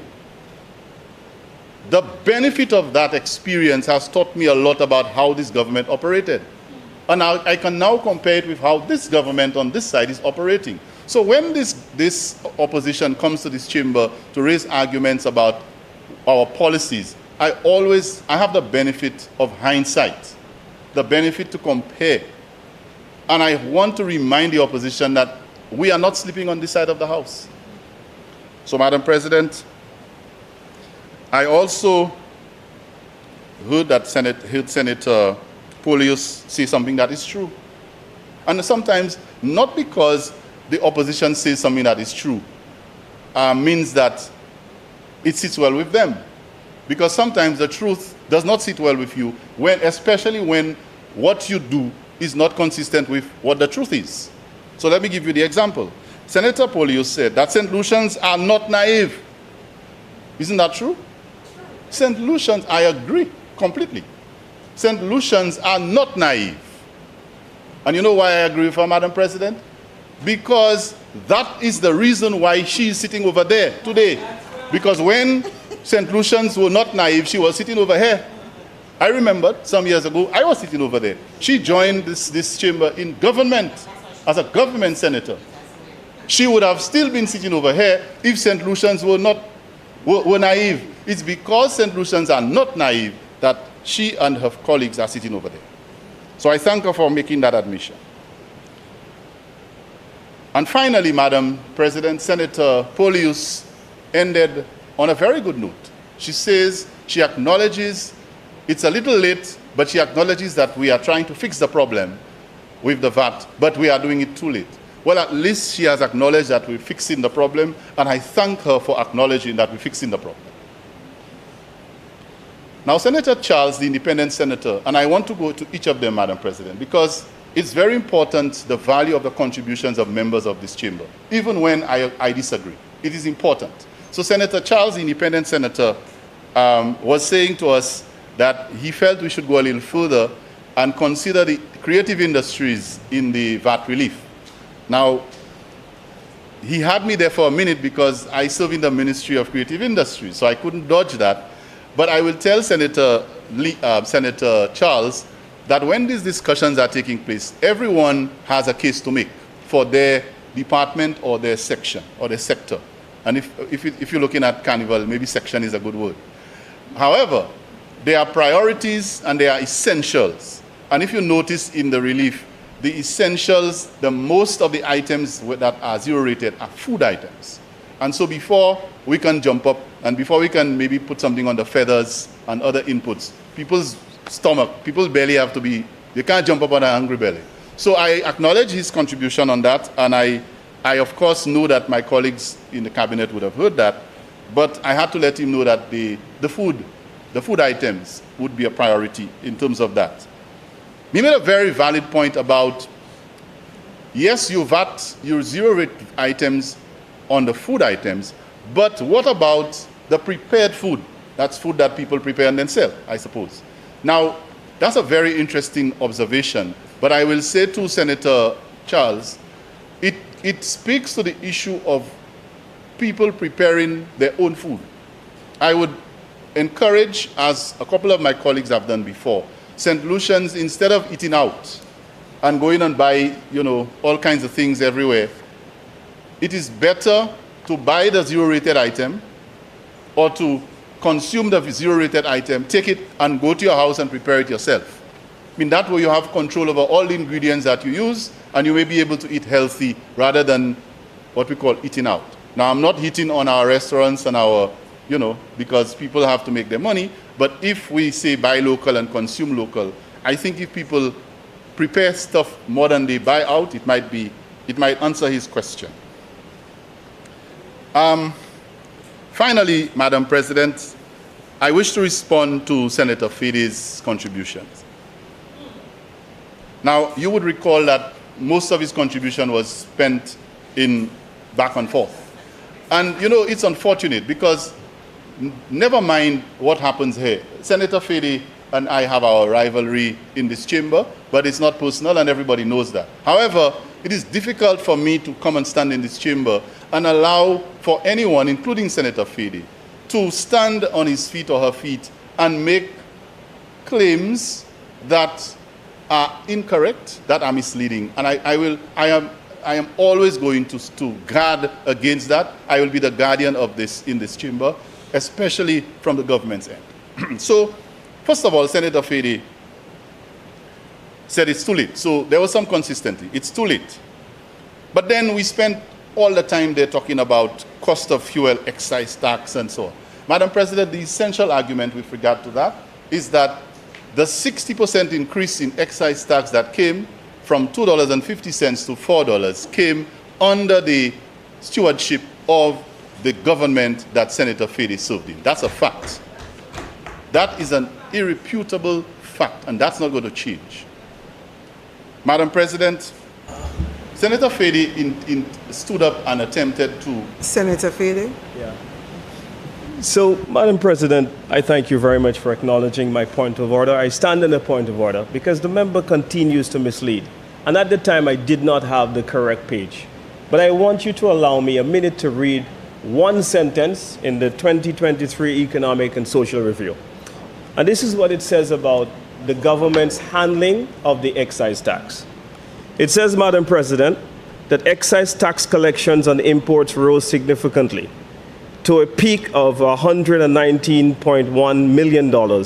This strong performance was occasioned by an almost doubling of the excise tax. I didn't say it, the Economic and Social Review says it. So please, members, stop accusing me of misleading the House. I am only quoting the Economic and Social Review. I have made this point before. Thank you. Senator Ferdinand. Madam President, I heard what Senator Fede read, but I'll tell you one thing I've learned. And I was about to make that point before I respond to what he just read. Because I'll tell you what, I didn't follow, I don't know what he read, and I don't trust what he reads. I'm being very frank with you. Anytime Senator Fede stands in his chamber to read anything, and I cannot follow, I'll tell you why. When Senator Fede stood earlier, when I challenged him, he indicated that he was reading from page 44, and I know you had to intervene because he didn't want to tell us what year, but you made it clear and correctly so that he should reference properly. When he finally referenced, I got a copy of what he was reading from. He said he was quoting page 44. But, Madam President, the paragraph that Senator Fede read was actually on page 49 of the document. So you see why. And I know you stopped me when I stood earlier respectfully. I respectfully sat back. But now that I am the one on my feet, I will say to you, Madam President, that is why any time Senator Fede picks up a document to reference and to read or quote from, I always want to have the benefit of following and reading what he's reading. Because I have had enough experience in this chamber with Senator Fede, where he claims to be quoting things, and when I'm following, he's reading something completely different from what he's quoting. There was a time he went to the library, and he came back without what he quoted. So you see what he just read there, Madam President? I'm not going to challenge it now. I'm not going to challenge it now. because I do not have that benefit, and I wish to move on without having to challenge it. Madam President, election gimmick was... Senator Fede. Madam President, I stand again on a point of order. The member is imputing an improper motive against me, which is clearly against the standing orders, to suggest that me picking up the Economic and Social Review, which is a very bona fide document presented to the opposition by the government, is somehow phony. I don't think that's cool. I think the member ought to retract that statement and to accept that we have quoted an authority produced to us by the Ministry of Finance that the excise tax has doubled in volume. Just admit that you are wrong, Senator. That's all. Senator Ferdinand.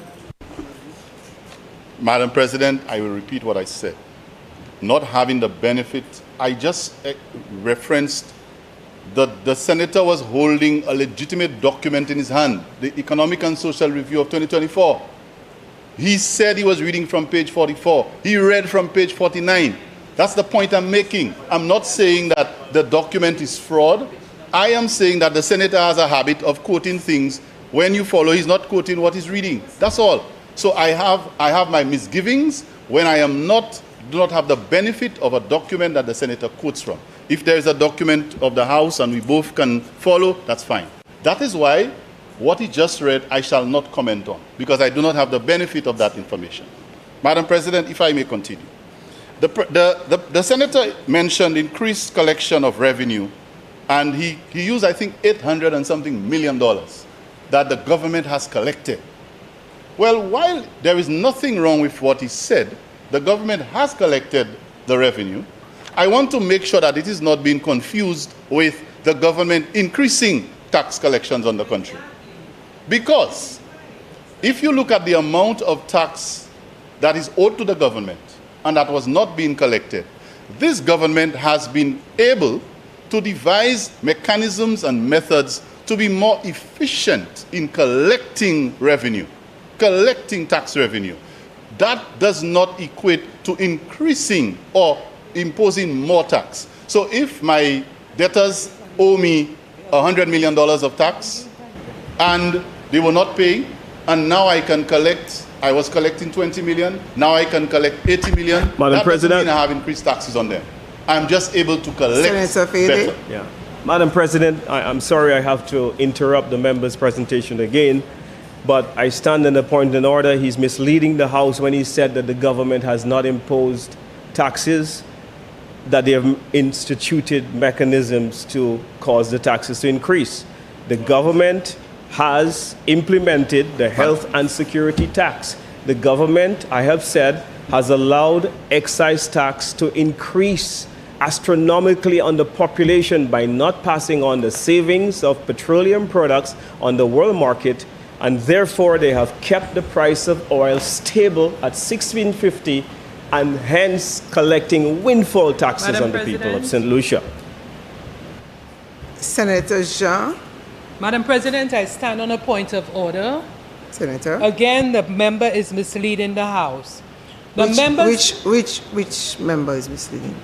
Senator Dominic Fede is misleading the House. Senator Fede is contending that the government has not passed on the taxes to the people. The very fact that we are here, Madam President, suggests that the government of St. Lucia... That's not what I said. You have not passed on the savings. Senator Fede, could there be some order, please? Madam... Senator Fede. You put on your light, you wait to be acknowledged, and then you stand. Senator Jean, please proceed. Madam President. Madam President, Senator Fede repeats his assertion that the government is not passing on the savings of the excise tax to the people of St. Lucia. This is erroneous, Madam President. Excise tax and all other taxes go into the consolidated fund, and the government has presented several initiatives to the people of St. Lucia. So it suggests, Madam President, that the savings that he's alluding to are being passed on to the people of St. Lucia, including the VAT that is being foregone through this resolution that we are debating today. So Senator Fede's continued statement is erroneous, is misleading, and he needs to retract it, because he is actually giving credence to the situation that we have here today, the resolution we have here today, that the government of St. Lucia is passing on the savings of the taxes to the people of St. Lucia. He needs to just moot this point and move on. Senator Fede. Yeah, Madam President, I thank the senator for her intervention, but I must tell her that she's completely wrong. Bringing a resolution that will be $5 million in cash in a year when you've picked up $1.37 billion on the people represents highway robbery. Madam President, on a point of order. Senators. This back and forth, I think we're not getting anywhere with it. Okay? Senator Jean has explained what she believes to be how the government is returning resources, funds to the people. You may disagree, and that respectfully, both of you may have different points of view, and that's quite okay. But we cannot spend the rest of the afternoon going back and forth with this. It's either your point of view is that what the government is giving back is inadequate, and that's fine. That is your point of view. She's saying that the government is giving back to the people. These two different points of view. We cannot spend the afternoon arguing back and forth. So I'll ask Senator Ferdinand to continue with his presentation. Thank you, Madam President. In fact, I want to move away from this because this discussion has not been productive. So let me just respond to something that was said, again, by Senator Fede, when he challenged, asserted that the Prime Minister stood up in this seat and said certain things that we are challenged. For the benefit of the Senate, let me now quote, because I've been able to reference the Prime Minister's speech. And for the benefit of this Senate, let me just quote what the Prime Minister actually... Senator Ferdinand, your time has run out, but I will give you 7 extra minutes, just like I gave Senator Fede, in the terms of fairness. Thank you, Madam President. But okay. Madam President, I will not read the whole thing now because my time is limited. But I'll tell you, the Prime Minister actually gave examples of what was being used, the health and security levy was being used for, and some of them include police equipment, the new police recruits, the Castries Polyclinic, the treatment of the government commitment to building health care, accessible and affordable health care, including some of the policies that we've just introduced, like free pap smears and free prostate tests.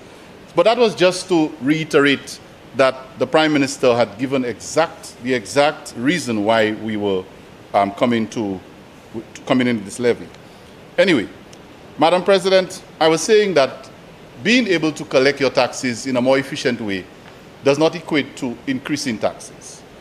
And finally, Senator Fede tried to define what the Labour Party's mantra and what, if you can call it, our founding, our basic philosophy is. He tried to use the statement that he cannot associate with bread, freedom, and justice.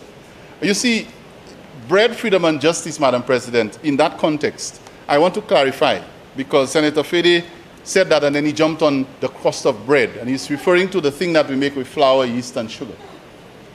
Bread, Madam President, I am going to explain and to reiterate what we mean when we say bread, freedom, and justice. And I'll stick to just bread. Madam President, bread is what we do when we give a salary increase. That's bread. We're putting bread on people's table. You ever heard a song people say, I need a bread in my pocket to make a bread? There's context. Now, I don't know if it's St. Lucian parlance that you don't understand, but But bread there, Madam President, let me reiterate. Bread is the allocation that the two MPs in opposition are getting from this government to be able to spend in their constituencies for the people. That's bread. Madam President, bread is the back pay that we gave to the public servants. That's bread. Madam President, bread is the salary increase that we spoke about. Salary increase is bread for people in their pockets and on their table. Madam President, bread is the facilities fees that we are paying for the people of this country, the students. Madam President, bread is the 4 CXCs that we are paying. That's bread. When we say bread, freedom, and justice, Madam President, we mean that there is no VAT on building materials. That's bread. Madam President, when we say bread, freedom, and justice, we mean that there is no VAT or no VAT on somebody making $10,000 payments or getting $10,000 less of payments from the government. Bread, Madam President. Bread is the $3,000 that the government is making payable to the preschoolers in this country. Madam President, bread is the scholarships that how many hundreds of our students are getting to go overseas. That's bread, Madam President. Madam President, bread is the water tanks and the fertilizers that we are giving to the farmers without charging them a cent for it, and the seedlings. So, Madam President, I can go on and on. But I want to just end with one more of the definition of bread in this context. You see the nurses, and we have issues with healthcare, and we are incentivizing healthcare in this country. You see the nurses, the teachers who are going to get the August salary, the temporary teachers, and the nurses at Sir Arthur Lewis who are going to get $5,000 in the first year. How many in the second? Some more in the second. Yes, more than 5 in the second. And $10,000 towards their tuition in the third year. That is bread, Madam President. That is how this government demonstrates the philosophy that we stand on as a government. We believe in empowering the average St. Lucian. We believe in putting people first. And we believe that when we say bread, freedom, and justice, this is what we do for our people. So if the senator does not understand bread, and to him bread only means this thing that you eat with wheat, flour, sugar, and so on, then I just hope that I have made it a little bit clearer to him and others when we say bread, freedom, and justice, what we mean. And so, Madam President, it's in that context that this VAT reduction that we are speaking to today, this amendment that we are making to the VAT Act, is going to make sure that there is more bread, freedom, and justice for all the people of this country. I thank you, Madam President.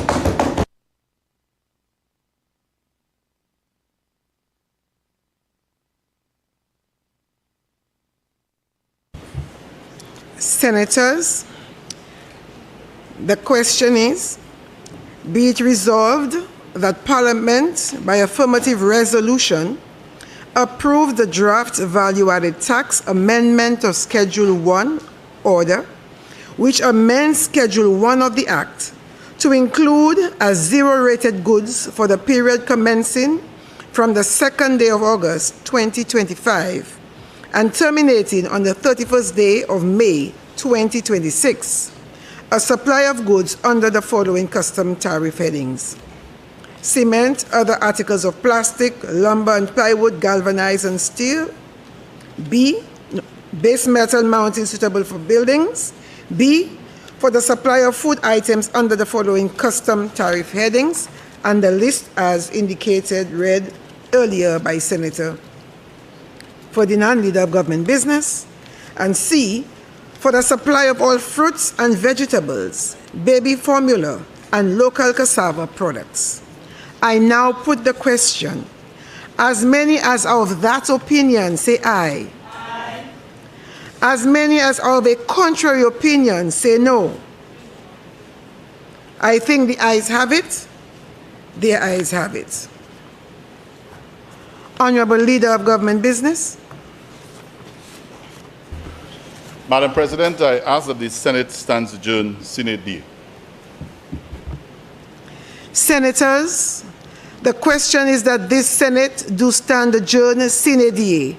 I now put the question. As many as are of that opinion, say aye. Aye. As many as are of a contrary opinion, say no. I think the ayes have it. The ayes have it. Thank you, Senators. Sitting adjourned.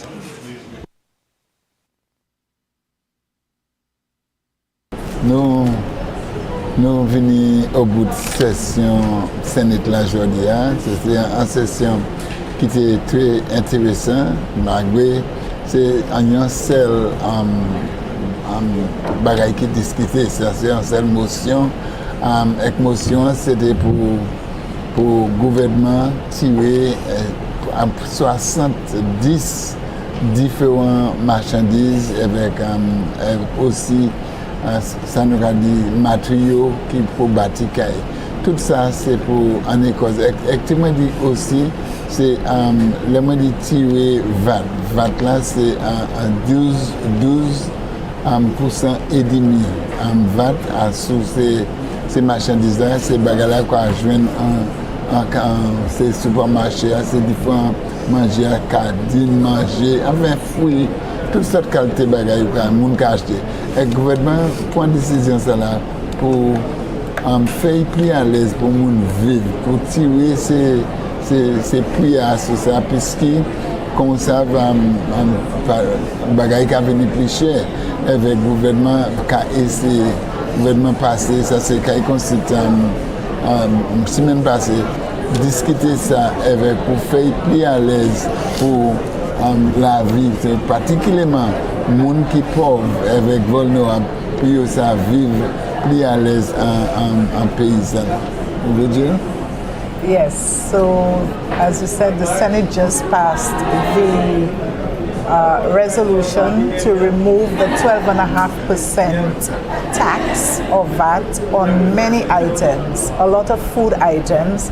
That includes a lot of proteins, a lot of vegetables, and the interesting thing about what is included on that list is fruits and vegetables.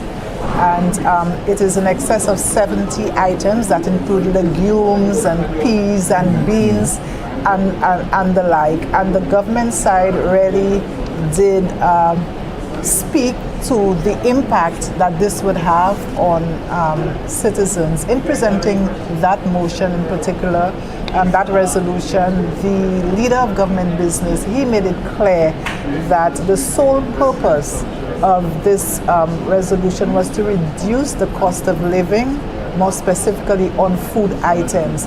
And so, starting August 2nd, St. Lucians will be seeing a decrease in many food items in the supermarkets.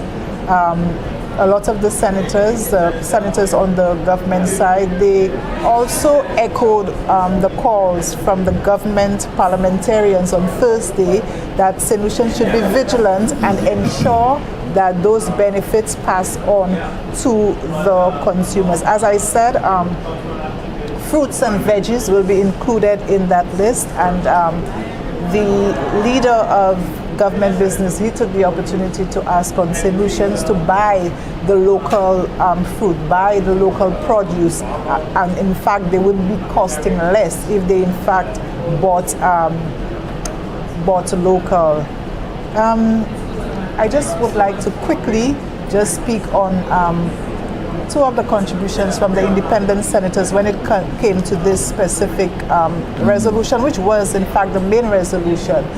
Independent Senator Lee, he felt that there was a bigger issue with inflation, and perhaps the time had come for the government to sit with civil society and speak about housing crisis. He spoke about there's a housing crisis. People aren't really able to build houses as before. He also talked about food insecurity, and he was saying it was the time had come where the government should address this in a more comprehensive way, perhaps. And he did ask, he queried from the leader of opposition what the government was doing in terms of their initial announcement that they would enter into some kind of food agreement or agricultural agreement with the government of Guyana.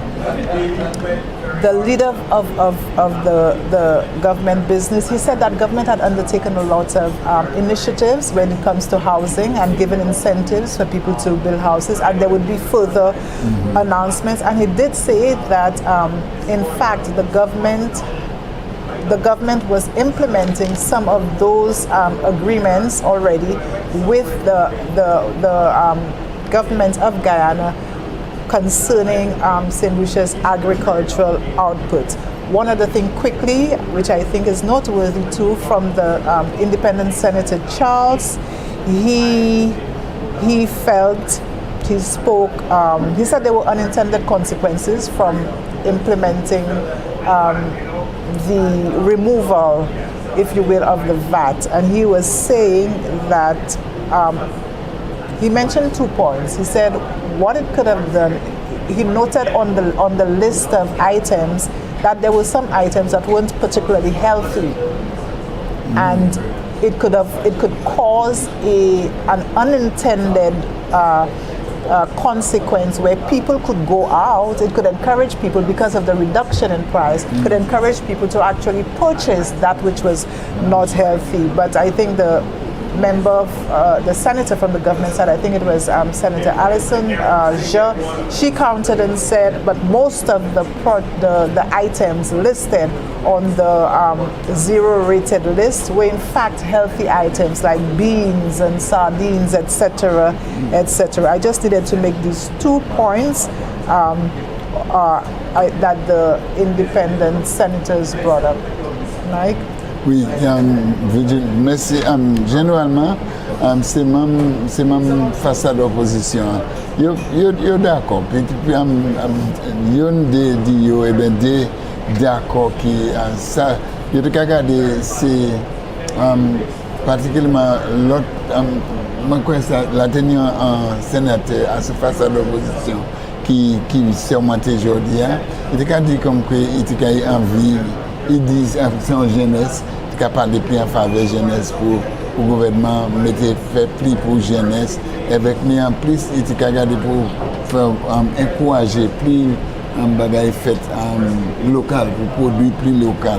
Mais généralement, face à l'opposition, il est d'accord. La tenue à l'écassé, il y a un délai, mais c'est conseil qu'il y a ici. Aussi, moi, je voulais aussi mentionner que l'année en commerce étudiant qui vient participer afin pour garder la manière qu'a fait aujourd'hui avec pour le moment qu'on nous a parlé, nous avons le sénateur Dominique Fédé, il a parlé puis c'est étudiant de l'université Birmingham en Angleterre.